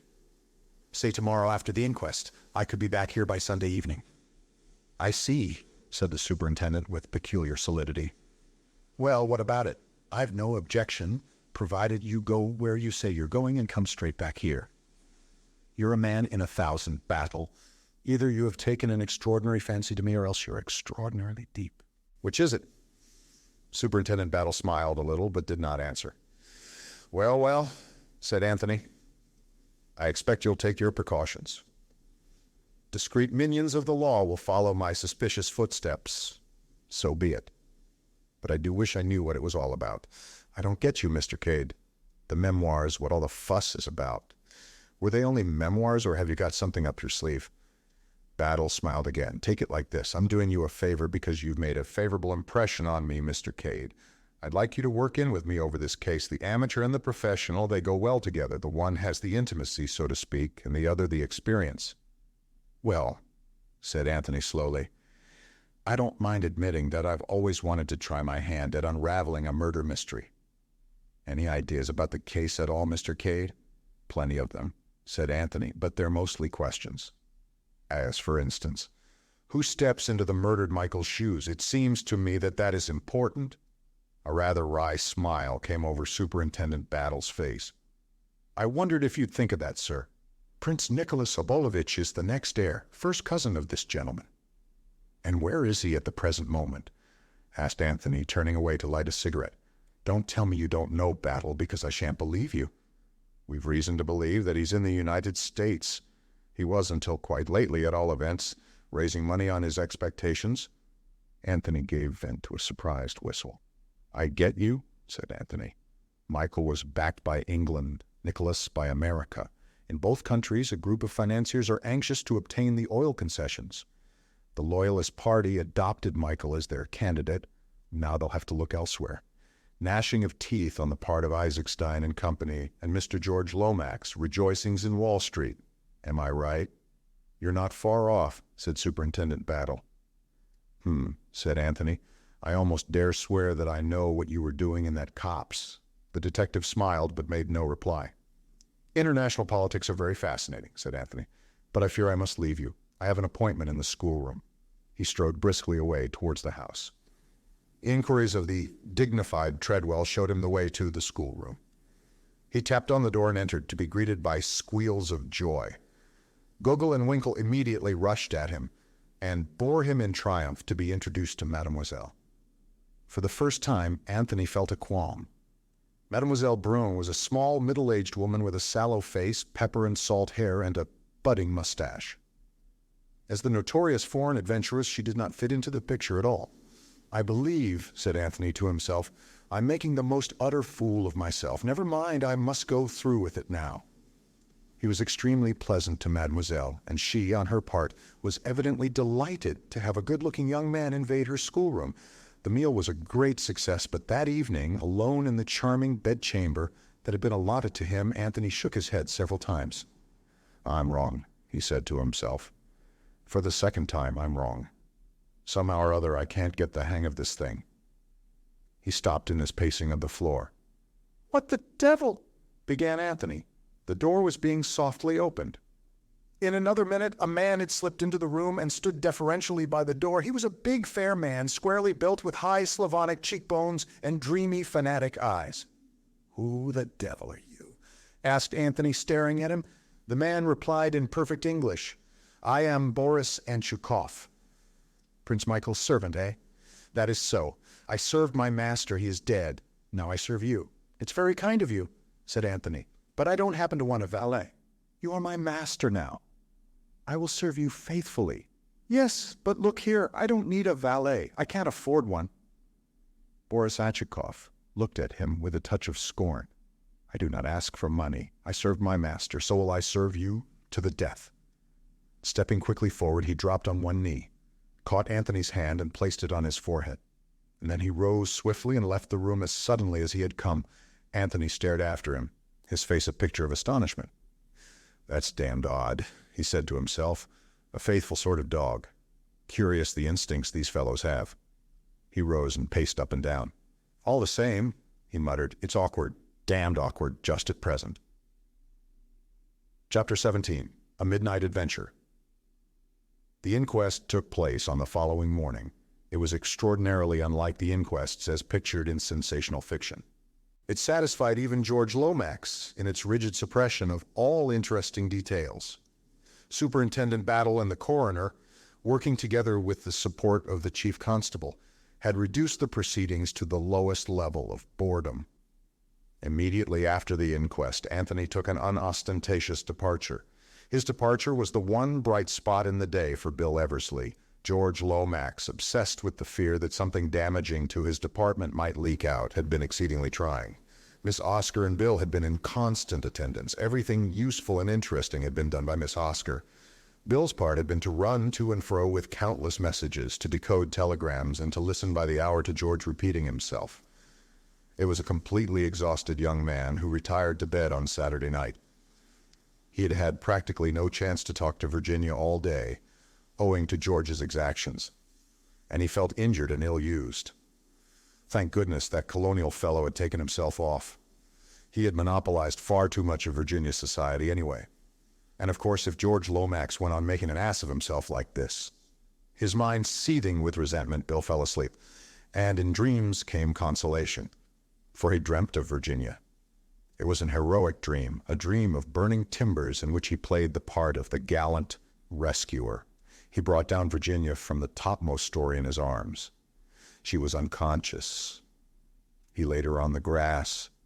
Then he went off to find a packet of sandwiches. It was most important that he should find that packet of sandwiches. George had it. But instead of giving it up to Bill, he began to dictate telegrams. They were now in the vestry of a church, and any minute Virginia might arrive to be married to him. Horror. He was wearing pajamas. He must get home at once and find his proper clothes. He rushed out to the car. The car would not start. No petrol in the tank. He was getting desperate. And then a big general bus drew up, and Virginia got out of it on the arm of the bald-headed baron. She was deliciously cool and exquisitely dressed in gray. She came over to him and shook him by the shoulders playfully. "Bill," she said. "Oh, Bill." She shook him harder. "Bill," she said, "wake up. Oh, do wake up." Very dazed, Bill woke up. He was in his bedroom at Chimneys. But part of the dream was with him still. Virginia was leaning over him and was repeating the same words with variations. "Wake up, Bill. Oh, do wake up, Bill." "Hello," said Bill, sitting up in bed. "What's the matter?" Virginia gave a sigh of relief. "Thank goodness. I thought you'd never wake up. I've been shaking you and shaking you. Are you properly awake now?" "I think so," said Bill doubtfully. "You great lump," said Virginia. "The trouble I've had. My arms are aching." "These insults are uncalled for," said Bill with dignity. "Let me say, Virginia, that I consider your conduct most unbecoming. Not at all that of a pure young widow." "Don't be an idiot, Bill. Things are happening." "What kind of things?" "Queer things. In the council chamber. I thought I heard a door bang somewhere. And I came down to see, and then saw a light in the council chamber. I crept along the passage and peeped through the crack of the door. I couldn't see much, but what I could see was so extraordinary that I felt I must see more. And then all of a sudden I felt that I should like a nice, big, strong man with me, and you were the nicest and biggest and strongest man I could think of. So I came in and tried to wake you up quietly, but I've been ages doing it." "I see," said Bill. "And what do you want me to do now? Get up and tackle the burglars?" Virginia wrinkled her brows. "I'm not sure that they are burglars. Bill, it's very queer. But don't let's waste time talking. Get up." Bill slipped obediently out of bed. "Wait while I don a pair of boots, the big ones with nails in them. However big and strong I am, I'm not going to tackle hardened criminals with bare feet." "I like your pajamas, Bill," said Virginia dreamily. Brightness without vulgarity. "While we're on the subject," remarked Bill, reaching for his second boot, "I like that thingamy-bob of yours. It's a pretty shade of green. What do you call it? It's not just a dressing gown, is it?" "It's a negligee," said Virginia. "I'm glad you've led such a pure life, Bill." "I haven't," said Bill indignantly. "You've just betrayed the fact." "You're very nice, Bill, and I like you. I dare say that tomorrow morning, say about 10 o'clock, a good safe hour for not unduly exciting the emotions, I might even kiss you." "I always think these things are best carried out on the spur of the moment," suggested Bill. "We've other fish to fry," said Virginia. "If you don't want to put on a gas mask and a shirt of chainmail, shall we start?" "I'm ready," said Bill. He wriggled into a lurid silk dressing gown and picked up a poker. "The orthodox weapon," he observed. "Come on," said Virginia, "and don't make a noise." They crept out of the room and along the corridor and then down the wide double staircase. Virginia frowned as they reached the bottom of it. "Those boots of yours aren't exactly domes of silence, are they, Bill?" "Nails will be nails," said Bill. "I'm doing my best." "You'll have to take them off," said Virginia firmly. Bill groaned. You can carry them in your hand. I want to see if you can make out what's going on in the council chamber. Bill, it's awfully mysterious. Why should burglars take a man in armor to pieces? Well, I suppose they can't take him away whole very well. They disarticulate him and pack him neatly. Virginia shook her head, dissatisfied. What should they want to steal a moldy old suit of armor for? Why, Chimneys is full of treasures that are much easier to take away. Bill shook his head. How many of them are there? He asked, taking a firmer grip of his poker. I couldn't see properly. You know what a keyhole is, and they only had a flashlight. I expect they've gone by now, said Bill hopefully. He sat down on the bottom stair and drew off his boots.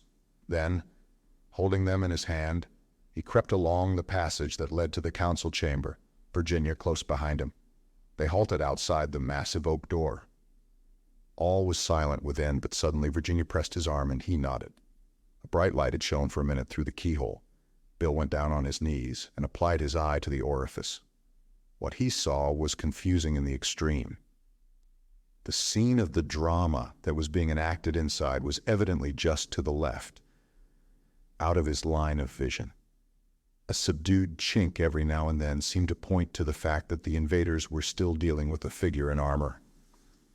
There were two of these, Bill remembered. They stood together by the wall just under the Holbein portrait. The light of the electric torch was evidently being directed upon the operations in progress. It left the rest of the room nearly in darkness. Once a figure flitted across Bill's line of vision, but there was not sufficient light to distinguish anything about it. It might have been that of a man or a woman. In a minute or two it flitted back again, and the pistol and the blackmailing letters, that is, if they are on him still. Anthony ran rapidly through the dead man's pockets. He's been stripped clean, he announced. There's not a thing on him. There will be dirty work at the crossroads over those letters yet. Hello, what's this? Hole in the lining. Something got caught there, torn roughly out, and a scrap of paper left behind. He drew out the scrap of paper as he spoke and brought it over to the light. Virginia joined him. Pity we haven't got the rest of it, he muttered. Chimneys 11.45 Thursday. Sounds like an appointment. Chimneys? Cried Virginia. How extraordinary. Why extraordinary? Rather high tone for such a low fellow. I'm going to Chimneys this evening, at least I was. Anthony wheeled round on her. What's that? Say that again. I was going to Chimneys this evening, repeated Virginia. Anthony stared at her. I begin to see. At least I may be wrong, but it's an idea. Suppose someone wanted badly to prevent your going to Chimneys. My cousin George Lomax does, said Virginia with a smile, but I can't seriously suspect George of murder. Anthony did not smile. He was lost in thought. If you ring up the police, it's goodbye to any idea of getting to Chimneys today, or even tomorrow, and I should like you to go to Chimneys. I fancy it will disconcert our unknown friends. Mrs. Revel, will you put yourself in my hands? It's to be Plan B, then. It's to be Plan B. The first thing is to get that maid of yours out of the house. Can you manage that? Easily. Virginia went out in the hall and called up the stairs. Elise, Elise, Madame? Anthony heard a rapid colloquy, and then the front door opened and shut. Virginia came back into the room. She's gone. I sent her for some special scent, told her the shop in question was open until 8. It won't be, of course. She's to follow after me by the next train without coming back here. Good, said Anthony approvingly. We can now proceed to the disposal of the body. It's a time-worn method, but I'm afraid I shall have to ask you if there's such a thing in the house as a trunk. Of course there is. Come down to the basement and take your choice. There was a variety of trunks in the basement. Anthony selected a solid affair of suitable size. I'll attend to this part of it, he said tactfully. You go upstairs and get ready to start. Virginia obeyed. She slipped out of her tennis kit, put on a soft brown traveling dress and a delightful little orange hat, and came down to find Anthony waiting in the hall with a neatly strapped trunk beside him. I should like to tell you the story of my life, he remarked, but it's going to be rather a busy evening. Now this is what you've got to do. Call a taxi, have your luggage put on it, including the trunk, drive to Paddington. There have the trunk put in the left luggage office. I shall be on the platform. As you pass me, drop the cloakroom ticket. I will pick it up and pretend to return it to you, but in reality I shall keep it. Go on to Chimneys and leave the rest to me. It's awfully good of you, said Virginia. It's really dreadful of me saddling a perfect stranger with a dead body like this. "I like it," returned Anthony nonchalantly. "If one of my friends, Jimmy McGrath, were here, he'd tell you that anything of this kind suits me down to the ground." Virginia was staring at him. "What name did you say?" "Jimmy McGrath." Anthony returned her glance keenly. "Yes? Why? Have you heard of him?" "Yes, and quite lately." She paused irresolutely and then went on. "Mr. Cade, I must talk to you. Can't you come down to Chimneys? You'll see me before very long, Mrs. Revel, I'll tell you that. Now, exit conspirator A by back door slinkingly. Exit conspirator B in blaze of glory by front door to taxi." The plan went through without a hitch. Anthony, having picked up a second taxi, was on the platform and duly retrieved the fallen ticket. He then departed in search of a somewhat battered second-hand Morris Cowley, which he had acquired earlier in the day in case it should be necessary to his plans. Returning to Paddington in this, he handed the ticket to the porter, who got the trunk out of the cloakroom and wedged it securely at the back of the car. Anthony drove off. His objective now was out of London, through Notting Hill, Shepherd's Bush, down Goldhawk Road through Brentford and Hounslow till he came to the long stretch of road midway between Hounslow and Staines. It was a well-frequented road, with motors passing continually. No footmarks or tire marks were likely to show. Anthony stopped the car at a certain spot. Getting down, he first obscured the number plate with mud. Then, waiting until he heard no car coming in either direction, he opened the trunk, heaved out Giuseppe's body, and laid it neatly down by the side of the road, on the inside of a curve, so that the headlights of passing motors would not strike on it. Then he entered the car again and drove away. The whole business had occupied exactly 1 minute and a half. He made a detour to the right, returning to London by way of Burnham Beeches. There again he halted the car, and choosing a giant of the forest, he deliberately climbed the huge tree. It was something of a feat, even for Anthony. To one of the topmost branches, he affixed a small brown paper parcel, concealing it in a little niche close to the bowl. "A very clever way of disposing of the pistol," said Anthony to himself with some approval. "Everybody hunts about on the ground and drags puns. But there are very few people in England who could climb that tree." Next, back to London and Paddington Station. Here he left the trunk, at the other cloakroom this time, the one on the arrival side. He thought longingly of such things as good rump steaks, juicy chops, and large masses of fried potatoes. But he shook his head ruefully, glancing at his wristwatch. He fed the Morris with a fresh supply of petrol, and then took the road once more. North this time. It was just after 11:30 that he brought the car to rest in the road adjoining the Park of Chimneys. Jumping out, he scaled the wall easily enough and set out towards the house. It took him longer than he thought, and presently he broke into a run. A great gray mass loomed up out of the darkness, the venerable pile of chimneys. In the distance, a stable clock chimed the 3/4, 11:45, the time mentioned on the scrap of paper. Anthony was on the terrace now, looking up at the house. Everything seemed dark and quiet. "They go to bed early, these politicians," he murmured to himself. And suddenly a sound smote upon his ears, the sound of a shot. Anthony spun round quickly. The sound had come from within the house, he was sure of that. He waited a minute, but everything was still as death. Finally, he went up to one of the long French windows from where he judged the sound that had startled him had come. He tried the handle. It was locked. He tried some of the other windows, listening intently all the while. But the silence remained unbroken. In the end, he told himself that he must have imagined the sound, or perhaps mistaken a stray shot coming from a poacher in the woods. He turned and retraced his steps across the park, vaguely dissatisfied and uneasy. He looked back at the house, and whilst he looked, a light sprang up in one of the windows on the first floor. In another minute it went out again, and the whole place was in darkness once more. Chapter 10. Chimneys Inspector Badgeworthy in his office. Time, 8:30 a.m. A tall, portly man, Inspector Badgeworthy, with a heavy regulation tread, inclined to breathe hard in moments of professional strain. In attendance, Constable Johnson, very new to the force, with a downy, unfledged look about him like a human chicken. The telephone on the table rang sharply, and the inspector took it up with his usual portentous gravity of action. "Yes.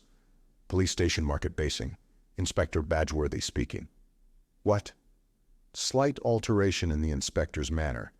As he is greater than Johnson, so others are greater than Inspector Badgeworthy.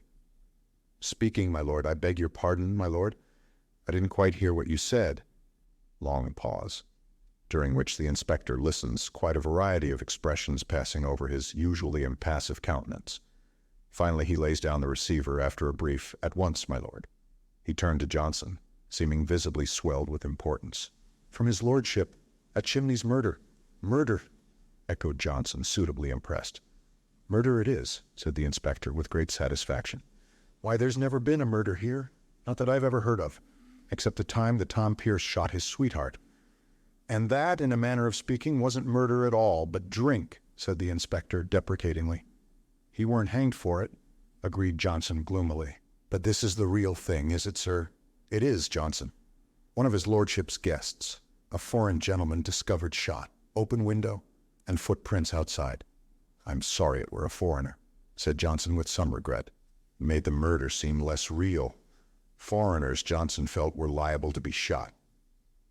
His lordship's in a rare taking, continued the inspector.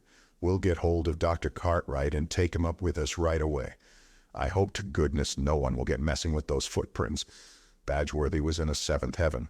A murder at Chimneys. Inspector Badgeworthy in charge of the case. The police have a clue. Sensational arrest, promotion, and kudos for the aforementioned inspector. That is, said Inspector Badgeworthy to himself, if Scotland Yard doesn't come butting in. The thought damped him momentarily. It seemed so extremely likely to happen under the circumstances. They stopped at Dr. Cartwright's, and the doctor, who was a comparatively young man, displayed a keen interest. His attitude was almost exactly that of Johnson. "I bless my soul," he exclaimed. "We haven't had a murder here since the time of Tom Pierce." All three of them got into the doctor's little car and started off briskly for Chimneys. As they passed the local inn, the Jolly Cricketers, the doctor noticed a man standing in the doorway. "Stranger," he remarked, "rather a nice-looking fellow. Wonder how long he's been here. And what he's doing staying at the Cricketers. I haven't seen him about at all. He must have arrived last night." "He didn't come by train," said Johnson. Johnson's brother was the local railway porter, and Johnson was therefore always well up in arrivals and departures. "Who was there for Chimneys yesterday?" asked the inspector. "Lady Eileen. She come down by the 3.40 and two gentlemen with her, an American gent and a young army chap, neither of them with valets. His lordship come down with a foreign gentleman, the one that's been shot as likely as not, by the 5.40 and the foreign gentleman's valet.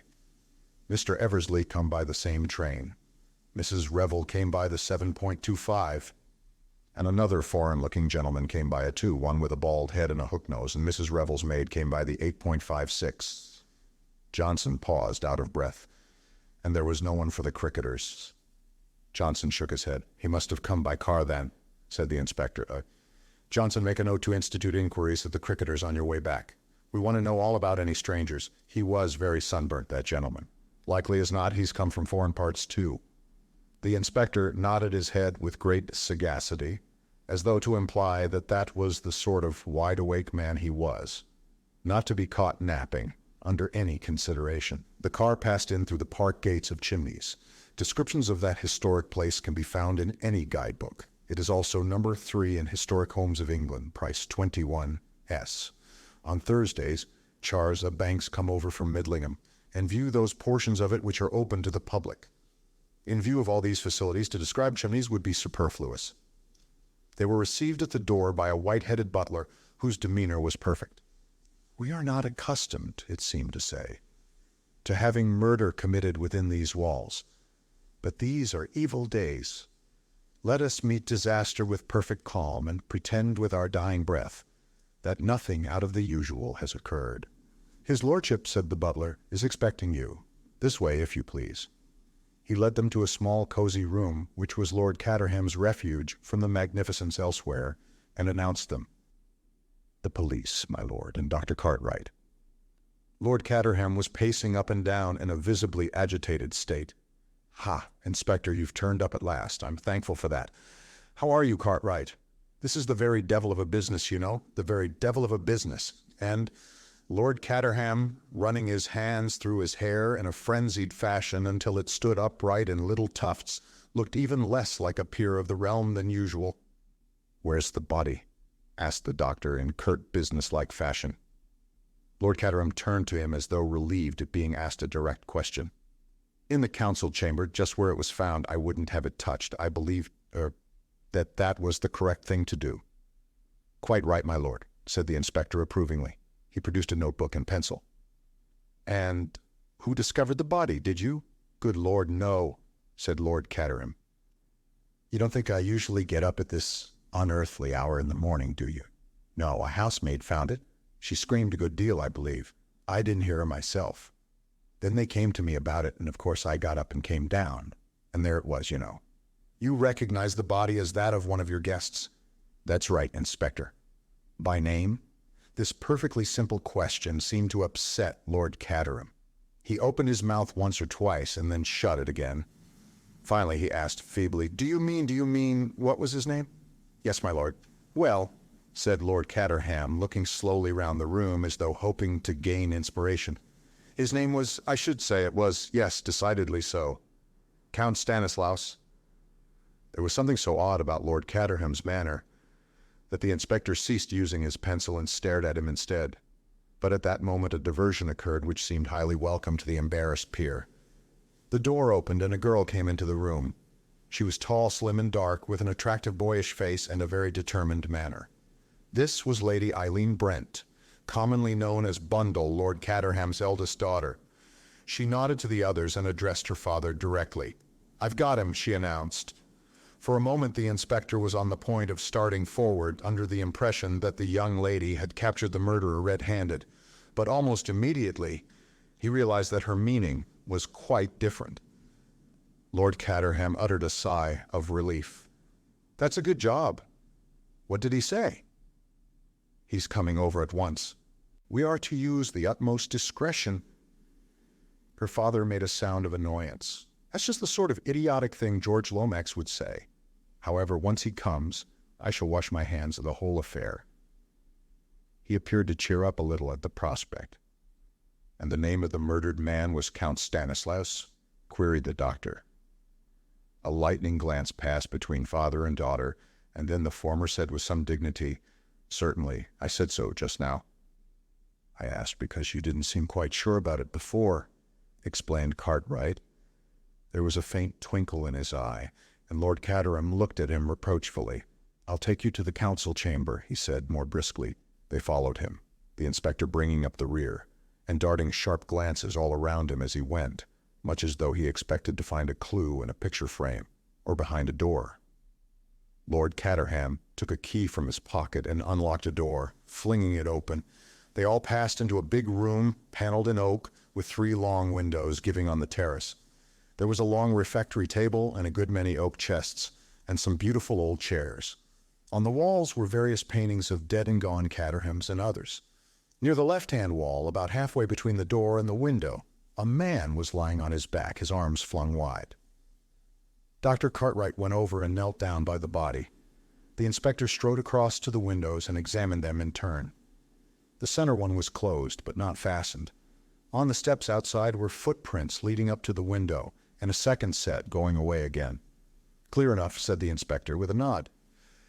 "But there ought to be footprints on the inside as well. They'd show up plain on this parquet floor." "I think I can explain that," interposed Bundle. "The housemaid had polished half the floor this morning before she saw the body. You see, it was dark when she came in here. She went straight across to the windows, drew the curtains, and began on the floor, and naturally didn't see the body, which is hidden from that side of the room by the table.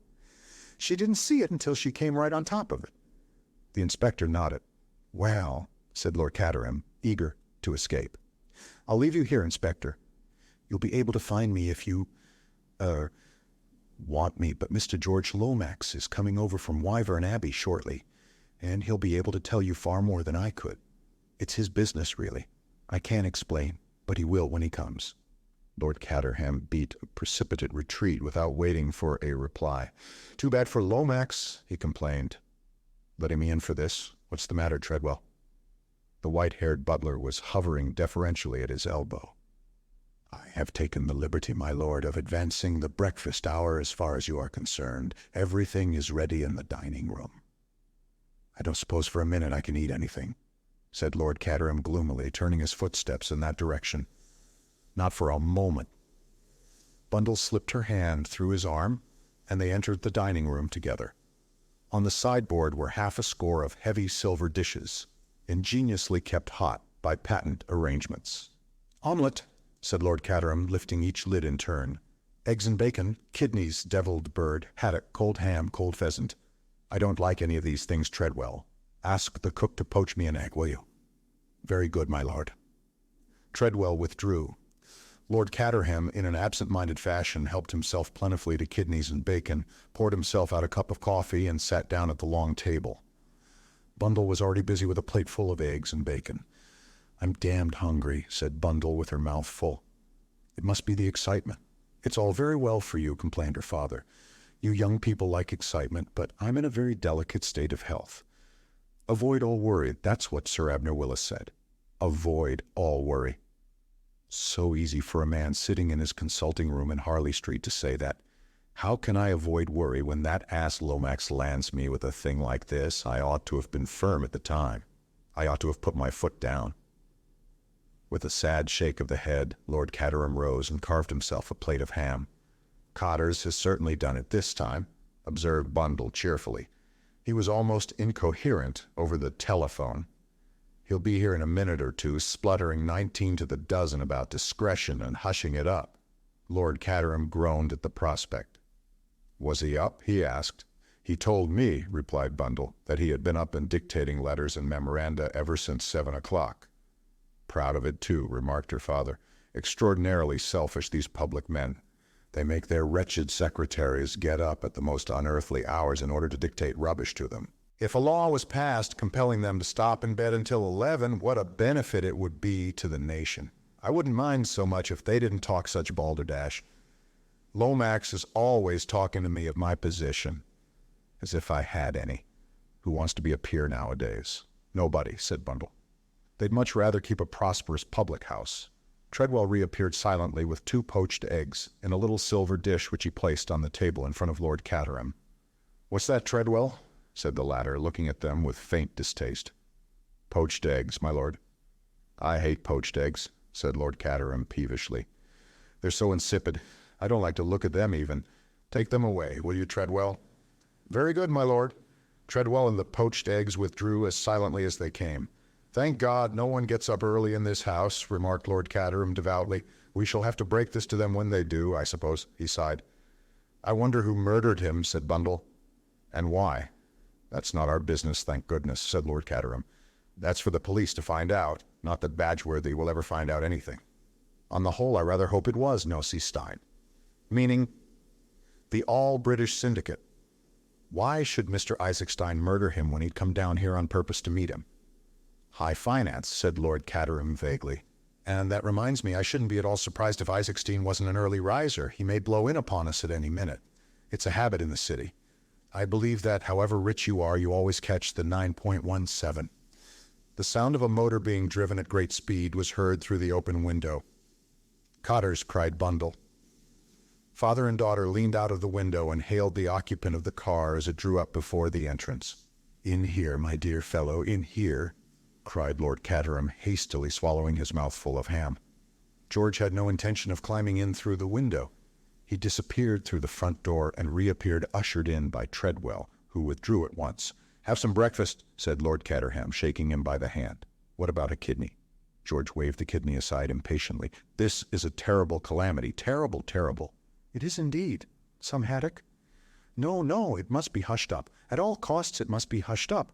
As Bundle had prophesied, George began to splutter. "I understand your feelings," said Lord Caterham sympathetically. "Try an egg and bacon or some haddock.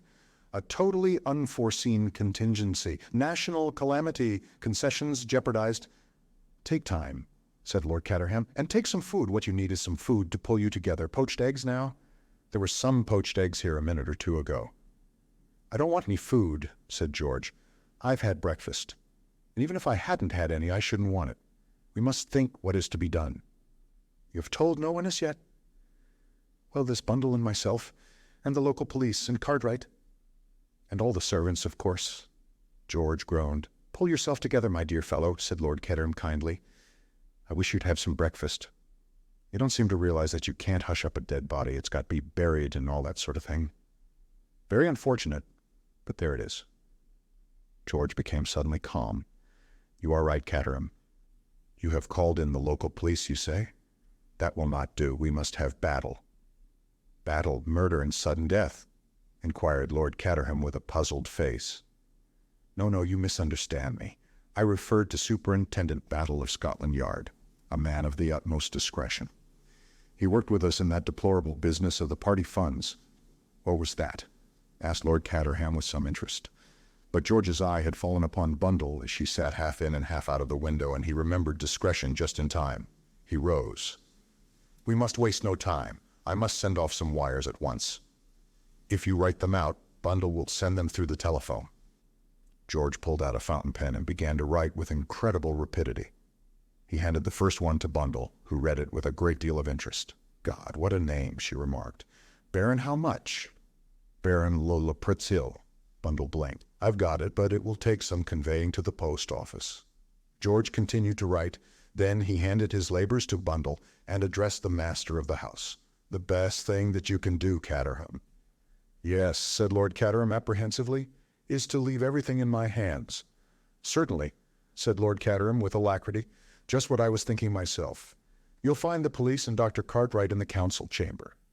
With the body, you know. My dear Lomax, I place Chimneys unreservedly at your disposal. Do anything you like? Thank you, said George. If I should want to consult you. But Lord Caterham had faded unobtrusively through the farther door. Bundle had observed his retreat with a grim smile. I'll send off those telegrams at once, she said. You know your way to the council chamber? Thank you, Lady Eileen. George hurried from the room. Chapter 11, Superintendent Battle arrives. So apprehensive was Lord Caterham of being consulted by George that he spent the whole morning making a tour of his estate. Only the pangs of hunger drew him homeward. He also reflected that by now the worst would surely be over. He sneaked into the house quietly by a small side door. From there he slipped neatly into his sanctum. He flattered himself that his entrance had not been observed, but there he was mistaken. The watchful Treadwell let nothing escape him. He presented himself at the door. You'll excuse me, my lord. What is it, Treadwell? Mr. Lomax, my lord, is anxious to see you in the library as soon as you return. By this delicate method, Treadwell conveyed that Lord Caterham had not yet returned unless he chose to say so. Lord Caterham sighed and then rose. I suppose it will have to be done sooner or later. In the library, you say? Yes, my lord. Sighing again, Lord Caterham crossed the wide spaces of his ancestral home and reached the library door. The door was locked.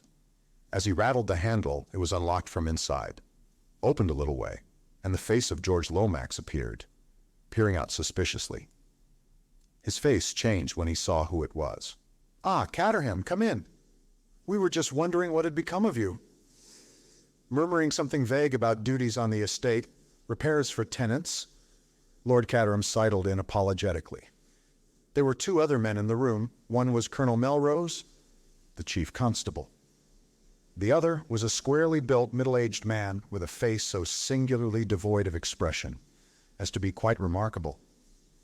Superintendent Battle arrived half an hour ago, explained George. He has been round with Inspector Badgeworthy and seen Dr. Cartwright. He now wants a few facts from us. They all sat down, after Lord Caterham had greeted Melrose and acknowledged his introduction to Superintendent Battle. I need hardly tell you, Battle, said George, that this is a case in which we must use the utmost discretion. The superintendent nodded in an offhand manner that rather took Lord Caterham's fancy. That will be all right, Mr. Lomax, but no concealments from us. I understand that the dead gentleman was called Count Stanislaus, at least that is the name by which the household knew him. Now, was that his real name? It was not. What was his real name? Prince Michael of Herzoslovakia. Battle's eyes opened just a trifle, otherwise he gave no sign. And what, if I may ask the question, was the purpose of his visit here? Just pleasure? There was a further object, Battle. All this in the strictest confidence, of course. Yes, Mr. Lomax. Colonel Melrose? Of course. Well then, Prince Michael was here for the express purpose of meeting Mr. Herman Isaacstein. A loan was to be arranged on certain terms, which were? I do not know the exact details. Indeed, they had not yet been arranged, but in the event of coming to the throne, Prince Michael pledged himself to grant certain oil concessions to those companies in which Mr. Isaacstein is interested. The British government was prepared to support the claim of Prince Michael to the throne in view of his pronounced British sympathies. Well, said Superintendent Battle, I don't suppose I need go further into it than that. Prince Michael wanted the money, Mr. Isaacstein wanted oil, and the British government was ready to do the heavy father. Just one question. Was anyone else after those concessions? I believe an American group of financiers had made overtures to His Highness and been turned down, eh? But George refused to be drawn. Prince Michael's sympathies were entirely pro-British, he repeated. Superintendent Battle did not press the point. Lord Caterham, I understand that this is what occurred yesterday.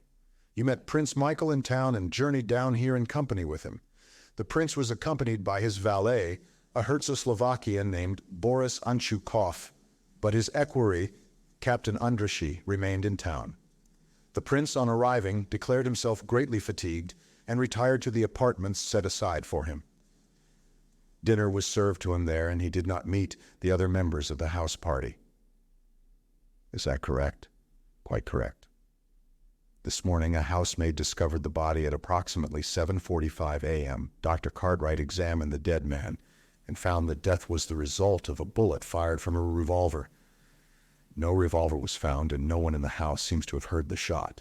On the other hand, the dead man's wristwatch was smashed by the fall and marks the crime as having been committed at exactly 11:45. Now, what time did you retire to bed last night?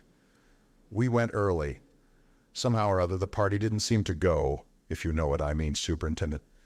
We went up about 10:30, I should say. Thank you. Now I will ask you, Lord Caterham, to give me a description of all the people staying in the house. But excuse me, I thought the fellow who did it came from outside. Superintendent Battle smiled. I dare say he did. But all the same, I've got to know who was in the house. Matter of routine, you know. Well, there was Prince Michael and his valet and Mr. Herman Isaacstein. You know all about them. Then there was Mr. Eversley. Who works in my department? Put in George condescendingly. And who was acquainted with the real reason of Prince Michael's being here? No, I should not say that, replied George weightily. Doubtless he realized that something was in the wind, but I did not think it necessary to take him fully into my confidence. I see. Will you go on, Lord Caterham? Let me see, there was Mr. Hiram Fish. Who is Mr. Hiram Fish?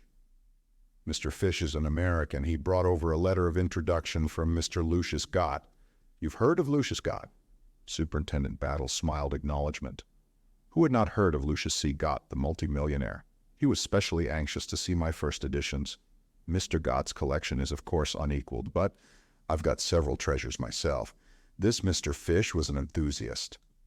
Mr. Lomax had suggested that I ask one or two extra people down here this weekend to make things seem more natural, so I took the opportunity of asking Mr. Fish. That finishes the men. As for the ladies, there is only Mrs. Revel, and I expect she brought a maid or something like that. Then there was my daughter, and of course the children and their nurses and governesses and all the servants. Lord Caterham paused and took a breath. Thank you, said the detective. A mere matter of routine, but necessary as such. There is no doubt, I suppose, asked George ponderously, that the murderer entered by the window. Battle paused for a minute before replying slowly. There were footsteps leading up to the window and footsteps leading away from it. A car stopped outside the park at 11:40 last night. At 12 o'clock, a young man arrived at the Jolly Cricketers in a car and engaged a room. He put his boots outside to be cleaned. They were very wet and muddy, as though he had been walking through the long grass in the park. George leant forward eagerly. Could not the boots be compared with the footprints? They were. Well, they exactly correspond. That settles it, cried George. We have the murderer, the young man. What is his name, by the way? At the inn he gave the name of Anthony Cade. This Anthony Cade must be pursued at once and arrested. You won't need to pursue him, said Superintendent Battle. Why? Because he's still there. What?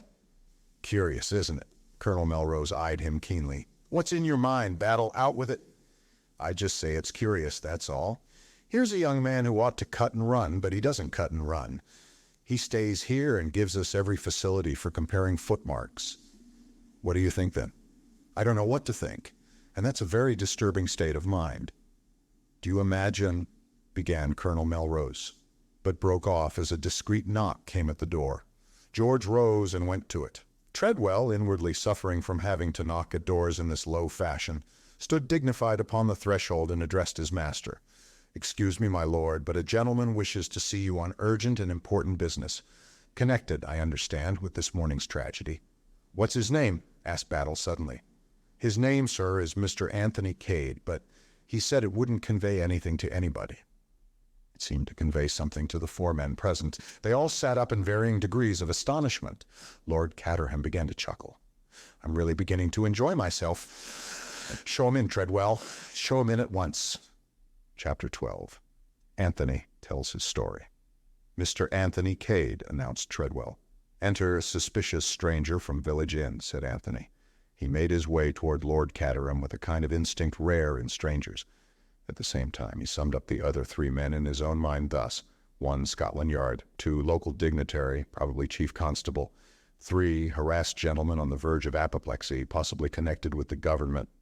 "I must apologize," continued Anthony, still addressing Lord Caterham, "for forcing my way in like this, I mean. But it was rumored around the Jolly Dog, or whatever the name of your local pub may be, that you had had a murder up here, and as I thought I might be able to throw some light upon it, I came along." For a moment or two, no one spoke. Superintendent Battle, because he was a man of ripe experience who knew how infinitely better it was to let everyone else speak if they could be persuaded upon to do so; Colonel Melrose, because he was habitually taciturn; George, because he was in the habit of having notice given him of the question; Lord Caterham, because he had not the least idea of what to say. The silence of the other three, however, and the fact that he had been directly addressed, finally forced speech upon the last name. Quite so," he said nervously. "Won't you sit down?" "Thank you," said Anthony. George cleared his throat portentously. "When you say you can throw light upon this matter, you mean—" "I mean," said Anthony, "that I was trespassing upon Lord Caterham's property, for which I hope he will forgive me, last night at about 11:45, and that I actually heard the shot fired. I can at any rate fix the time of the crime for you." He looked round at the three in turn, his eyes resting longest on Superintendent Battle, the impassivity of whose face he seemed to appreciate. "But I hardly think that that's news to you," he added gently. "Meaning by that, Mr. Cade?" asked Battle. "Just this. I put on shoes when I got up this morning. Later, when I asked for my boots, I couldn't have them. Some nice young constable had called round for them, so I naturally put 2 and 2 together and hurried up here to clear my character if possible." "A very sensible move," said Battle noncommittally. Anthony's eyes twinkled a little. "I appreciate your reticence, Inspector." "It is Inspector, isn't it?" Lord Caterham interposed. He was beginning to take a fancy to Anthony. "Superintendent Battle of Scotland Yard, this is Colonel Melrose, our chief constable, and Mr. Lomax." Anthony looked sharply at George. "Mr. George Lomax?" "Yes." "I think, Mr. Lomax," said Anthony, "that I had the pleasure of receiving a letter from you yesterday." George stared at him. "I think not," he said coldly, but he wished that Miss Oscar were here. Miss Oscar wrote all his letters for him and remembered who they were to and what they were about. A great man like George could not possibly remember all these annoying details. "I think, Mr. Cade," he hinted, "that you were about to give us some explanation of what you were doing in the grounds last night at 11:45. His tone said plainly, "And whatever it may be, we are not likely to believe it." "Yes, Mr. Cade, what were you doing?" said Lord Caterham with lively interest. "Well," said Anthony regretfully, "I'm afraid it's rather a long story." He drew out his cigarette case. "May I?" Lord Caterham nodded, and Anthony lit a cigarette and braced himself for the ordeal. He was aware none better of the peril in which he stood. In the short space of 24 hours, he had become embroiled in 2 separate crimes. His actions in connection with the first would not bear looking into for a second. After deliberately disposing of one body, and so defeating the aims of justice, he had arrived upon the scene of the second crime at the exact moment when it was being committed. For a young man looking for trouble, he could hardly have done better. South America, thought Anthony to himself, simply isn't in it with this. He had already decided upon his course of action. He was going to tell the truth, with one trifling alteration and one grave suppression. "The story begins," said Anthony, "about 3 weeks ago in Bulawayo. Mr. Lomax, of course, knows where that is, outpost of the Empire. What do we know of England, who only England know? All that sort of thing. I was conversing with a friend of mine, a Mr. James McGrath." He brought out the name slowly, with a thoughtful eye on George. George bounded in his seat and repressed an exclamation with difficulty. "The upshot of our conversation was that I came to England to carry out a little commission for Mr. McGrath, who was unable to go himself. Since the passage was booked in his name, I traveled as James McGrath. I don't know what particular kind of offense that was. The superintendent can tell me, I dare say, and run me in for so many months hard if necessary." "We'll get on with the story, if you please, sir," said Battle, but his eyes twinkled a little. "On arrival in London, I went to the Blitz Hotel, still as James McGrath. My business in London was to deliver a certain manuscript to a firm of publishers, but almost immediately I received deputations from the representatives of 2 political parties of a foreign kingdom. The methods of one were strictly constitutional, the methods of the other were not. I dealt with them both accordingly, but my troubles were not over. That night my room was broken into, and an attempt at burglary was made by one of the waiters at the hotel." "That was not reported to the police, I think," said Superintendent Battle. "You are right, it was not. Nothing was taken, you see. But I did report the occurrence to the manager of the hotel, and he will confirm my story, and tell you that the waiter in question decamped rather abruptly in the middle of the night. The next day the publishers rang me up and suggested that one of their representatives would call upon me and receive the manuscript. I agreed to this, and the arrangement was duly carried out on the following morning. Since I have heard nothing further, I presume the manuscript reached them safely. Yesterday, still as James McGrath, I received a letter from Mr. Lomax." Anthony paused. He was by now beginning to enjoy himself. George shifted uneasily. I remember," he murmured. "Such a large correspondence, the name, of course, being different, I could not be expected to know. And I may say," George's voice rose a little, firm in the assurance of moral stability, "that I consider this masquerading as another man in the highest degree improper. I have no doubt whatever, that you have incurred a severe legal penalty. In this letter," continued Anthony, unmoved, "Mr. Lomax made various suggestions concerning the manuscript in my charge. He also extended an invitation to me from Lord Caterham to join the house party here." "Delighted to see you, my dear fellow," said that nobleman. "Better late than never, eh?" George frowned at him. Superintendent Battle bent an unmoved eye upon Anthony. "And is that your explanation of your presence here last night, sir?" he asked. "Certainly not," said Anthony warmly. "When I am asked to stay at a country house, I don't scale the wall late at night, tramp across the park, and try the downstairs windows. I drive up to the front door, ring the bell, and wipe my feet on the mat. I will proceed. I replied to Mr. Lomax's letter, explaining that the manuscript had passed out of my keeping, and therefore regretfully declining Lord Caterham's kind invitation. But after I had done so, I remembered something which had, up till then, escaped my memory." He paused. The moment had come for skating over thin ice. "I must tell you that in my struggle with the waiter Giuseppe, I had wrested from him a small bit of paper with some words scribbled on it. They had conveyed nothing to me at the time, but I still had them, and the mention of chimneys recalled them to me. I got the torn scrap out and looked at it. It was as I had thought. Here is the piece of paper, gentlemen. You can see for yourselves. The words on it are Chimneys 11.45 Thursday." Battle examined the paper attentively. "Of course," continued Anthony, "the word chimneys might have nothing whatever to do with this house. On the other hand, it might. And undoubtedly this Giuseppe was a thieving rascal. I made up my mind to motor down here last night, satisfy myself that all was as it should be, put up at the inn, and call upon Lord Caterham in the morning, and put him on his guard in case some mischief should be intended during the weekend." "Quite so," said Lord Caterham encouragingly. "Quite so. I was late in getting here. Had not allowed enough time. Consequently, I stopped the car, climbed over the wall, and ran across the park. When I arrived on the terrace, the whole house was dark and silent. I was just turning away when I heard a shot. I fancied that it came from inside the house, and I ran back, crossed the terrace, and tried the windows. But they were fastened, and there was no sound of any kind from inside the house. I waited a while, but the whole place was still as the grave, so I made up my mind that I had made a mistake, and that what I had heard was a stray poacher. Quite a natural conclusion to come to under the circumstances, I think. Quite natural, said Superintendent Battle expressionlessly. I went on to the inn, put up as I said, and heard the news this morning. I realized, of course, that I was a suspicious character, bound to be under the circumstances, and came up here to tell my story, hoping it wasn't going to be handcuffs for one. There was a pause. Colonel Melrose looked sideways at Superintendent Battle. I think the story seems clear enough, he remarked. Yes, said Battle. I don't think we'll be handing out any handcuffs this morning. Any questions, Battle? There's one thing I'd like to know. What was this manuscript? He looked across at George, and the latter replied with a trace of unwillingness. The memoirs of the late Count Stylptitch. You see, you needn't say anything more, said Battle. I see perfectly. He turned to Anthony. Do you know who it was that was shot, Mr. Cade?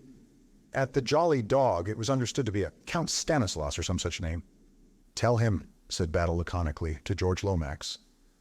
George was clearly reluctant, but he was forced to speak. The gentleman who was staying here incognito as Count Stanislaus was His Highness Prince Michael of Herzoslovakia. Anthony whistled. That must be deuced awkward, he remarked. Superintendent Battle, who had been watching Anthony closely, gave a short grunt as though satisfied of something, and rose abruptly to his feet. There are one or two questions I'd like to ask Mr. Cade, he announced. I'll take him into the council chamber with me, if I may. Certainly, certainly, said Lord Caterham. Take him anywhere you like. Anthony and the detective went out together. The body had been removed from the scene of the tragedy. There was a dark stain on the floor where it had lain, but otherwise there was nothing to suggest that a tragedy had ever occurred. The sun poured in through the 3 windows, flooding the room with light and bringing out the mellow tone of the old paneling. Anthony looked around him with approval. Very nice, he commented. Nothing much to beat old England, is there? Did it seem to you at first it was in this room the shot was fired? Asked the superintendent, not replying to Anthony's eulogium. Let me see.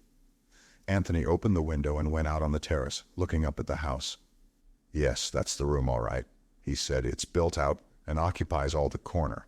If the shot had been fired anywhere else, it would have sounded from the left, but this was from behind me, or to the right, if anything. That's why I thought of poachers. It's at the extremity of the wing, you see. He stepped back across the threshold and asked suddenly, as though the idea had just struck him, But why do you ask? You know he was shot here, don't you? Ah, said the superintendent. We never know as much as we'd like to know. But yes, he was shot here, all right. Now, you said something about trying the windows, didn't you? Yes, they were fastened from the inside. How many of them did you try? All 3 of them. Sure of that, sir. I'm in the habit of being sure. Why do you ask? That's a funny thing, said the superintendent. What's a funny thing? When the crime was discovered this morning, the middle one was open, not latched, that is to say. Whew, said Anthony, sinking down on the window seat and taking out his cigarette case. That's rather a blow. That opens up quite a different aspect of the case. It leaves us 2 alternatives. Either he was killed by someone in the house and that someone unlatched the window after I had gone to make it look like an outside job, incidentally with me as Little Willie, or else, not to mince matters, I'm lying. I dare say you incline to the second possibility, but upon my honor, you're wrong. Nobody's going to leave this house until I'm through with them, I can tell you that, said Superintendent Battle grimly. Anthony looked at him keenly. How long have you had the idea that it might be an inside job? He asked. Battle smiled. I've had a notion that way all along. Your trail was a bit too flaring, if I may put it that way. As soon as your boots fitted the footmarks, I began to have my doubts. I congratulate Scotland Yard, said Anthony lightly, but at that moment, the moment when Battle apparently admitted Anthony's complete absence of complicity in the crime, Anthony felt more than ever the need of being upon his guard. Superintendent Battle was a very astute officer. It would not do to make any slip with Superintendent Battle about. That's where it happened, I suppose, said Anthony. nodding towards the dark patch upon the floor. Yes. What was he shot with, a revolver? Yes, but we shan't know what make until they get the bullet out at the autopsy. It wasn't found then. No, it wasn't found. No clues of any kind? Well, we've got this. Rather after the manner of a conjurer, Superintendent Battle produced a half-sheet of notepaper, and as he did so, he again watched Anthony closely without seeming to do so. But Anthony recognized the design upon it without any sign of consternation. Ah, comrades of the Red Hand again. If they're going to scatter this sort of thing about, they ought to have it lithographed. It must be a frightful nuisance doing everyone separately. Where was this found? Underneath the body. You've seen it before, sir. Anthony recounted to him in detail his short encounter with that public-spirited association. The idea is, I suppose, that the comrades did him in. Do you think it likely, sir? Well, it would be in keeping with their propaganda. But I've always found that those who talk most about blood have never actually seen it run. I shouldn't have said the comrades had the guts myself. And they're such picturesque people, too. I don't see one of them disguising himself as a suitable guest for a country house. Still, one never knows. Quite right, Mr. Cade. One never knows. Anthony looked suddenly amused. I see the big idea now. Open window, trail of footprints, suspicious stranger at village inn. But I can assure you, my dear Superintendent, that whatever I am not the local agent of the Red Hand. Superintendent Battle smiled a little. Then he played his last card. Would you have any objection to seeing the body? He shot out suddenly. None whatever, rejoined Anthony. Battle took a key from his pocket and, preceding Anthony down the corridor, paused at a door and unlocked it. It was one of the smaller drawing rooms. The body lay on a table covered with a sheet. Superintendent Battle waited until Anthony was beside him, and then whisked away the sheet suddenly. An eager light sprang into his eyes at the half-uttered exclamation and the start of surprise which the other gave. So you do recognize him, Mr. Cade, he said, in a voice that he strove to render devoid of triumph. I've seen him before, yes, said Anthony, recovering himself. But not as Prince Michael Obolovich. He purported to come from Messrs. Balderson and Hodgkins, and he called himself Mr. Holmes. Chapter 13. The American visitor Superintendent Battle replaced the sheet with the slightly crestfallen air of a man whose best point has fallen flat. Anthony stood with his hands in his pockets, lost in thought. So that's what old Lollipop meant when he talked about other means, he murmured at last. I beg your pardon, Mr. Cade. Nothing, Superintendent. Forgive my abstraction. You see, or rather, my friend, Jimmy McGrath, has been very neatly done out of £1,000. £1,000 is a nice sum of money, said Battle. It isn't the £1,000 so much, said Anthony, though I agree with you that it's a nice sum of money. It's being done that maddens me. I handed over that manuscript like a little woolly lamb. It hurts, Superintendent, indeed it hurts. The detective said nothing. Oh well, said Anthony. Regrets are vain, and all may not yet be lost.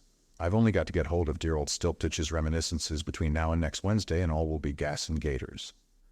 Would you mind coming back to the council chamber, Mr. Cade? There's one little thing I want to point out to you. Back in the council chamber, the detective strode over at once to the middle window. I have been thinking, Mr. Cade.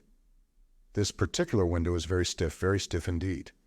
You might have been mistaken in thinking that it was fastened. It might just have stuck. I'm almost sure that you were mistaken. Anthony eyed him keenly. Supposing I say that I'm quite sure I was not. Don't you think you could have been? Said Battle, looking at him very steadily.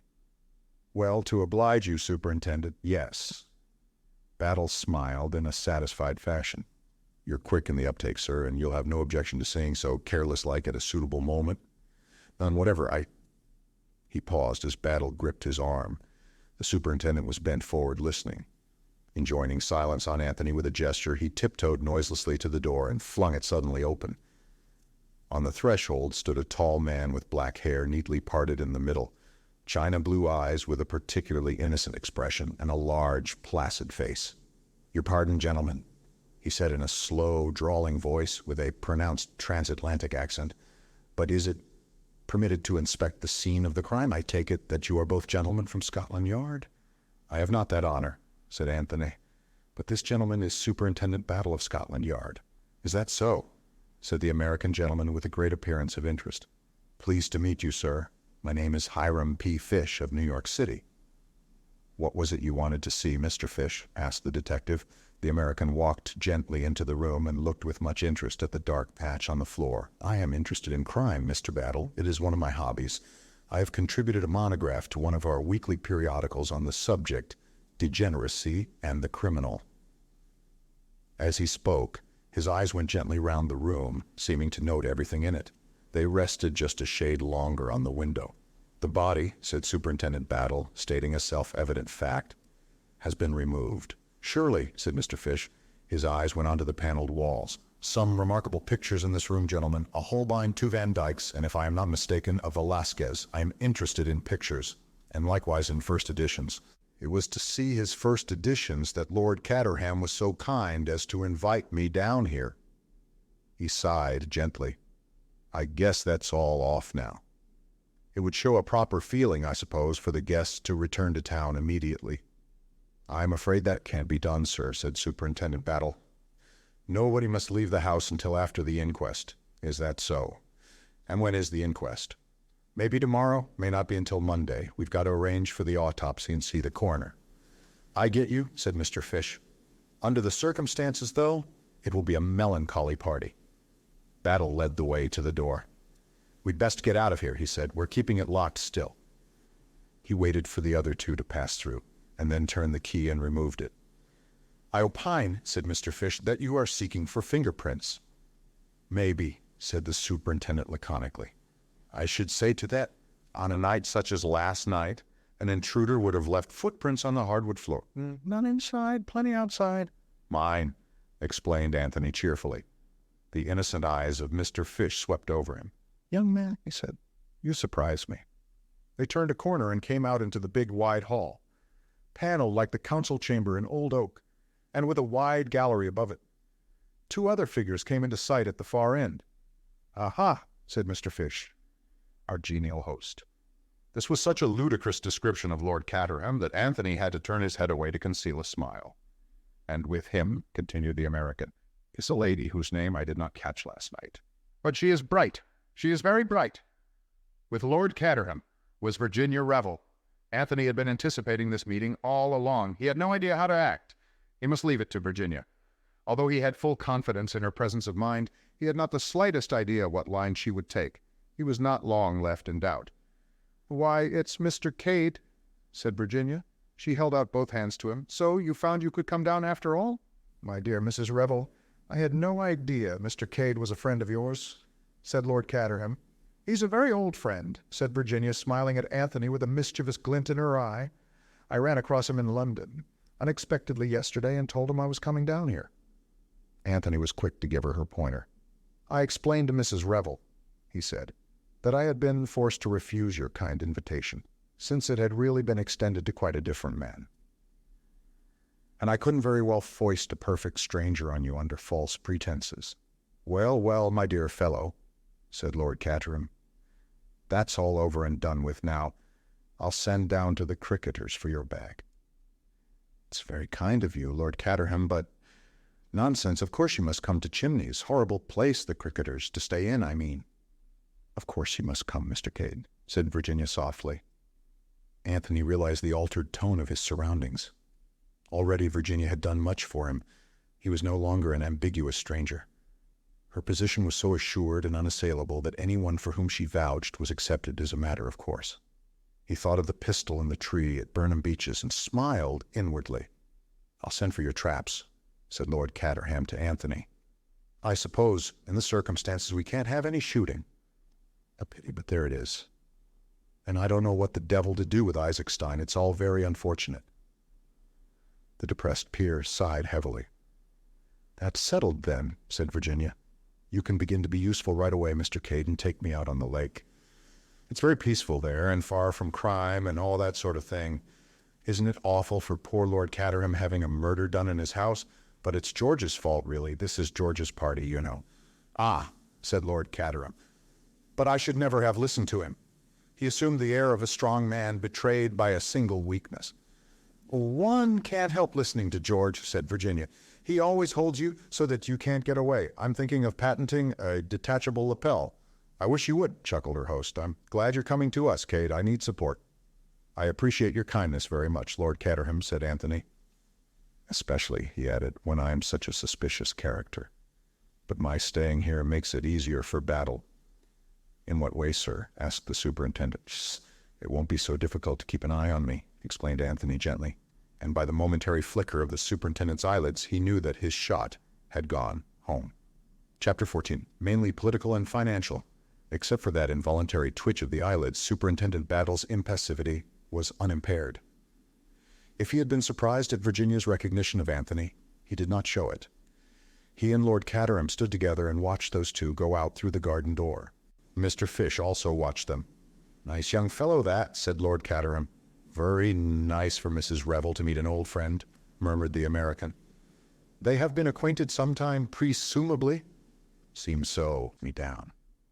You'll stop on for a bit then, won't you?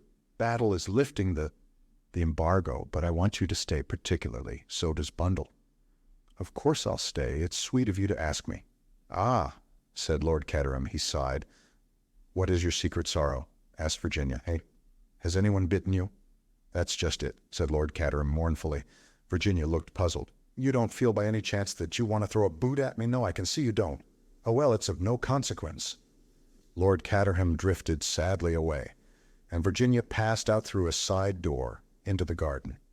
She stood there for a moment, breathing in the crisp October air, which was infinitely refreshing to one in her slightly jaded state. She started a little to find Superintendent Battle at her elbow. The man seemed to have an extraordinary knack of appearing out of space without the least warning. Good morning, Mrs. Revel. Not too tired, I hope? Virginia shook her head. It was a most exciting night, she said. Well worth the loss of a little sleep. The only thing is, today seems a little dull after it. There's a nice shady place down under that cedar tree, remarked the superintendent. Shall I take a chair down to it for you? If you think it's the best thing for me to do, said Virginia solemnly. You're very quick, Mrs. Revel. Yes, it's quite true. I do want a word with you. He picked up a long wicker chair and carried it down the lawn. Virginia followed him with a cushion under her arm. Very dangerous place, that terrace, remarked the detective. That is, if you want to have a private conversation. I'm getting excited again, Superintendent Battle. Oh, it's nothing important. He took out a big watch and glanced at it. 10:30. I'm starting for Wyvern Abbey in 10 minutes to report to Mr. Lomax. Plenty of time. I only wanted to know if you could tell me a little more about Mr. Cade. About Mr. Cade? Virginia was startled. Yes, where you first met him and how long you've known him and so forth. Battle's manner was easy and pleasant enough. He even refrained from looking at her, and the fact that he did so made her vaguely uneasy. It's more difficult than you think, she said at last. He did me a great service once. Battle interrupted her. Before you go any further, Mrs. Revel, I'd just like to say something. Last night, after you and Mr. Eversley had gone to bed, Mr. Cade told me all about the letters and the man who was killed in your house. He did? Gasped Virginia. Yes, and very wisely, too. It clears up a lot of misunderstanding. There's only one thing he didn't tell me. How long he had known you. Now I have a little idea of my own about that. You shall tell me if I'm right or wrong.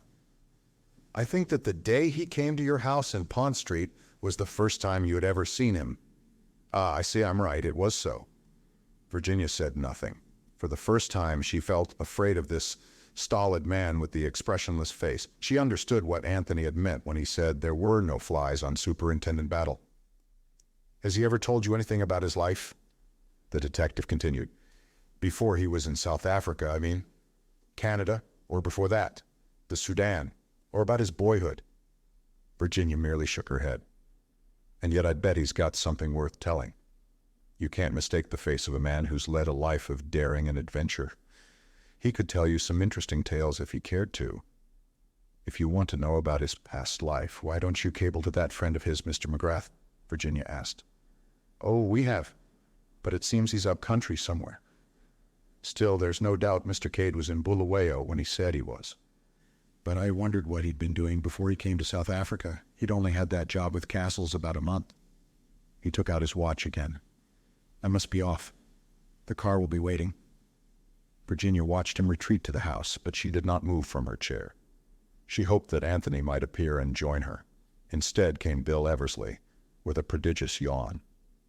"Thank God I've got a chance to speak to you at last, Virginia," he complained. "Well, speak to me very gently, Bill, darling, or I shall burst into tears." "Has someone been bullying you?" "Not exactly bullying me. Getting inside my mind and turning it inside out. I feel as though I'd been jumped on by an elephant." "Not Battle?" "Yes, Battle. He's a terrible man, really." "Well, never mind Battle. I say, Virginia, I do love you so awfully." "Not this morning, Bill. I'm not strong enough. Anyway, I've always told you the best people don't propose before lunch." "Good Lord," said Bill. "I could propose to you before breakfast." Virginia shuddered. "Bill, be sensible and intelligent for a minute. I want to ask your advice. If you'd once make up your mind to it and say you'd marry me, you'd feel miles better, I'm sure. Happier, and more settled down. Listen to me, Bill. Proposing to me is your idée fixe. All men propose when they're bored and can't think of anything to say. Remember my age and my widowed state, and go and make love to a pure young girl. My darling Virginia, oh blast, here's that French idiot bearing down on us." It was indeed Monsieur Lemoyne, black-bearded and correct of demeanor as ever. "Good morning, madam. You're not fatigued, I trust?" "Not in the least." "That is excellent. Good morning, Mr. Eversley. How would it be if we promenaded ourselves a little, the three of us?" suggested the Frenchman. "How about it, Bill?" said Virginia.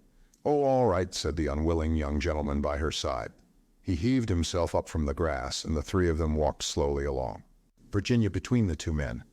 She was sensible at once of a strange undercurrent of excitement in the Frenchman, though she had no clue as to what caused it. Soon, with her usual skill, she was putting him at his ease, asking him questions, listening to his answers, and gradually drawing him out. Presently he was telling them anecdotes of the famous King Victor. He talked well, albeit with a certain bitterness, as he described the various ways in which the Detective Bureau had been outwitted. But all the time, despite the real absorption of Lemoyne in his own narrative, Virginia had a feeling that he had some other object in view. Moreover, she judged that Lemoyne, under cover of his story, was deliberately striking out his own course across the park. They were not just strolling idly. He was deliberately guiding them in a certain direction. Suddenly he broke off his story and looked round. They were standing just where the drive intersected the park before turning an abrupt corner by a clump of trees. Lemoyne was staring at a vehicle approaching them from the direction of the house. Virginia's eyes followed his. "It's the luggage cart," she said. "Taking Isaac Steen's luggage and his valet to the station." "Is that so?" said Lemoyne. He glanced down at his own watch and started. "1,000 pardons. I've been longer here than I meant. Such charming company. Is it possible, do you think, that I might have a lift to the village?" He stepped out onto the drive and signaled with his arm. The luggage cart stopped, and after a word or two of explanation, Lemoyne climbed in behind. He raised his hat politely to Virginia and drove off. The other two stood and watched the cart disappearing with puzzled expressions. Just as the cart swung round the bend, a suitcase fell off into the drive. The cart went on. "Come on," said Virginia to Bill. "We're going to see something interesting." That suitcase was thrown out. "Nobody's noticed it," said Bill. They ran down the drive towards the fallen piece of luggage. Just as they reached it, Lemoyne came round the corner of the bend on foot. He was hot from walking fast. "I was obliged to descend," he said pleasantly. "I found that I had left something behind." "This," said Bill, indicating the suitcase. It was a handsome case of heavy pigskin with the initials high on it. "What a pity," said Lemoyne gently. "It must have fallen out. Shall we lift it from the road?" Without waiting for a reply, he picked up the suitcase and carried it over to the belt of trees. He stooped over it. Something flashed in his hand, and the lock slipped back. He spoke, and his voice was totally different, quick and commanding. "The car will be here in a minute," he said. "Is it in sight?" Virginia looked back towards the house. "No." "Good." With deft fingers, he tossed the things out of the suitcase. Gold-topped bottles, silk pajamas, a variety of socks. Suddenly his whole figure stiffened. He caught up what appeared to be a bundle of silk underwear and unrolled it rapidly. A slight exclamation broke from Bill.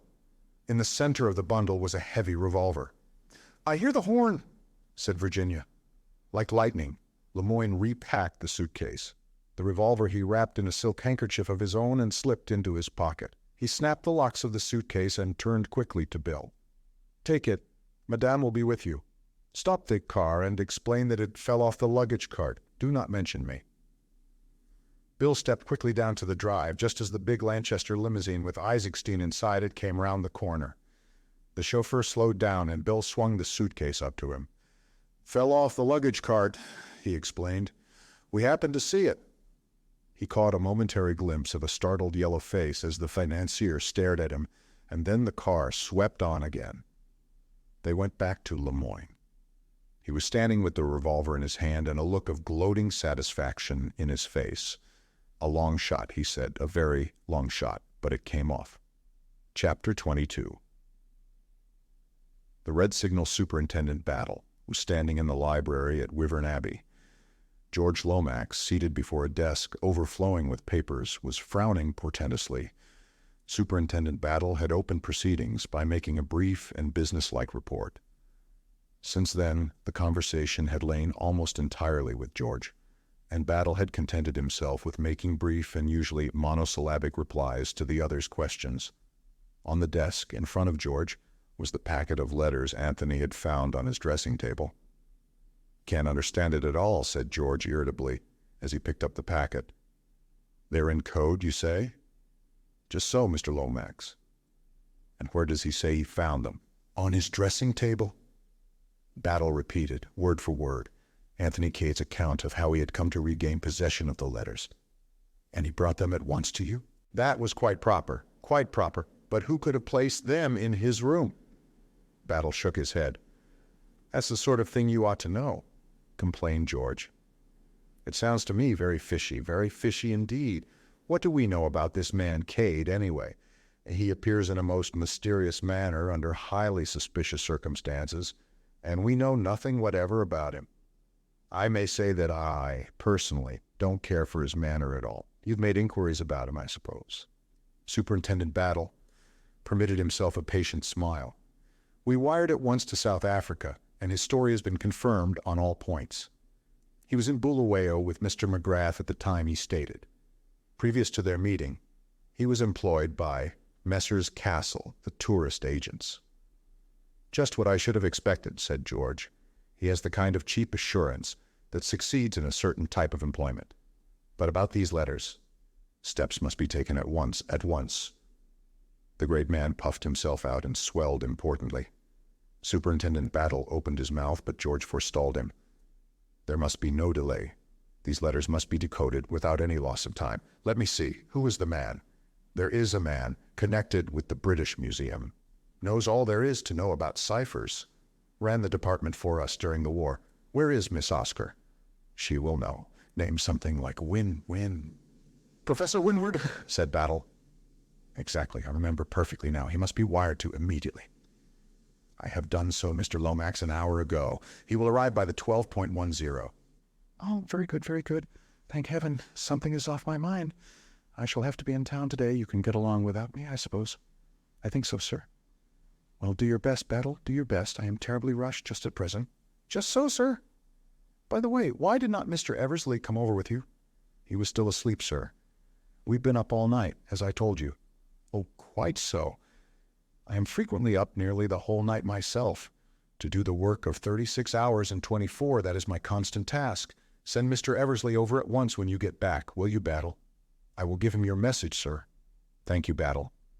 I realize perfectly that you had to repose a certain amount of confidence in him. But do you think it was strictly necessary to take my cousin, Mrs. Revel, into your confidence also?" "In view of the names signed to those letters, I do, Mr. Lomax." "An amazing piece of effrontery," murmured George, his brow darkened as he looked at the bundle of letters. "I remember the late King of Herzoslovakia, a charming fellow, but weak, deplorably weak. A tool in the hands of an unscrupulous woman. Have you any theory as to how these letters came to be restored to Mr. Cade?" "It's my opinion," said Battle, "that if people can't get a thing one way, they try another." "I don't quite follow you," said George. "This crook, this King Victor, he's well aware by now that the council chamber is watched, so he'll let us have the letters, and let us do the decoding, and let us find the hiding place. and then trouble. But Lemoyne and I between us will attend to that. You've got a plan, eh? I wouldn't go so far as to say I've got a plan, but I've got an idea. It's a very useful thing sometimes, an idea. Thereupon Superintendent Battle took his departure. He had no intention of taking George any further into his confidence. On the way back, he passed Anthony on the road and stopped. "Going to give me a lift back to the house?" asked Anthony. "That's good. Where have you been, Mr. Cade?" "Down to the station to inquire about trains." Battle raised his eyebrows. "Thinking of leaving us again?" he inquired. "Not just at present," laughed Anthony. "By the way, what's upset Isaacstein? He arrived in the car just as I left, and he looked as though something had given him a nasty jolt." "Mr. Isaacstein?" "Yes. I can't say, I'm sure. I fancy it would take a good deal to jolt him." "So do I," agreed Anthony. "He's quite one of the strong, silent yellow men of finance." Suddenly, Battle leant forward and touched the chauffeur on the shoulder. "Stop, will you, and wait for me here." He jumped out of the car, much to Anthony's surprise. But in a minute or two, the latter perceived Lemoyne advancing to meet the English detective and gathered that it was a signal from him which had attracted Battle's attention. There was a rapid colloquy between them, and then the superintendent returned to the car and jumped in again, bidding the chauffeur drive on. His expression had completely changed. "They found the revolver," he said suddenly and curtly. "What?" Anthony gazed at him in great surprise. "Where?" "In Isaacstein's suitcase." "Oh, impossible." "Nothing's impossible," said Battle. "I ought to have remembered that." He sat perfectly still, tapping his knee with his hand. "Who found it?" Battle jerked his head over his shoulder. "Lemoyne. Clever chap. They think no end of him at the Sûreté." "But doesn't this upset all your ideas?" "No," said Superintendent Battle very slowly. "I can't say it does. It was a bit of a surprise, I admit at first, but it fits in very well with one idea of mine, which is—" But the superintendent branched off onto a totally different subject. "I wonder if you'd mind finding Mr. Eversley for me, sir. There's a message for him from Mr. Lomax. He's to go over to the Abbey at once." "All right," said Anthony. The car had just drawn up at the great door. "He's probably in bed still." "I think not," said the detective. "If you'll look, you'll see him walking under the trees with Mrs. Revel." "Wonderful eyes you have, haven't you, Battle?" said Anthony as he departed on his errand. He delivered the message to Bill, who was duly disgusted. "Damn it all," grumbled Bill to himself as he strode off to the house. "Why can't Cotter sometimes leave me alone? And why can't these blasted colonials stay in their colonies? What do they want to come over here for and pick out all the best girls? I'm fed to the teeth with everything." "Have you heard about the revolver?" asked Virginia breathlessly as Bill left them. "Battle told me." "Rather staggering, isn't it? Isaacstein was in a frightful state yesterday to get away, but I thought it was just nerves. He's about the one person I'd have pitched upon as being above suspicion. Can you see any motive for his wanting Prince Michael out of the way?" "It certainly doesn't fit in," agreed Virginia thoughtfully. "Nothing fits in anywhere," said Anthony discontentedly. "I rather fancied myself as an amateur detective to begin with, and so far all I've done is to clear the character of the French governess at vast trouble and some little expense." "Is that what you went to France for?" inquired Virginia. "Yes, I went to Dinard and had an interview with the Comtesse de Breteuil. Awfully pleased with my own cleverness, and fully expecting to be told that no such person as Mademoiselle Brun had ever been heard of. Instead of which I was given to understand that the lady in question had been the mainstay of the household for the last 7 years. So unless the Comtesse is also a crook, that ingenious theory of mine falls to the ground." Virginia shook her head. "Madame de Breteuil is quite above suspicion. I know her quite well, and I fancy I must have come across Mademoiselle at the chateau. I certainly know her face quite well. In that vague way one does know governesses and companions and people one sits opposite to in trains. It's awful, but I never really look at them properly. Do you?" "Only if they're exceptionally beautiful," admitted Anthony. "Well, in this case—" She broke off. "What's the matter?" Anthony was staring at a figure which detached itself from the clump of trees and stood there rigidly at attention. It was the Herzoslovakian, Boris. "Excuse me," said Anthony to Virginia. "I must just speak to my dog a minute." He went across to where Boris was standing. "What's the matter? What do you want?" "Master," said Boris, bowing, Yes, that's all very well, but you mustn't keep following me about like this. It looks odd. Without a word, Boris produced a soiled scrap of paper, evidently torn from a letter, and handed it to Anthony. "What's this?" said Anthony. There was an address scrawled on the paper, nothing else. "He dropped it," said Boris. "I bring it to the master." "Who dropped it?" "The foreign gentleman." "But why bring it to me?" Boris looked at him reproachfully. "Well, anyway, go away now," said Anthony. "I'm busy." Boris saluted, turned sharply on his heel, and marched away. Anthony rejoined Virginia, thrusting the piece of paper into his pocket. "What did he want?" she asked curiously. "And why do you call him your dog?" "Because he acts like one," said Anthony, answering the last question first. "He must have been a retriever in his last incarnation, I think. He's just brought me a piece of a letter, which he says the foreign gentleman dropped. I suppose he means Lemoyne." "I suppose so," acquiesced Virginia. "He's always following me round," continued Anthony, "just like a dog, says next to nothing, just looks at me with his big round eyes." "I can't make him out." "Perhaps he meant Isaacstein," suggested Virginia. "Isaacstein looks foreign enough, heaven knows." "Isaacstein," muttered Anthony impatiently. "Where the devil does he come in?" "Are you ever sorry that you've mixed yourself up in all this?" asked Virginia suddenly. "Sorry? Good Lord, no, I love it. I've spent most of my life looking for trouble, you know. Perhaps this time I've got a little more than I bargained for." "But you're well out of the wood now," said Virginia, a little surprised by the unusual gravity of his tone. "Not quite." They strolled on for a minute or two in silence. "There are some people," said Anthony, breaking the silence, "who don't conform to the signals. An ordinary, well-regulated locomotive slows down or pulls up when it sees the red light hoisted against it. Perhaps I was born colorblind. When I see the red signal, I can't help forging ahead. And in the end, you know, that spells disaster. Bound to. And quite right, really. That sort of thing is bad for traffic, generally." He still spoke very seriously. "I suppose," said Virginia, "that you have taken a good many risks in your life." "Pretty nearly everyone there is, except marriage." "That's rather cynical." "It wasn't meant to be. Marriage, the kind of marriage I mean, would be the biggest adventure of the lot." "I like that," said Virginia, flushing eagerly. "There's only one kind of woman I'd want to marry, the kind who is worlds removed from my type of life. What would we do about it? Is she to lead my life, or am I to lead hers?" "If she loved you." "Sentimentality, Mrs. Revel. You know it is. Love isn't a drug that you take to blind you to your surroundings. You can make it that, yes, but it's a pity. Love can be a lot more than that. What do you think the king and his beggar maid thought of married life after they'd been married a year or two? Didn't she regret her rags and her bare feet and her carefree life? You bet she did. Would it have been any good renouncing his crown for her sake? Not a bit of good either. He'd have made a damned bad beggar, I'm sure. And no woman respects a man when he's doing a thing thoroughly badly." "Have you fallen in love with a beggar maid, Mr. Cade?" inquired Virginia softly. "It's the other way about with me, but the principle's the same."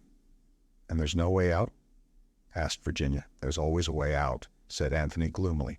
"I've a theory that one can always get anything one wants if one will pay the price. And do you know what the price is, 9 times out of 10? Compromise. A beastly thing, compromise, but it steals upon you as you near middle age. It's stealing upon me now. To get the woman I want, I'd even take up regular work." Virginia laughed. "I was brought up to a trade, you know," continued Anthony. "And you abandoned it?" "Yes." "Why?" "A matter of principle." "Oh. You're a very unusual woman," said Anthony suddenly, turning and looking at her. "Why? You can refrain from asking questions." "You mean that I haven't asked you what your trade was?" "Just that." Again they walked on in silence. They were nearing the house now, passing close by the scented sweetness of the rose garden. "You understand well enough, I dare say," said Anthony, breaking the silence. "You know when a man's in love with you. I don't suppose you care a hang for me or for anyone else, but by God, I'd like to make you care." "Do you think you could?" asked Virginia in a low voice. "Probably not, but I'd have a damn good try." "Are you sorry you ever met me?" she said suddenly. "Lord, no. It's the red signal again. When I first saw you that day in Pond Street, I knew I was up against something that was going to hurt like fun. Your face did that to me. Just your face. There's magic in you from head to foot. Some women are like that. but I've never known a woman who had so much of it as you have. You'll marry someone respectable and prosperous, I suppose, and I shall return to my disreputable life. But I'll kiss you once before I go. I swear I will." "You can't do it now," said Virginia softly. "Superintendent Battle is watching us out of the library window." Anthony looked at her. "You're rather a devil, Virginia," he said dispassionately. "But rather a dear, too." Then he waved his hand airily to Superintendent Battle. "Caught any criminals this morning, Battle?" "Not as yet, Mr. Cade." "That sounds hopeful." Battle, with an agility surprising in so stolid a man, vaulted out of the library window and joined them on the terrace. "I've got Professor Winward down here," he announced in a whisper. "Just this minute arrived. He's decoding the letters now. Would you like to see him at work?" His tone suggested that of the showman speaking of some pet exhibit. Receiving a reply in the affirmative, he led them up to the window and invited them to peep inside. Seated at a table, the letters spread out in front of him, and writing busily on a big sheet of paper was a small, red-haired man of middle age. He grunted irritably to himself as he wrote, and every now and then rubbed his nose violently until its hue almost rivaled that of his hair. Presently he looked up. "That you, Battle? What you want me down here to unravel this tomfoolery for? A child in arms could do it. A baby of 2 could do it on its head. Call this thing a cipher? It leaps to the eye, man." "I'm glad of that, Professor," said Battle mildly. "But we're not all so clever as you are, you know." "It doesn't need cleverness," snapped the professor. "It's routine work. Do you want the whole bundle done? It's a long business, you know. Requires diligent application and close attention, and absolutely no intelligence. I've done the one dated Chimneys, which you said was important. I might as well take the rest back to London and hand him over to one of my assistants. I really can't afford the time myself. I've come away now from a real teaser, and I want to get back to it." His eyes glistened a little. "Very well, Professor," assented Battle. "I'm sorry we're such small fry. I'll explain to Mr. Lomax. It's just this one letter that all the hurry is about. Lord Caterham's expecting you to stay for lunch, I believe." "Never have lunch," said the professor. "Bad habit lunch. A banana and a water biscuit is all any sane and healthy man should need in the middle of the day." He seized his overcoat, which lay across the back of a chair. Battle went round to the front of the house, and a few minutes later Anthony and Virginia heard the sound of a car driving away. Battle rejoined them, carrying in his hand the half-sheet of paper which the professor had given him. "He's always like that," said Battle, referring to the departed professor. "In the very deuce of a hurry. Clever man, though. Well, here's the kernel of Her Majesty's letter. Care to have a look at it?" Virginia stretched out a hand, and Anthony read it over her shoulder. It had been, he remembered, a long epistle, breathing mingled passion and despair. The genius of Professor Winward had transformed it into an essentially business-like communication. "Operations carried out successfully, but S double-crossed us. Has removed stone from hiding place. Not in his room. I have searched. Found following memorandum, which I think refers to it. Richmond, 7 straight, 8 left, 3 right." "S," said Anthony. "Stylptitch, of course. Cunning old dog. He changed the hiding place." "Richmond," said Virginia thoughtfully. "Is the diamond concealed somewhere at Richmond, I wonder?" "It's a favored spot for royalties," agreed Anthony.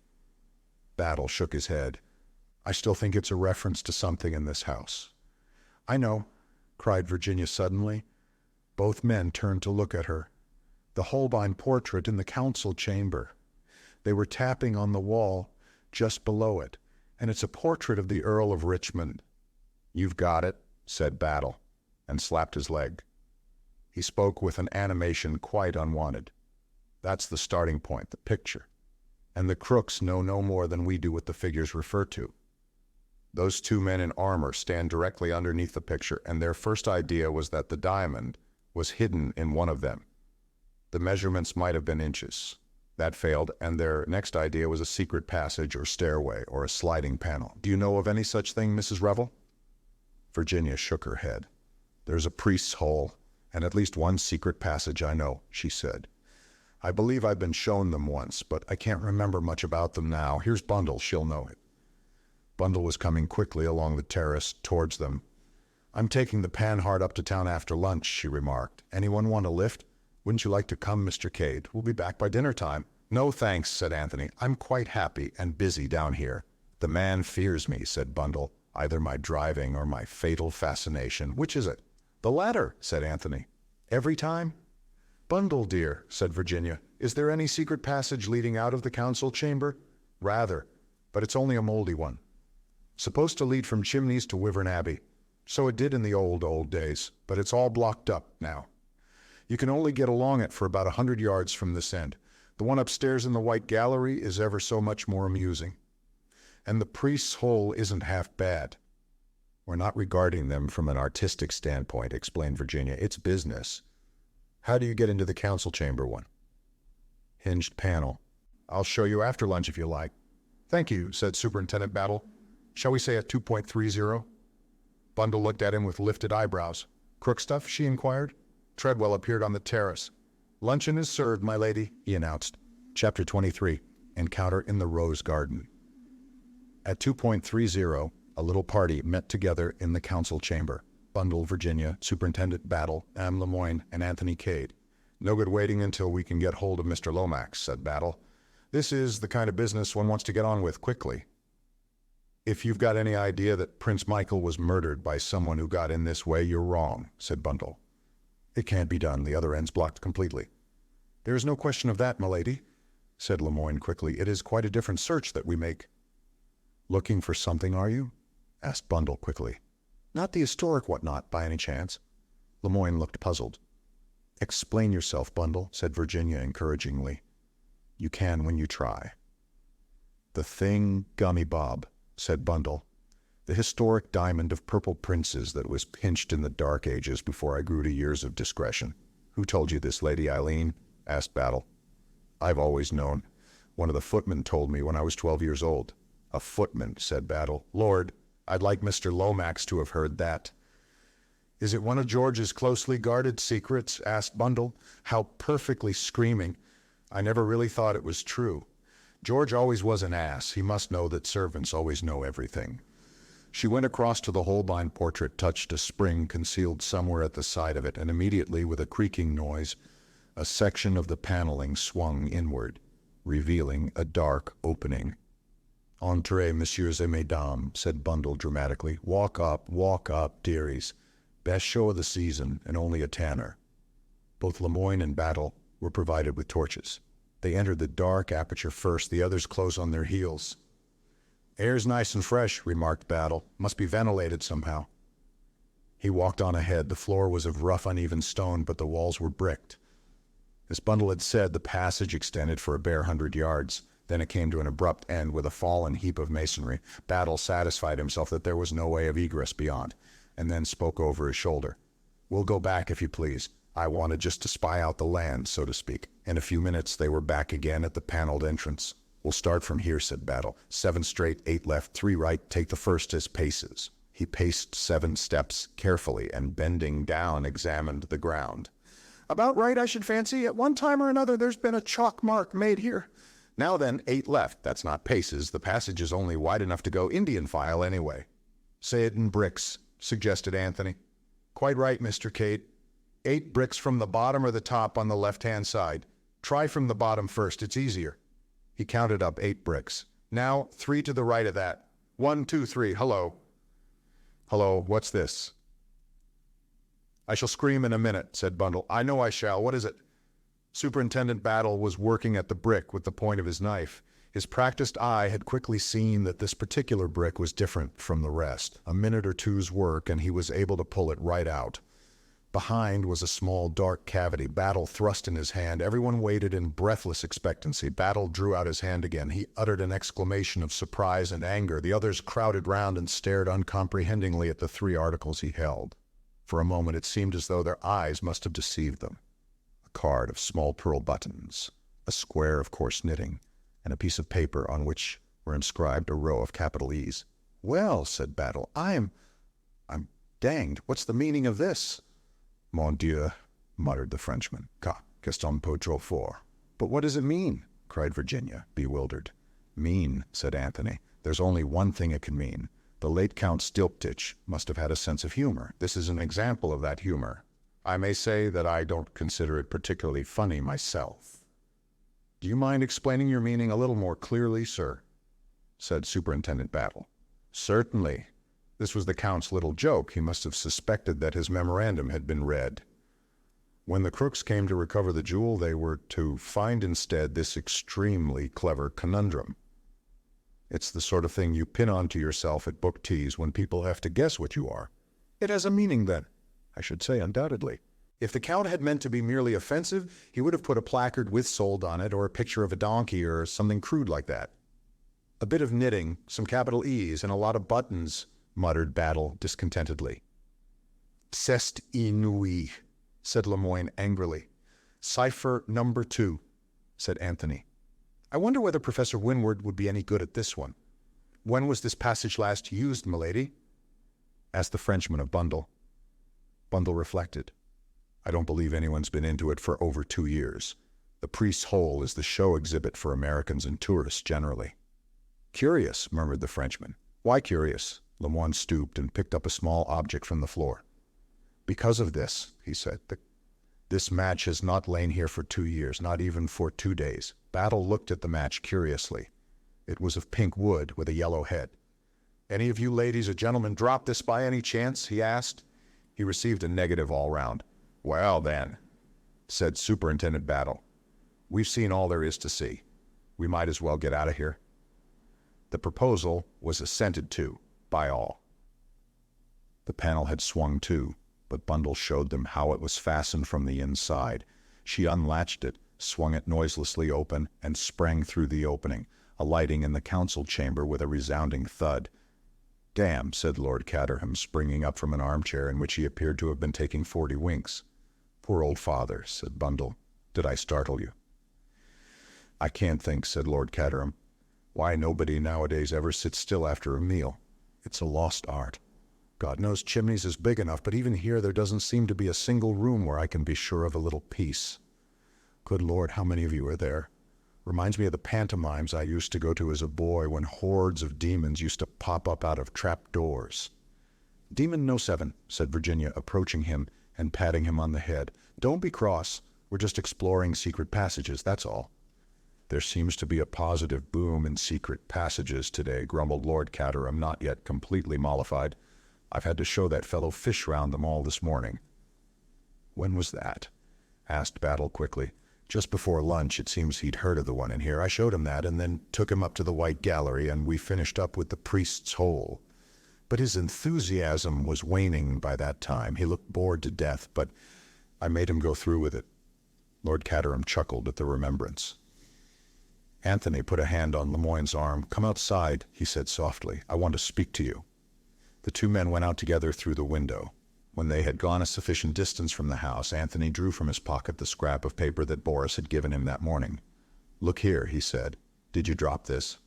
Lemoyne took it and examined it with some interest. No, he said. I have never seen it before. Why? Quite sure. Absolutely sure, monsieur. That's very odd. He repeated to Lemoyne what Boris had said. The other listened with close attention. No, I did not drop it. You say he found it in that clump of trees? Well, I assumed so, but he did not actually say so. It is just possible that it might have fluttered out of Monsieur Isaacstein's suitcase. Question Boris again. He handed the paper back to Anthony. After a minute or two, he said, What exactly do you know of this man, Boris? Anthony shrugged his shoulders. I understood he was the late Prince Michael's trusted servant. It may be so, but make it your business to find out. Ask someone who knows, such as the Baron Lolo Pretzel. Perhaps this man was engaged but a few weeks ago. For myself, I have believed him honest. But who knows? King Victor is quite capable of making himself into a trusted servant at a moment's notice. Do you really think... Lemoyne interrupted him. I will be quite frank. With me, King Victor is an obsession. I see him everywhere. At this moment, even I ask myself, this man who is talking to me, this Monsieur Cade, is he perhaps King Victor? Good Lord, said Anthony, you have got it badly. What do I care for the diamond, for the discovery of the murderer of Prince Michael? I leave those affairs to my colleague of Scotland Yard, whose business it is. Me, I'm in England for one purpose, and one purpose only, to capture King Victor and to capture him red-handed. Nothing else matters. Think you'll do it? Asked Anthony, lighting a cigarette. How should I know? said Lemoyne with sudden despondency. Said Anthony. They had regained the terrace. Superintendent Battle was standing near the French window in a wooden attitude. "Look at poor old Battle," said Anthony. "Let's go and cheer him up." He paused a minute and said, "You know, you're an odd fish in some ways, Monsieur Lemoyne." "In what ways, Em?" "Cade." "Well," said Anthony, "in your place I should have been inclined to note down that address that I showed you. It may be of no importance, quite conceivably. On the other hand, it might be very important indeed." Lemoyne looked at him for a minute or two steadily. Then with a slight smile he drew back the cuff of his left coat sleeve. Penciled on the white shirt cuff beneath were the words, "Hurstmere, Langley Road, Dover." "I apologize," said Anthony, "and I retire worsted."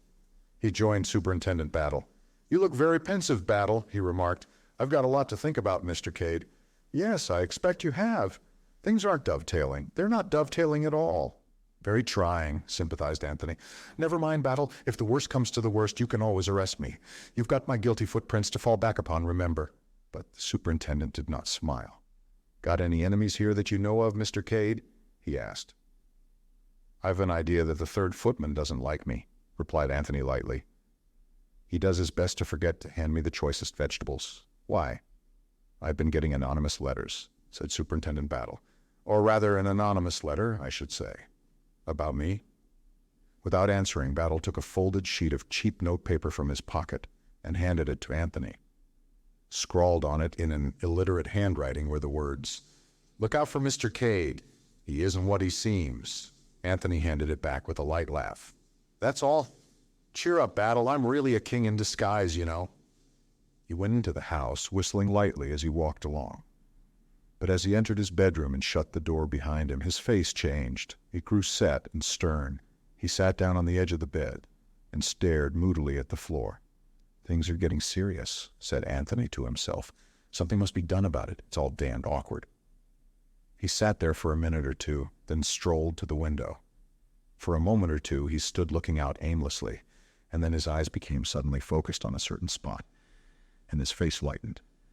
"Of course," he said, "the rose garden. That's it, the rose garden." He hurried downstairs again and out into the garden by a side door.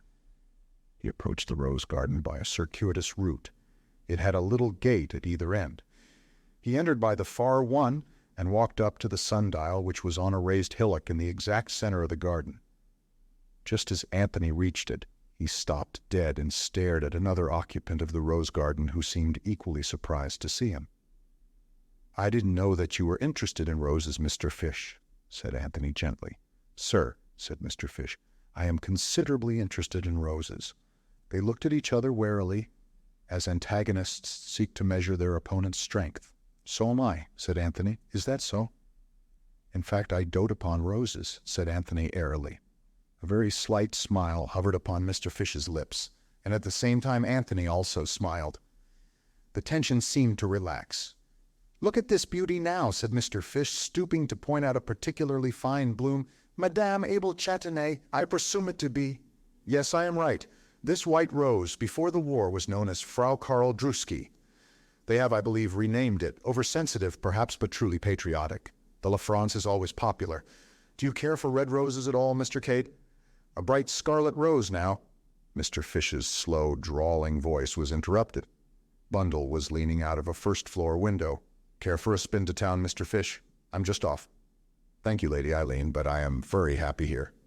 "Sure you won't change your mind, Mr. Cade?" Anthony laughed and shook his head. Bundle disappeared. "Sleep is more in my line," said Anthony with a wide yawn. "A good after-luncheon nap." He took out a cigarette. "You haven't got a match, have you?" Mr. Fish handed him a matchbox. Anthony helped himself and handed back the box with a word of thanks. "Roses," said Anthony, "are all very well, but I don't feel particularly horticultural this afternoon." With a disarming smile, he nodded cheerfully. A thundering noise sounded from just outside the house. "Pretty powerful engine she's got in that car of hers," remarked Anthony. "There, off she goes." They had a view of the car speeding down the long drive. Anthony yawned again and strolled towards the house. He passed in through the door. Once inside, he seemed as though changed to quicksilver. He raced across the hall, out through one of the windows on the farther side, and across the park. Bundle, he knew, Had to make a big detour by the lodge gates and through the village. He ran desperately. It was a race against time. He reached the park wall just as he heard the car outside. He swung himself up and dropped into the road. "Hi!" cried Anthony. In her astonishment, Bundle swerved half across the road. She managed to pull up without accident. Anthony ran after the car, opened the door, and jumped in beside Bundle. "I'm coming to London with you," he said. "I meant to all along." "Extraordinary person," said Bundle. "What's that you've got in your hand?" "Only a match," said Anthony. He regarded it thoughtfully. It was pink with a yellow head. He threw away his unlighted cigarette and put the match carefully into his pocket. Chapter 24. The House at Dover. "You don't mind, I suppose," said Bundle after a minute or two, "if I drive rather fast. I started later than I meant to do." It had seemed to Anthony that they were proceeding at a terrific speed already, but he soon saw that that was nothing compared to what Bundle could get out of the Panhard if she tried. "Some people," said Bundle as she slowed down momentarily to pass through a village, "are terrified of my driving. Poor old father, for instance. Nothing would induce him to come up with me in this old bus."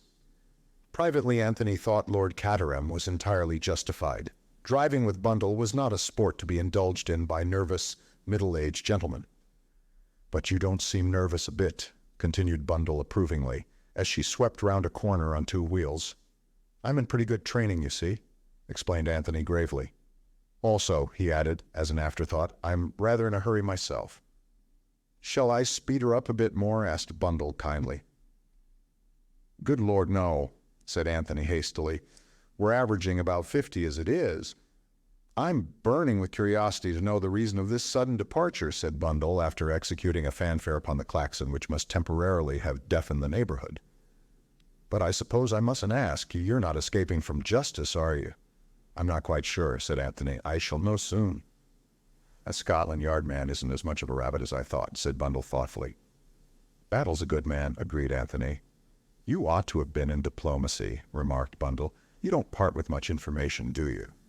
"I was under the impression that I babbled." "Oh boy, you're not eloping with Mademoiselle Brunn by any chance?" "Not guilty," said Anthony with fervor. There was a pause of some minutes during which Bundle caught up and passed 3 other cars. Then she asked suddenly, "How long have you known Virginia?" "That's a difficult question to answer," said Anthony with perfect truth. "I haven't actually met her very often, and yet I seem to have known her a long time." Bundle nodded. "Virginia's got brains," she remarked abruptly. "She's always talking nonsense, but she's got brains, all right. She was frightfully good out in Herzoslovakia, I believe. If Tim Revel had lived, he'd have had a fine career, and mostly owing to Virginia. She worked for him tooth and nail. She did everything in the world she could for him, and I know why, too." "Because she cared for him." Anthony sat looking very straight ahead of him. "No, because she didn't. Don't you see? She didn't love him. She never loved him, and so she did everything on earth she could to make up. That's Virginia all over. But don't you make any mistake about it. Virginia was never in love with Tim Revel." "You seem very positive," said Anthony, turning to look at her. Bundle's little hands were clenched on the steering wheel, and her chin was stuck out in a determined manner. "I know a thing or two. I was only a kid at the time of her marriage, but I heard 1 or 2 things, and knowing Virginia, I can put them together easily enough. Tim Revel was bowled over by Virginia. He was Irish, you know, and most attractive, with a genius for expressing himself well. Virginia was quite young, 18. She couldn't go anywhere without seeing Tim in a state of picturesque misery, vowing he'd shoot himself or take to drink if she didn't marry him. Girls believe these things, or used to. We've advanced a lot in the last 8 years. Virginia was carried away by the feeling she thought she'd inspired. She married him, and she was an angel to him always. She wouldn't have been half as much of an angel if she'd loved him. There's a lot of the devil in Virginia. But I can tell you one thing. She enjoys her freedom, and anyone will have a hard time persuading her to give it up." "I wonder why you tell me all this," said Anthony slowly. "It's interesting to know about people, isn't it? Some people, that is." "I've wanted to know," he acknowledged. "And you'd never have heard from Virginia. But you can trust me for an inside tip from the stables. Virginia's a darling, even women like her, because she isn't a bit of a cat. And anyway," Bundle ended somewhat obscurely, "one must be a sport, mustn't one?" "Oh, certainly. Anthony agreed, but he was still puzzled. He had no idea what had prompted Bundle to give him so much information unasked. That he was glad of it, he did not deny. "Here are the trams," said Bundle with a sigh. "Now, I suppose, I shall have to drive carefully." "It might be as well," agreed Anthony. His ideas and Bundle's on the subject of careful driving hardly coincided. Leaving indignant suburbs behind them, they finally emerged into Oxford Street. "Not bad going, said Bundle, glancing at her wristwatch. Anthony assented fervently. "Where do you want to be dropped?" "Anywhere. Which way are you going?" "Knightsbridge Way." "All right, drop me at Hyde Park Corner." "Goodbye," said Bundle as she drew up at the place indicated. "What about the return journey?" "I'll find my own way back. Thanks very much." "I have scared him," remarked Bundle. "I shouldn't recommend driving with you as a tonic for nervous old ladies, but personally I've enjoyed it. The last time I was in equal danger was when I was charged by a herd of wild elephants." "I think you're extremely rude," remarked Bundle. "We've not even had one bump today." "I'm sorry if you've been holding yourself in on my account," retorted Anthony. "I don't think men are really very brave," said Bundle. "That's a nasty one," said Anthony. "I retire, humiliated." Bundle nodded and drove on. Anthony hailed a passing taxi. "Victoria Station," he said to the driver as he got in. When he got to Victoria, he paid off the taxi and inquired for the next train to Dover. Unfortunately, he had just missed one. Resigning himself to a wait of something over an hour, Anthony paced up and down, his brows knit. Once or twice he shook his head impatiently. The journey to Dover was uneventful. Arrived there, Anthony passed quickly out of the station and then, as though suddenly remembering, he turned back again. There was a slight smile on his lips as he asked to be directed to Hurstmere-Langley Road. The road in question was a long one, leading right out of the town. According to the porter's instructions, Hurstmere was the last house. Anthony trudged along steadily. The little pucker had reappeared between his eyes. Nevertheless, there was a new elation in his manner. As always, when danger was near at hand, Hurstmere was, as the porter had said, the last house in Langley Road. It stood well back, enclosed in its own grounds, which were ragged and overgrown. The place, Anthony judged, must have been empty for many years. A large iron gate swung rustily on its hinges, and the name on the gatepost was half obliterated. "A lonely spot," muttered Anthony to himself, "and a good one to choose." He hesitated a minute or two, glanced quickly up and down the road, which was quite deserted, and then slipped quietly past the creaking gate into the overgrown drive. He walked up it a little way, and then stood listening. He was still some distance from the house. Not a sound could be heard anywhere. Some fast yellowing leaves detached themselves from one of the trees overhead and fell with a soft rustling sound that was almost sinister in the stillness. Anthony started, then smiled. "Nerves," he murmured to himself. "Never knew I had such things before." He went on up the drive. Presently, as the drive curved, he slipped into the shrubbery and so continued his way unseen from the house. Suddenly he stood still, peering out through the leaves. Some distance away a dog was barking, but it was a sound nearer at hand that had attracted Anthony's attention. His keen hearing had not been mistaken. A man came rapidly round the corner of the house, a short, square, thick-set man, foreign in appearance. He did not pause, but walked steadily on, circling the house and disappearing again. Anthony nodded to himself. "Sentry," he murmured. "They do the thing quite well." As soon as he had passed, Anthony went on, diverging to the left, and so following in the footsteps of the sentry. His own footsteps were quite noiseless. The wall of the house was on his right, and presently he came to where a broad blur of light fell on the graveled walk. The sound of several men talking together was clearly audible. "My God, what double-dyed idiots," murmured Anthony to himself. "It would serve them right to be given a fright."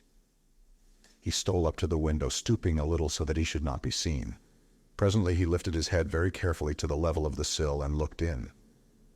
Half a dozen men were sprawling round a table. 4 of them were big, thick-set men, with high cheekbones and eyes set in Magyar slanting fashion.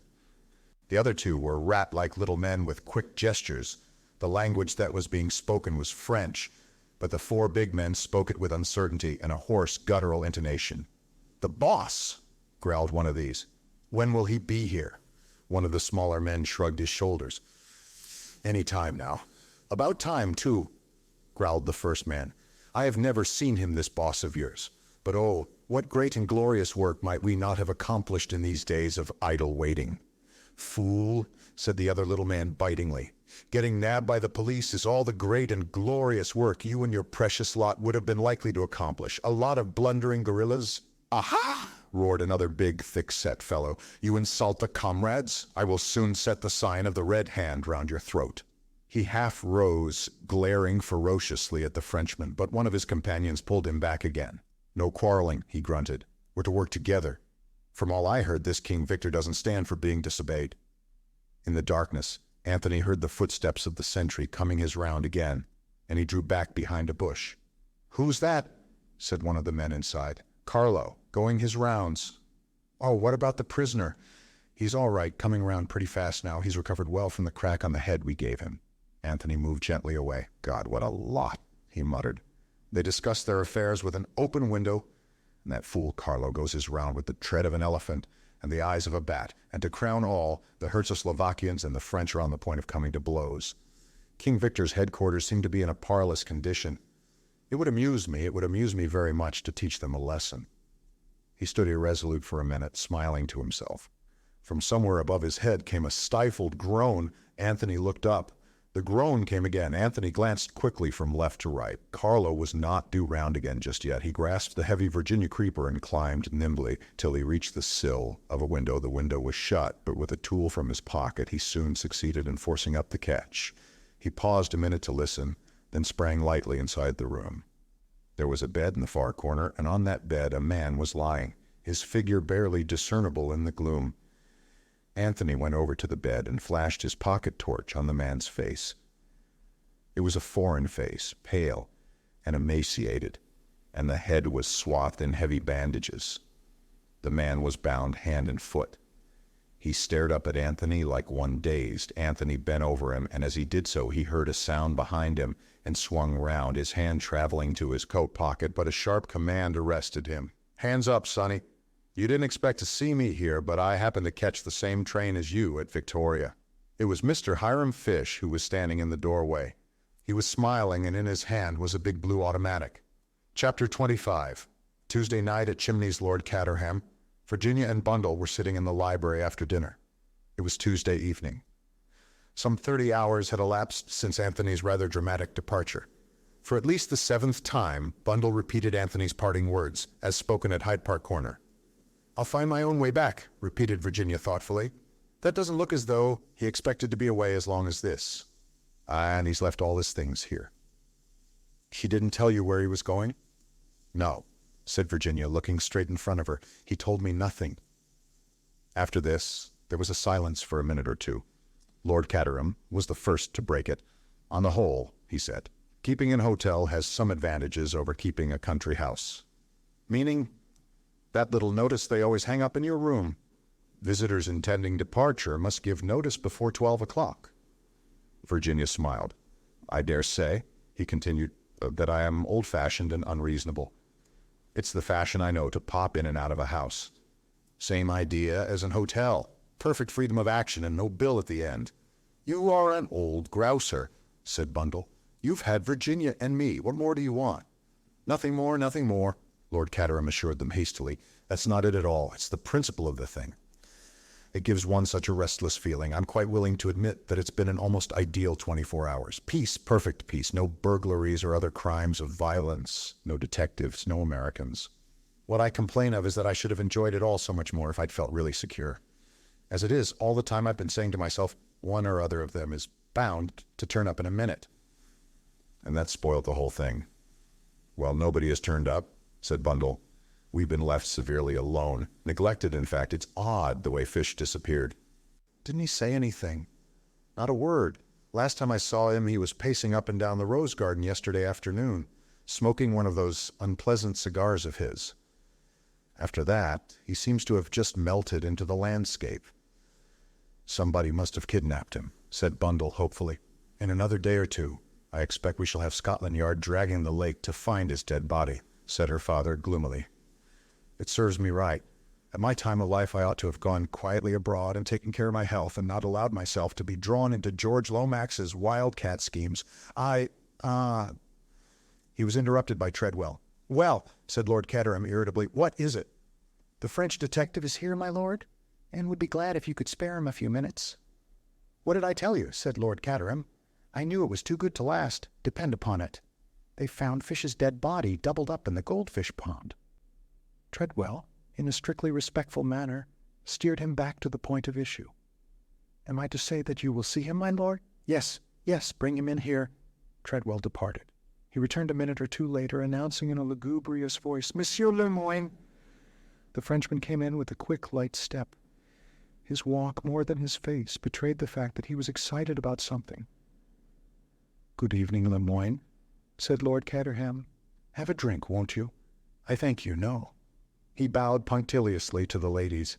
"At last I make progress. As things are, I felt that you should be acquainted with the discoveries, the very grave discoveries that I have made in the course of the last 24 hours. "I thought there must be something important going on somewhere," said Lord Caterham. My lord, yesterday afternoon one of your guests left this house in a curious manner. From the beginning, I must tell you, I have had my suspicions. Here is a man who comes from the wilds. 2 months ago he was in South Africa. Before that, where?" Virginia drew a sharp breath. For a moment the Frenchman's eyes rested on her doubtfully. Then he went on, "Before that, where? None can say. And he is just such a one as the man I am looking for. Gay, audacious, reckless, one who would dare anything. I send cable after cable, but I can get no word as to his past life. 10 years ago he was in Canada, yes, but since then, silence. My suspicions grow stronger. Then I picked up one day a scrap of paper where he has lately passed along. It bears an address, the address of a house in Dover. Later, as though by chance, I dropped that same piece of paper. Out of the tail of my eye, I see this Boris, this Herzoslovakian, pick it up and take it to his master. All along I have been sure that this Boris is an emissary of the comrades of the Red Hand. We know that the comrades are working in with King Victor over this affair. If Boris recognized his chief in Mr. Anthony Cade, would he not do just what he has done, transferred his allegiance? Why should he attach himself otherwise to an insignificant stranger? It was suspicious, I tell you, very suspicious. But almost I am disarmed, for Anthony Cade brings the same paper to me at once and asks me if I have dropped it, as I say. Almost I am disarmed, but not quite. For it may mean that he is innocent, or it may mean that he is very, very clever. I deny, of course, that it is mine, or that I dropped it, but in the meantime I have set inquiries on foot. Only today I have news. The house at Dover has been precipitately abandoned, but up till yesterday afternoon it was occupied by a body of foreigners. Not a doubt but that it was King Victor's headquarters. Now see the significance of these points. Yesterday afternoon Mr. Cade clears out from here precipitately. Ever since he dropped that paper, he must know that the game is up. He reaches Dover and immediately the gang is disbanded. What the next move will be, I do not know. What is quite certain is that Mr. Anthony Cade will not return here. But knowing King Victor as I do, I am certain that he will not abandon the game without having one more try for the jewel. And that is when I shall get him." Virginia stood up suddenly. She walked across to the mantelpiece and spoke in a voice that rang cold like steel. "You are leaving one thing out of account, I think, Monsieur Le Moyne," she said. "Mr. Cade is not the only guest who disappeared yesterday in a suspicious manner." "You mean, madam, that all you have said applies equally well to another person. What about Mr. Hiram Fish?" "Oh, Mr. Fish. Yes, Mr. Fish. Did you not tell us that first night that King Victor had lately come to England from America? So has Mr. Fish come to England from America. It is true that he brought a letter of introduction from a very well-known man. But surely that would be a simple thing for a man like King Victor to manage. He is certainly not what he pretends to be." Lord Caterham has commented on the fact that when it is a question of the first editions, he is supposed to have come here to see he is always the listener, never the talker. And there are several suspicious facts against him. There was a light in his window the night of the murder. Then take that evening in the council chamber. When I met him on the terrace, he was fully dressed, but he could have dropped the paper. You didn't actually see Mr. Cade do so. Mr. Cade may have gone to Dover. If he did, it was simply to investigate. He may have been kidnapped there. I say that there is far more suspicion attaching to Mr. Fish's actions than to Mr. Cade's. The Frenchman's voice rang out sharply. "From your point of view, that well may be, madam. I do not dispute it. And I agree that Mr. Fish is not what he seems." Well then, but that makes no difference. You see, madam, Mr. Fish is a Pinkerton's man. What? Cried Lord Caterham. Yes, Lord Caterham. He came over here to trail King Victor. Superintendent Battle and I have known this for some time. Virginia said nothing. Very slowly she sat down again. With those few words, the structure that she had built up so carefully was scattered in ruins about her feet.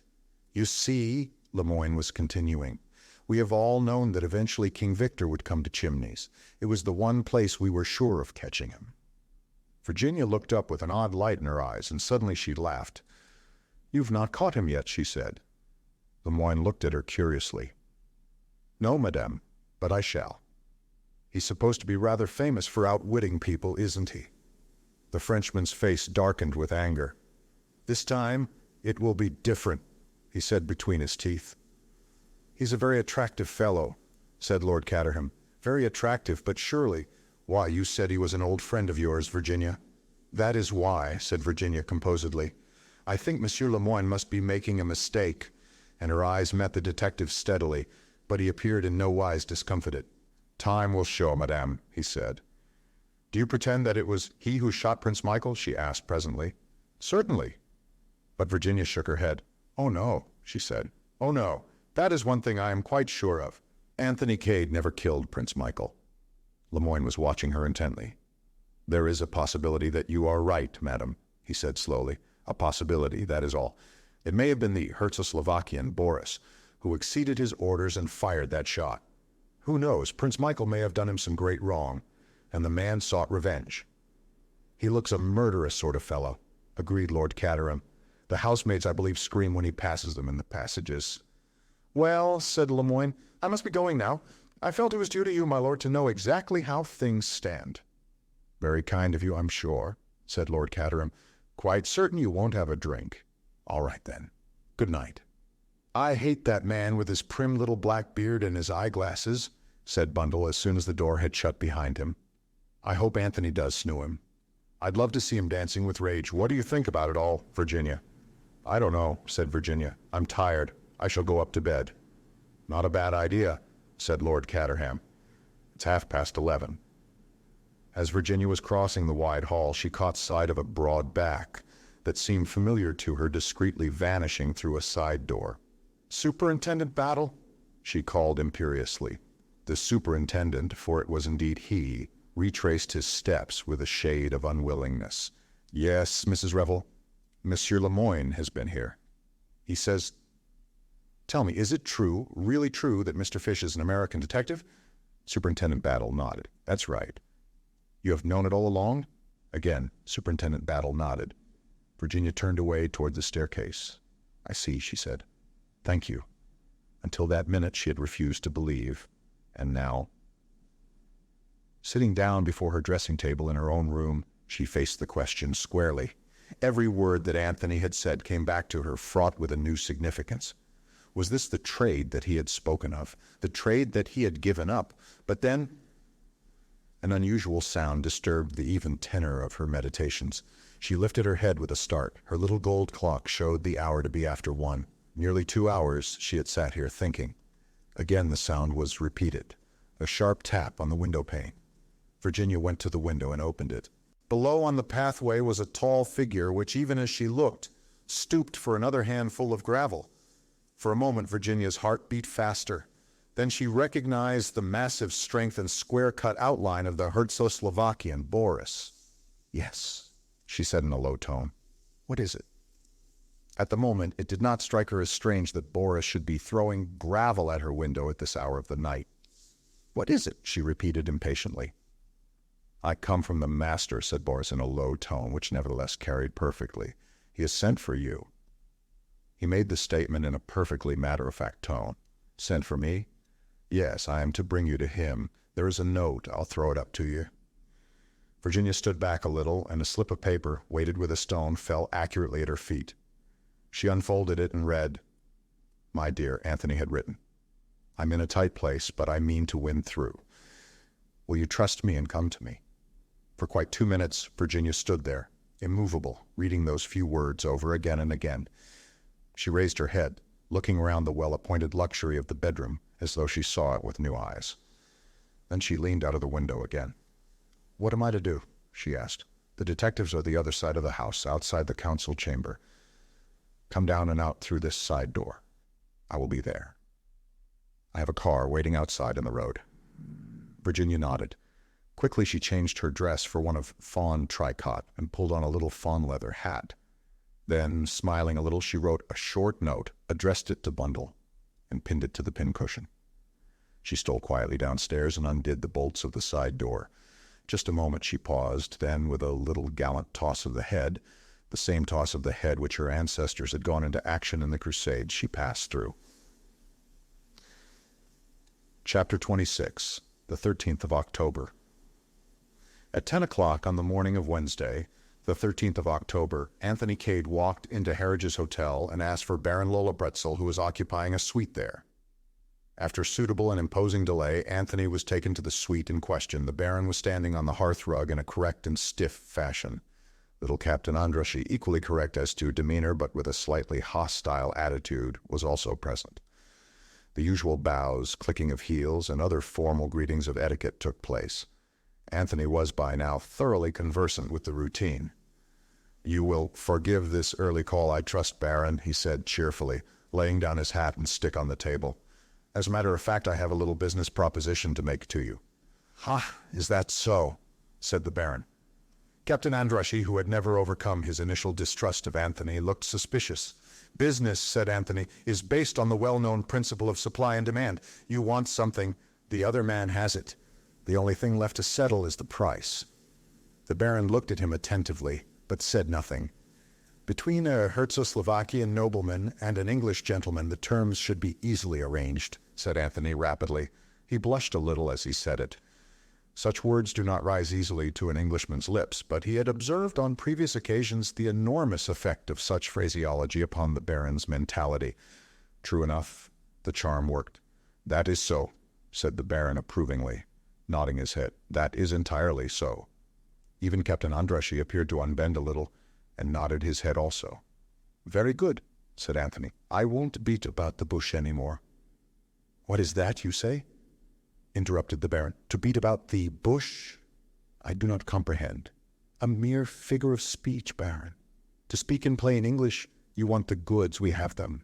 The ship is all very well, but it lacks a figurehead. By the ship, I mean the loyalist party of Herzoslovakia. At the present minute, you lack the principal plank of your political program. You are minus a prince. Now only supposing that I could supply you with a prince?" The Baron stared. "I do not comprehend you in the least," he declared. "Sir," said Captain Andrassy, twirling his mustache fiercely, "you are insulting." "Not at all," said Anthony. "I'm trying to be helpful. Supply and demand, you understand. It's all perfectly fair and square. No prince is supplied unless genuine. See trademark. If we come to terms, you'll find it's quite all right. I'm offering you the real genuine article, out of the bottom drawer." "Not in the least," the Baron declared again. "Do I comprehend you?" "It doesn't really matter," said Anthony kindly. "I just want you to get used to the idea. To put it vulgarly, I've got something up my sleeve. Just get hold of this. You want a prince. Under certain conditions, I will undertake to supply you with one." The Baron and Andrassy stared at him. Anthony took up his hat and stick again and prepared to depart. "Just think it over. Now, Baron, there is one thing further. You must come down to Chimneys this evening. Captain Andrassy also. Several very curious things are likely to happen there." "Shall we make an appointment, say in the council chamber at 9 o'clock? "Thank you, gentlemen. I may rely upon you to be there." The Baron took a step forward and looked searchingly in Anthony's face. "Mr. Cade," he said, not without dignity, "it is not, I hope, that you wish to make fun of me?" Anthony returned his gaze steadily. "Baron," he said, and there was a curious note in his voice, "when this evening is over, I think you will be the first to admit that there is more earnest than jest about this business." Bowing to both the men, he left the room. His next call was in the city, where he sent in his card to Mr. Herman Isaacstein. After some delay, Anthony was received by a pale and exquisitely dressed underling with an engaging manner and a military title. "You wanted to see Mr. Isaacstein, didn't you?" said the young man. "I'm afraid he's most awfully busy this morning. Board meetings and all that sort of thing, you know. Is it anything that I can do?" "I must see him personally," said Anthony, and added carelessly, "I've just come up from Chimneys." The young man was slightly staggered by the mention of Chimneys. "Oh," he said doubtfully. "Well, I'll see." "Tell him it's important," said Anthony. "Message from Lord Caterham?" suggested the young man. "Something of the kind," said Anthony, "but it's imperative that I should see Mr. Isaacstein at once." 2 minutes later, Anthony was conducted into a sumptuous inner sanctum where he was principally impressed by the immense size and roomy depths of the leather-covered armchairs. Mr. Isaacstein rose to greet him. "You must forgive my looking you up like this," said Anthony. "I know that you're a busy man, and I'm not going to waste more of your time than I can help. It's just a little matter of business that I want to put before you." Isaacstein looked at him attentively for a minute or two out of his beady black eyes. "Have a cigar?" he said unexpectedly, holding out an open box. "Thank you," said Anthony. "I don't mind if I do." He helped himself. "It's about this Herzoslovakian business," continued Anthony as he accepted a match. He noted the momentary flickering of the other's steady gaze. "The murder of Prince Michael must have rather upset the apple cart." Mr. Isaacstein raised one eyebrow, murmured "Ah?" interrogatively, and transferred his gaze to the ceiling. "Oil," said Anthony, thoughtfully surveying the polished surface of the desk. "Wonderful thing, oil." He felt the slight start the financier gave. "Do you mind coming to the point, Mr. Cade?" "Not at all. I imagine, Mr. Isaacstein, that if those oil concessions are granted to another company, you won't be exactly pleased about it." "What's the proposition?" asked the other, looking straight at him. "A suitable claimant to the throne full of pro-British sympathies." "Where have you got him?" "That's my business." Isaacstein acknowledged the retort by a slight smile. His glance had grown hard and keen. "The genuine article? I can't stand for any funny business." "The absolute genuine article." "Straight?" "Straight. I'll take your word for it." "You don't seem to take much convincing," said Anthony, looking curiously at him. Herman Isaacstein smiled. "I shouldn't be where I am now if I hadn't learned to know whether a man is speaking the truth or not," he replied simply. "What terms do you want?" "The same loan, on the same conditions that you offered to Prince Michael." "What about yourself?" "For the moment, nothing, except that I want you to come down to Chimneys tonight." "No," said Isaacstein with some decision. "I can't do that." "Why?" "Dining out, rather an important dinner." "All the same, I'm afraid you'll have to cut it out, for your own sake." "What do you mean?" Anthony looked at him for a full minute before he said slowly, "Do you know that they've found the revolver, the one Michael was shot with? Do you know where they found it? In your suitcase." "What?" Isaacstein almost leapt from his chair. His face was frenzied. "What are you saying? What do you mean?" "I'll tell you." Very obligingly, Anthony narrated the occurrences in connection with the finding of the revolver. As he spoke, the other's face assumed a grayish tinge of absolute terror. "But it's false," he screamed out as Anthony finished. "I never put it there. I know nothing about it. It is a plot." "Don't excite yourself," said Anthony soothingly. "If that's the case, you'll easily be able to prove it." "Prove it? How can I prove it?" "If I were you," said Anthony gently, "I'd come to Chimneys tonight." Isaacstein looked at him doubtfully. "You advise it?" Anthony leant forward and whispered to him. The financier fell back in amazement, staring at him. "You actually mean—" "Come and see," said Anthony. Chapter 27. The 13th of October. Continued. The clock in the council chamber struck 9. "Well," said Lord Caterham with a deep sigh, "here they all are, just like little bo-peep's flock, back again and wagging their tails behind them." He looked sadly round the room. "Organ grinder complete with monkey," he murmured, fixing the Baron with his eye. "Nosy Parker of Throgmorton Street."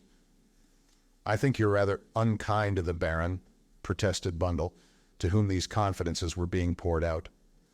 "He told me that he considered you the perfect example of English hospitality amongst the haute noblesse." "I dare say," said Lord Caterham. "He's always saying things like that. It makes him most fatiguing to talk to. But I can tell you I'm not nearly as much of the hospitable English gentleman as I was. As soon as I can, I shall let Chimneys to an enterprising American and go and live in an hotel. There, if anyone worries you, you can just ask for your bill and go." "Cheer up," said Bundle. "We seem to have lost Mr. Fish for good." "I always found him rather amusing," said Lord Caterham, who was in a contradictory temper. "It's that precious young man of yours who has let me in for this. Why should I have this board meeting called in my house? Why doesn't he rent the Larches or Elmhurst or some nice villa residence like that at Streatham and hold his company meetings there?" "Wrong atmosphere," said Bundle. "No one is going to play any tricks on us, I hope," said her father nervously. "I don't trust that French fellow Lemoyne. The French police are up to all sorts of dodges. Put India rubber bands round your arm and then reconstruct the crime and make you jump.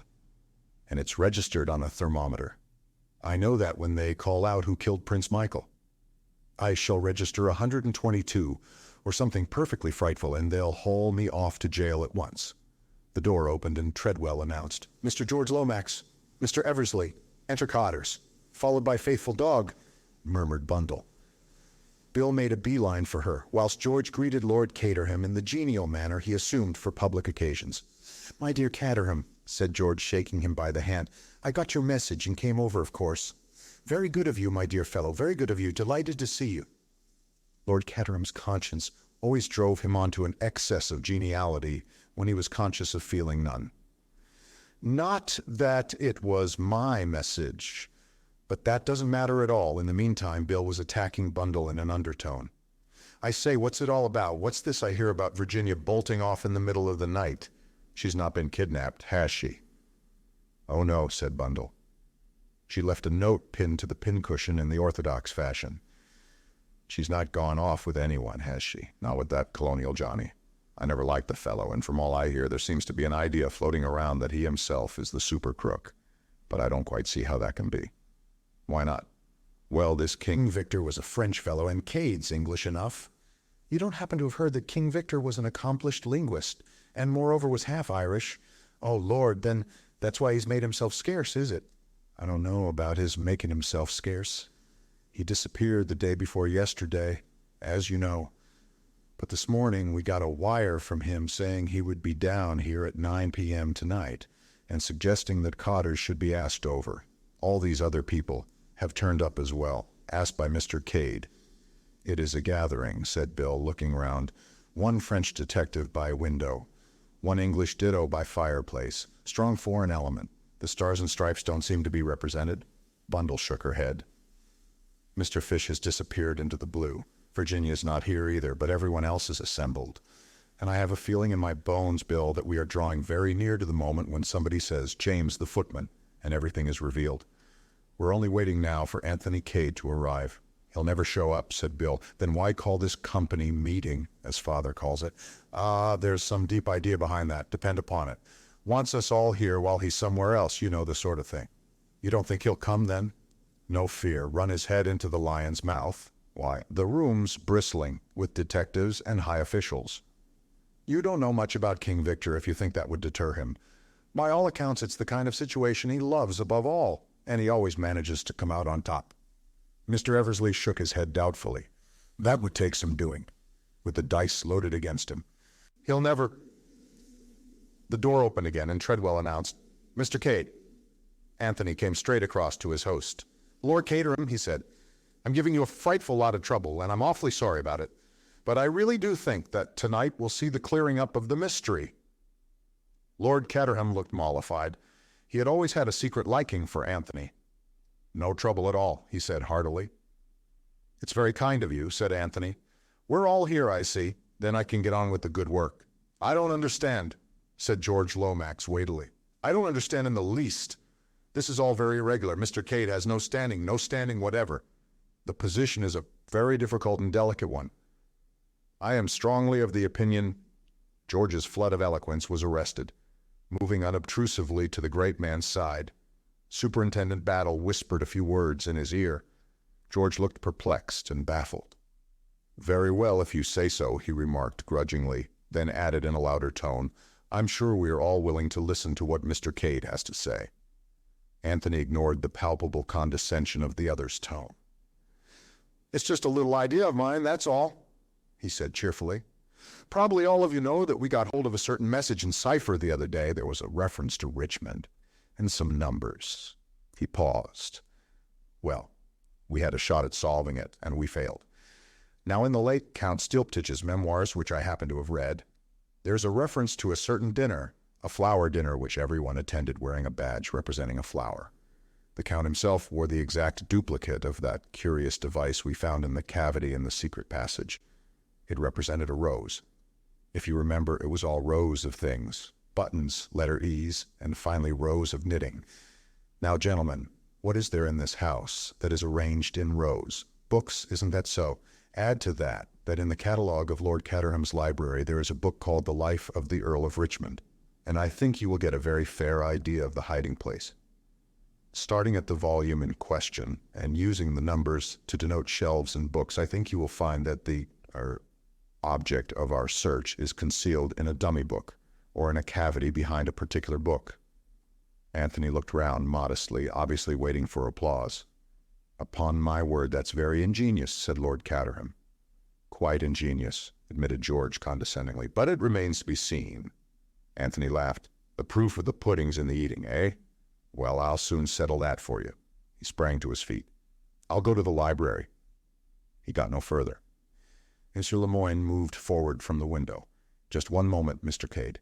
You permit, Lord Caterham. He went to the writing table and hurriedly scribbled a few lines. He sealed them up in an envelope and then rang the bell. Treadwell appeared in answer to it. Lemoyne handed him the note. See that that is delivered at once, if you please. Very good, sir, said Treadwell. With his usual dignified tread, he withdrew. Anthony, who had been standing irresolute, sat down again. What's the big idea, Lemoyne? He asked gently. There was a sudden sense of strain in the atmosphere. If the jewel is where you say it is, well, it has been there for over 7 years. A quarter of an hour more does not matter. Go on, said Anthony. That wasn't all you wanted to say? No, it was not. At this juncture, it is unwise to permit any one person to leave the room, especially if that person has rather questionable antecedents. Anthony raised his eyebrows and lighted a cigarette. I suppose a vagabond life is not very respectable, he mused. 2 months ago, Mr. Cade, you were in South Africa. That is admitted. Where were you before that? Anthony leaned back in his chair, idly blowing smoke rings. Canada? Wild Northwest? Are you sure you were not in prison, a French prison? Automatically, Superintendent Battle moved a step nearer the door as if to cut off a retreat that way, but Anthony showed no signs of doing anything dramatic. Instead, he stared at the French detective and then burst out laughing. My poor Lemoyne, it is a monomania with you. You do indeed see King Victor everywhere. So you fancy that I am that interesting gentleman? Do you deny it? Anthony brushed a fleck of ash from his coat sleeve. I never deny anything that amuses me, he said lightly, but the accusation is really too ridiculous. Ah, you think so? The Frenchman leant forward. His face was twitching painfully, and yet he seemed perplexed and baffled, as though something in Anthony's manner puzzled him. What if I tell you, monsieur, that this time I am out to get King Victor, and nothing shall stop me? Very laudable, was Anthony's comment. You've been out to get him before, though, haven't you, Lemoyne? And he's got the better of you. Aren't you afraid that that may happen again? He's a slippery fellow by all accounts. The conversation had developed into a duel between the detective and Anthony. Everyone else in the room was conscious of the tension. It was a fight to a finish between the Frenchman, painfully in earnest, and the man who spoke so calmly and whose words seemed to show that he had not a care in the world. If I were you, Lemoyne, continued Anthony, I should be very, very careful, watch your step and all that sort of thing. This time, said Lemoyne grimly, there will be no mistake. You seem very sure about it all, said Anthony. But there's such a thing as evidence, you know. Lemoyne smiled, and something in his smile seemed to attract Anthony's attention. He sat up and stubbed out his cigarette. You saw that note I wrote just now? Said the French detective. It was to my people at the inn. Yesterday I received from France the fingerprints and the Bertillon measurements of King Victor, the so-called Captain O'Neill. I have asked for them to be sent up to me here. In a few minutes we shall know whether you are the man. Anthony stared steadily at him. Then a little smile crept over his face. You're really rather clever, Lemoyne. I never thought of that. The documents will arrive. You will induce me to dip my fingers in the ink or something equally unpleasant. You will measure my ears and look for my distinguishing marks. And if they agree, well, said Lemoyne, if they agree, eh? Anthony leaned forward in his chair. Well, if they do agree, he said very gently. What then? What then? The detective seemed taken aback. But I shall have proved then that you are King Victor. But for the first time a shade of uncertainty crept into his manner. That will doubtless be a great satisfaction to you, said Anthony. But I don't quite see where it's going to hurt me. I'm not admitting anything, but supposing, just for the sake of argument, that I was King Victor, I might be trying to repent, you know. Repent? That's the idea. Put yourself in King Victor's place, Lemoyne. Use your imagination. You've just come out of prison. You're getting on in life. You've lost the first fine rapture of the adventurous life. Say, even, that you meet a beautiful girl. You think of marrying and settling down somewhere in the country where you can grow vegetable marrows. You decide, from henceforth, to lead a blameless life. Put yourself in King Victor's place. Can't you imagine feeling like that? I do not think that I should feel like that, said Lemoyne with a sardonic smile. Perhaps you wouldn't, admitted Anthony. But then, you're not King Victor, are you? You can't possibly know what he feels like. But it is nonsense, what you are saying there, spluttered the Frenchman. Oh, no, it isn't. Come now, Lemoyne. If I'm King Victor, what have you against me after all? You could never get the necessary evidence in the old days, remember? I've served my sentence, and that's all there is to it. I suppose you could arrest me for the French equivalent of loitering with intent to commit a felony. But that would be poor satisfaction, wouldn't it? You forget, said Lemoyne. America. How about this business of obtaining money under false pretenses and passing yourself off as Prince Nicholas Obolovich? No good, Lemoyne, said Anthony. I was nowhere near America at the time, and I can prove that easily enough. If King Victor impersonated Prince Nicholas in America, then I'm not King Victor. You're sure he was impersonated, that it wasn't that man himself? Superintendent Battle suddenly interposed. The man was an impostor, all right, Mr. Cade. I wouldn't contradict you, Battle, said Anthony. You have such a habit of being always right. Are you equally sure that Prince Nicholas died in the Congo? Battle looked at him curiously. I wouldn't swear to that, sir, but it's generally believed. Careful man. What's your motto? Plenty of rope, eh? I've taken a leaf out of your book. I've given Monsieur Lemoyne plenty of rope. I've not denied his accusations, but all the same, I am afraid he's going to be disappointed. You see, I always believe in having something up one's sleeve, anticipating that some little unpleasantness might arise here. I took the precaution to bring a trump card along with me. Or rather, he is upstairs. Upstairs? Said Lord Caterham, very interested. Yes. He's been having rather a trying time of it lately, poor fellow. Got a nasty bump on the head from someone. I've been looking after him. Suddenly the deep voice of Mr. Isaacstein broke in. Can we guess who he is? If you like, said Anthony, but... Lemoyne interrupted with sudden ferocity. All this is foolery. You think to outwit me yet again. It may be true what you say, that you were not in America. You are too clever to say it if it were not true. But there is something else. Murder? Yes, murder, the murder of Prince Michael. He interfered with you that night as you were looking for the jewel. Lemoyne, have you ever known King Victor to do murder? Anthony's voice rang out sharply. You know as well, better than I do, that he has never shed blood. Who else but you could have murdered him? Cried Lemoyne. Tell me that. The last word died on his lips as a shrill whistle sounded from the terrace outside. Anthony sprang up, all his assumed nonchalance laid aside. You asked me who murdered Prince Michael? He cried. I won't tell you. I'll show you. That whistle was the signal I've been waiting for. The murderer of Prince Michael is in the library now. He sprang out through the window, and the others followed him as he led the way round the terrace until they came to the library window. He pushed the window, and it yielded to his touch. Very softly he held aside the thick velvet curtain so that they could look into the room. Standing by the bookcase was a dark figure hurriedly pulling out and replacing volumes, so absorbed in the task that no outside sound was heeded. And then as they stood watching, trying to recognize the figure that was vaguely silhouetted against the light of the electric torch it carried, someone sprang past them with a sound like the roar of a wild beast.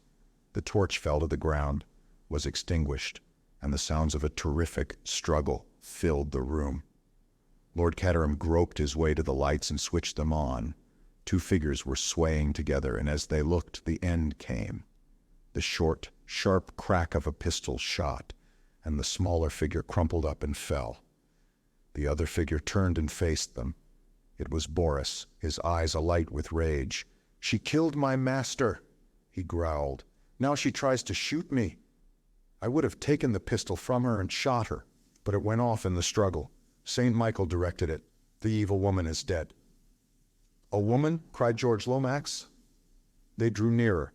On the floor, the pistol still clasped in her hand, and an expression of deadly malignity on her face, lay Mademoiselle Brun. Chapter 28. King Victor. "I suspected her from the first," explained Anthony. "There was a light in her room on the night of the murder.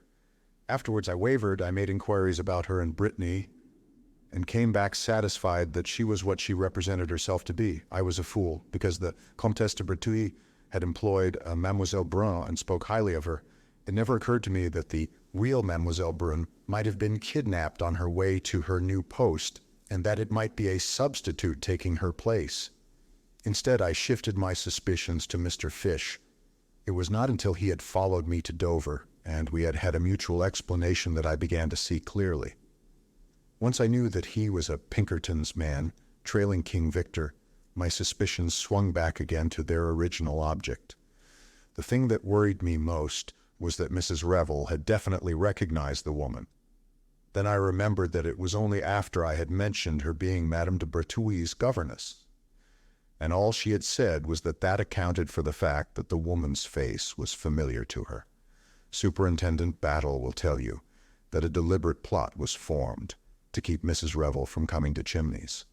Nothing more nor less than a dead body, in fact, and though the murder was the work of the comrades of the Red Hand, punishing supposed treachery on the part of the victim, the staging of it, and the absence of the comrade's sign manual, pointed to some abler intelligence directing operations. From the first, I suspected some connection with Herzoslovakia.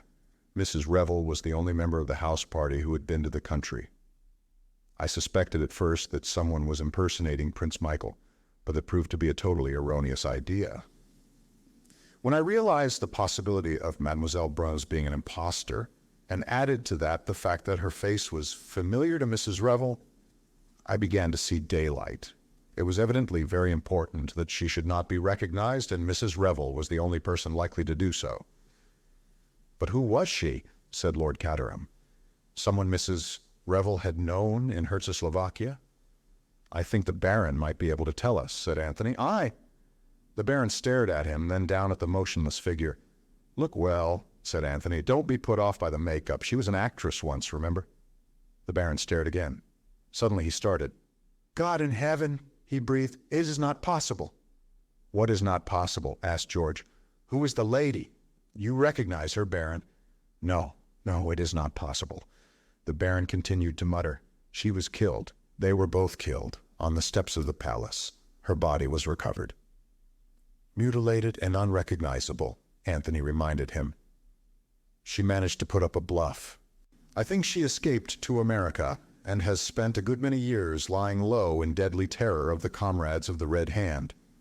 They promoted the revolution, remember, and, to use an expressive phrase, they always had it in for her. Then King Victor was released, and they planned to recover the diamond together.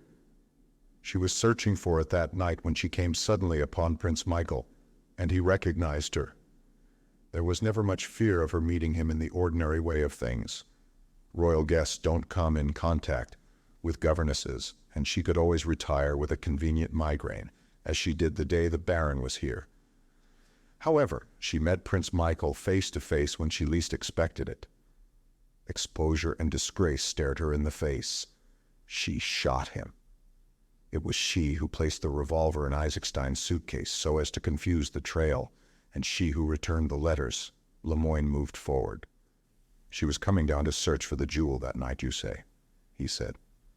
"Might she not have been going to meet her accomplice, King Victor, who was coming from outside? What do you say to that?" Anthony sighed. "Still at it, my dear Lemoyne. How persistent you are.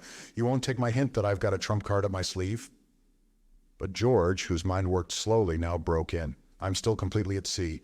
Who is this lady, Baron? You recognize her, it seems." But the Baron drew himself up and stood very straight and stiff. "You are in error, Mr. Lomax.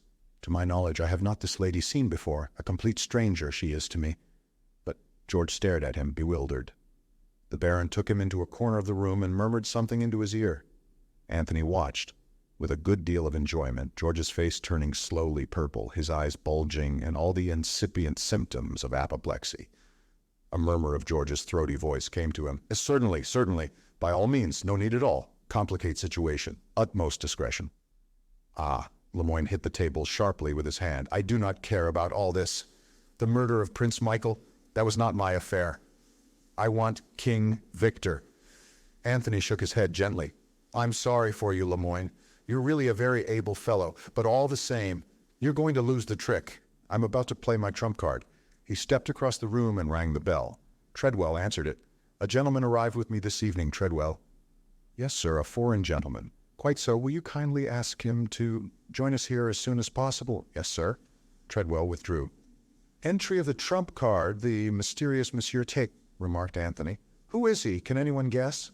Putting two and two together, said Herman Isaacstein. What with your mysterious hints this morning and your attitude this afternoon, I should say there was no doubt about it. Somehow or other you've managed to get hold of Prince Nicholas of Herzoslovakia.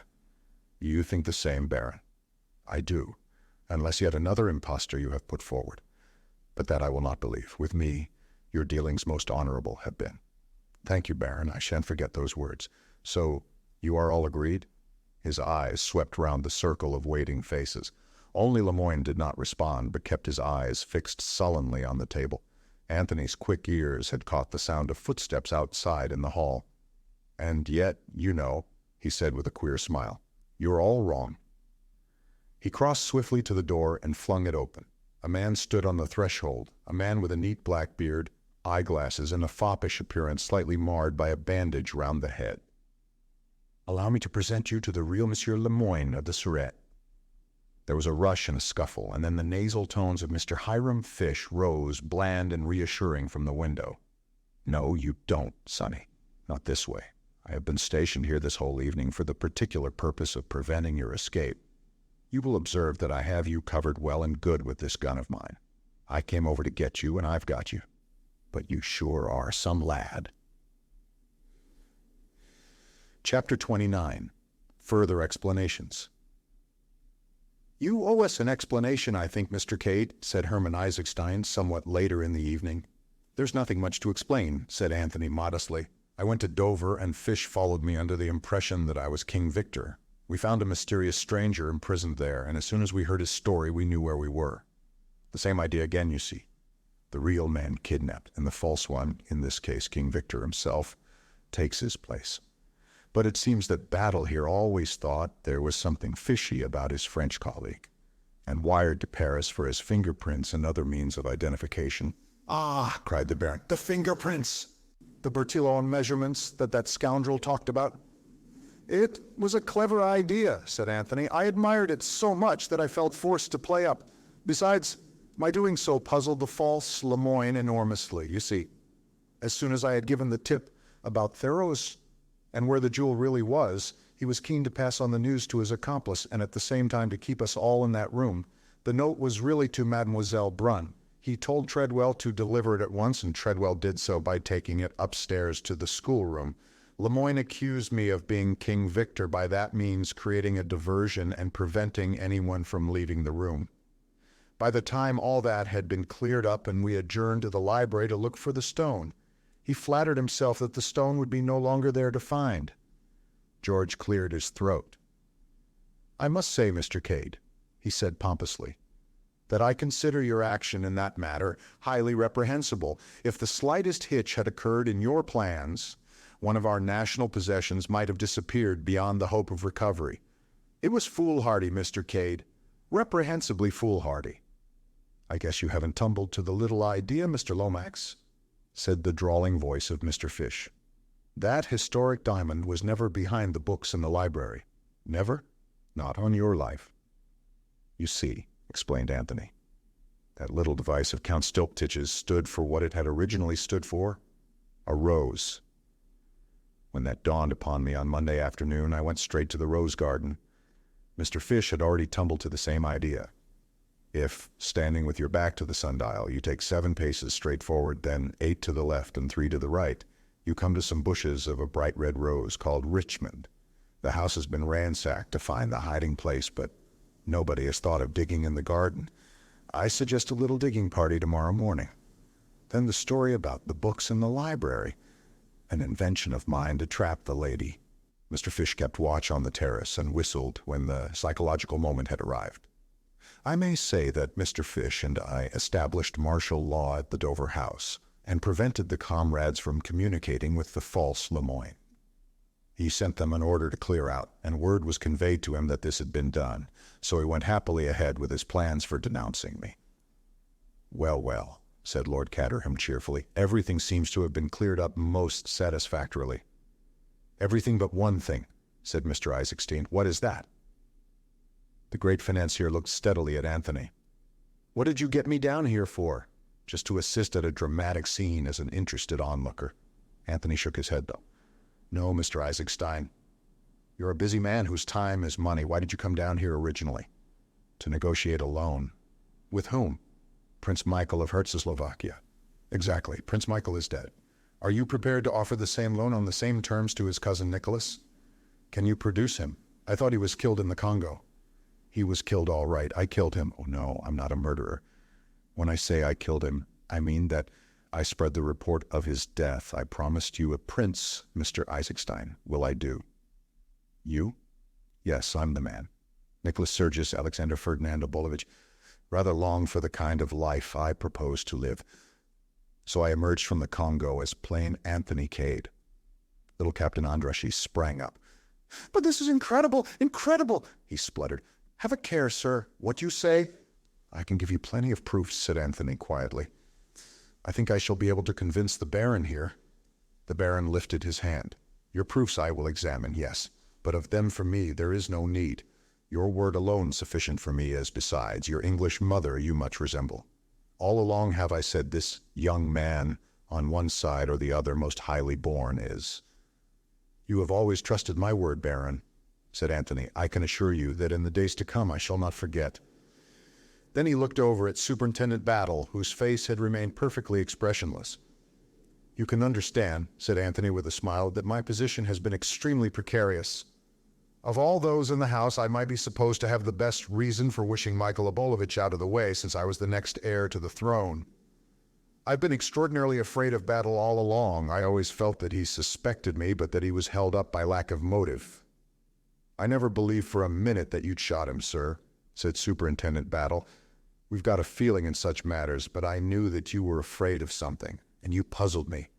If I'd known sooner who you really were, I dare say I'd have yielded to the evidence and arrested you. I'm glad I managed to keep one guilty secret from you. You wormed everything else out of me, all right. You're a damn good man at your job, Battle. I shall always think of Scotland Yard with respect." "Most amazing," muttered George.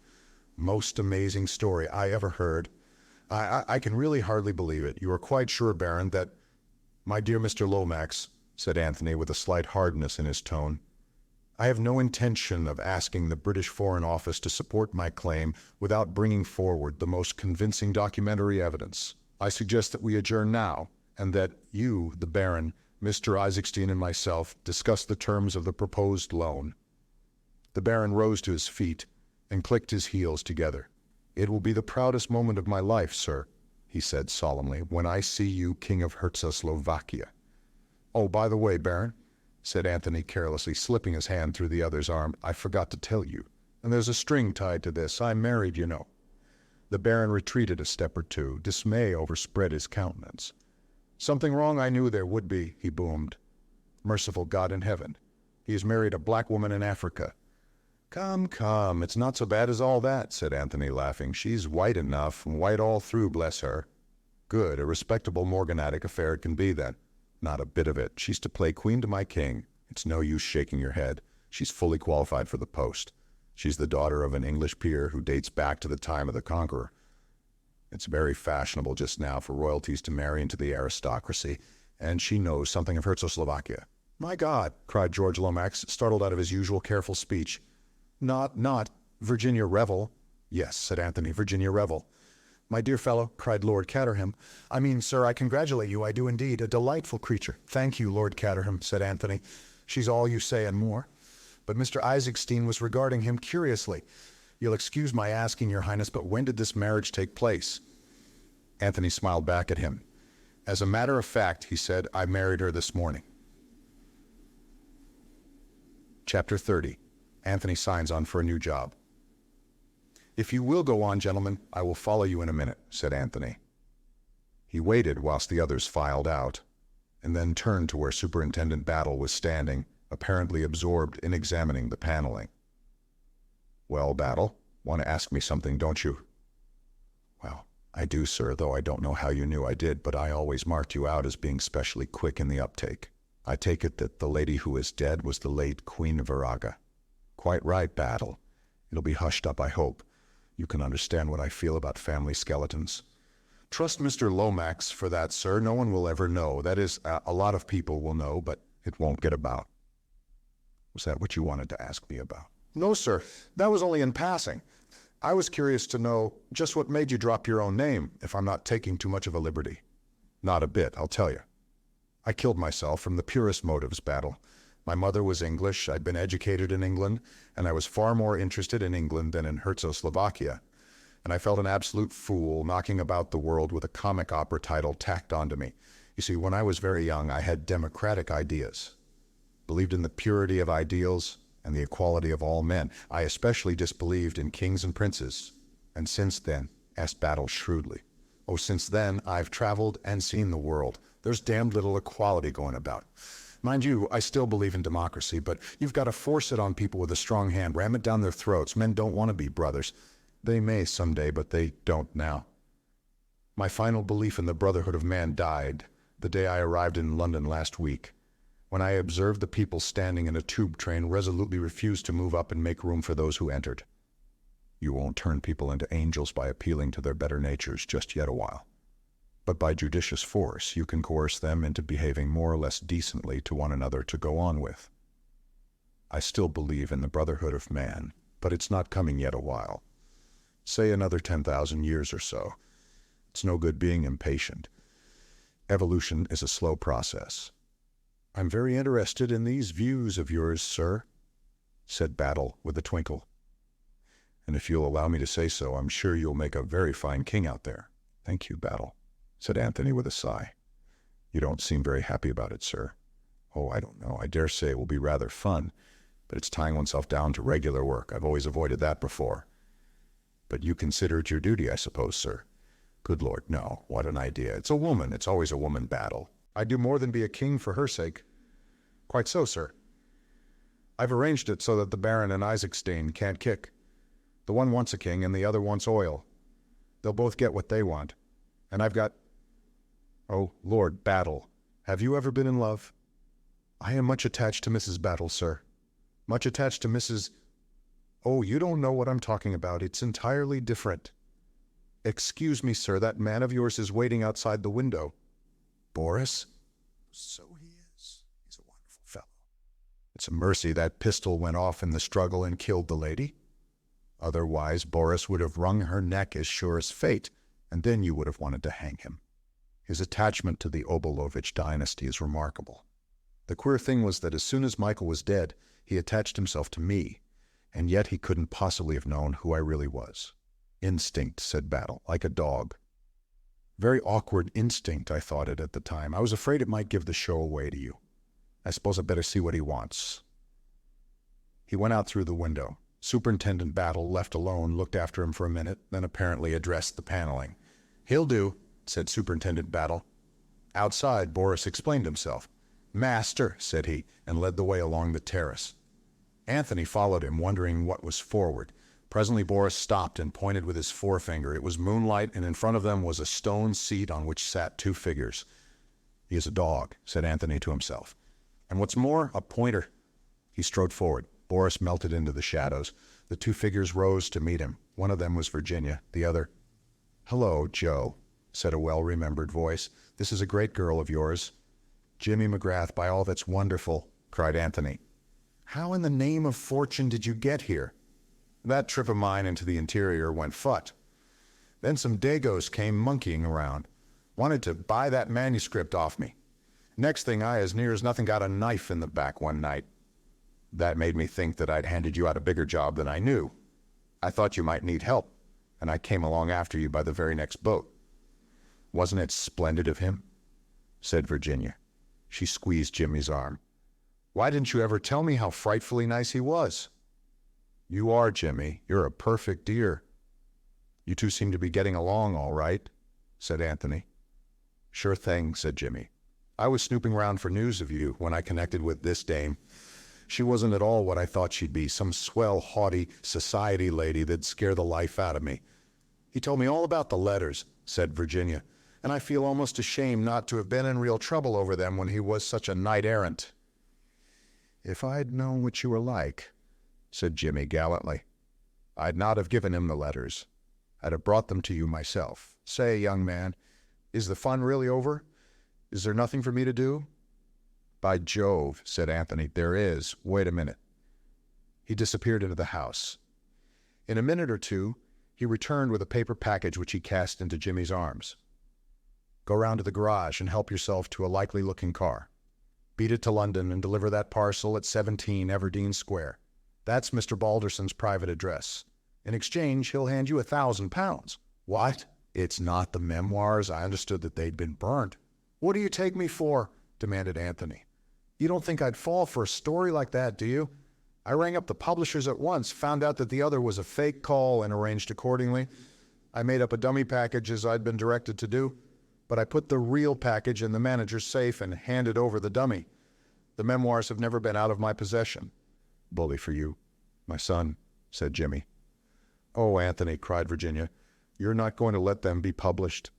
"I can't help myself. I can't let a pal like Jimmy down, but you needn't worry. I've had time to wade through them, and I see now why people always hint that bigwigs don't write their own reminiscences, but hire someone to do it for them. As a writer, Stylptitch is an insufferable bore. He proses on about statecraft and doesn't go in for any racy and indiscreet anecdotes. His ruling passion of secrecy held strong to the end. There's not a word in the memoirs from beginning to end to flutter the susceptibilities of the most difficult politician. I rang up Balderson today and arranged with him that I'd deliver the manuscript tonight before midnight. But Jimmy can do his own dirty work now. That's he's here. I'm off," said Jimmy. "I like the idea of that £1,000, especially when I'd made up my mind I was down and out." "Half a second," said Anthony. "I've got a confession to make to you, Virginia. Something that everyone else knows, but that I haven't yet told you. I don't mind how many strange women you've loved so long as you don't tell me about them." "Women," said Anthony with a virtuous air. "Women indeed. You asked James here what kind of women I was going about with last time he saw me." "Frumps," said Jimmy solemnly. "Utter frumps. Not one a day under 45. "Thank you, Jimmy," said Anthony. "You're a true friend." "No, it's much worse than that. I've deceived you as to my real name." "Is it very dreadful?" said Virginia, with interest. "It isn't something silly like Pobbles, is it? Fancy being called Mrs. Pobbles. You're always thinking the worst of me." "I admit that I did once think you were King Victor, but only for about a minute and a half. By the way, Jimmy, I've got a job for you. Gold prospecting in the rocky fastnesses of Herzoslovakia." "Is there gold there?" asked Jimmy eagerly. "Sure to be," said Anthony. "It's a wonderful country." "So you're taking my advice and going there?" "Yes," said Anthony. "Your advice was worth more than you knew. Now for the confession. I wasn't changed at nurse or anything romantic like that, but nevertheless I am really Prince Nicholas Obolovich of Herzoslovakia." "Oh, Anthony," cried Virginia, "how perfectly screaming, and I have married you. What are we going to do about it?" "We'll go to Herzoslovakia and pretend to be kings and queens. Jimmy McGrath once said that the average life of a king or queen out there is under 4 years. I hope you don't mind." "Mind?" cried Virginia. "I shall love it." "Isn't she great?" murmured Jimmy. Then, discreetly, he faded into the night. A few minutes later, the sound of a car was heard. "Nothing like letting a man do his own dirty work," said Anthony with satisfaction. "Besides, I didn't know how else to get rid of him. Since we were married, I've not had 1 minute alone with you."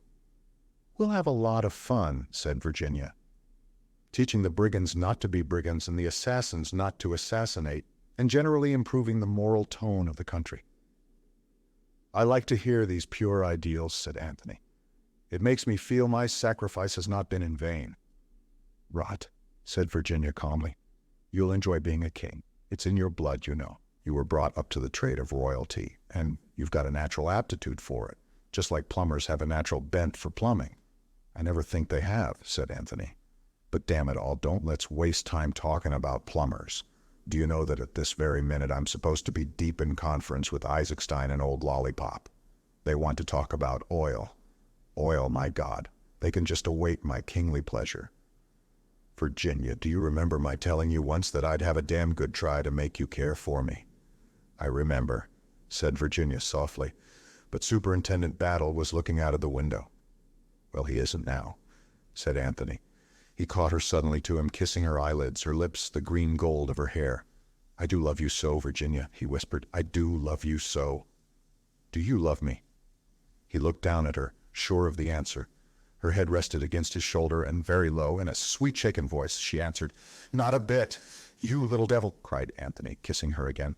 Now I know for certain that I shall love you until I die. Chapter 31. Sundry Details. Scene. Chimneys, 11 a.m. Thursday morning. Johnson, the police constable, with his coat off, digging. Something in the nature of a funeral feeling seems to be in the air. The friends and relations stand round the grave that Johnson is digging. George Lomax has the air of the principal beneficiary under the will of the deceased. Superintendent Battle, with his immovable face, seems pleased that the funeral arrangements have gone so nicely. As the undertaker, it reflects credit upon him. Lord Caterham has that solemn and shocked look which Englishmen assume when a religious ceremony is in progress. Mr. Fish does not fit into the picture so well. He's not sufficiently grave. Johnson bends to his task. Suddenly he straightens up. A little stir of excitement passes round. That'll do, Sonny, says Mr. Fish. We shall do nicely now. One perceives at once that he is really the family physician. Johnson retires.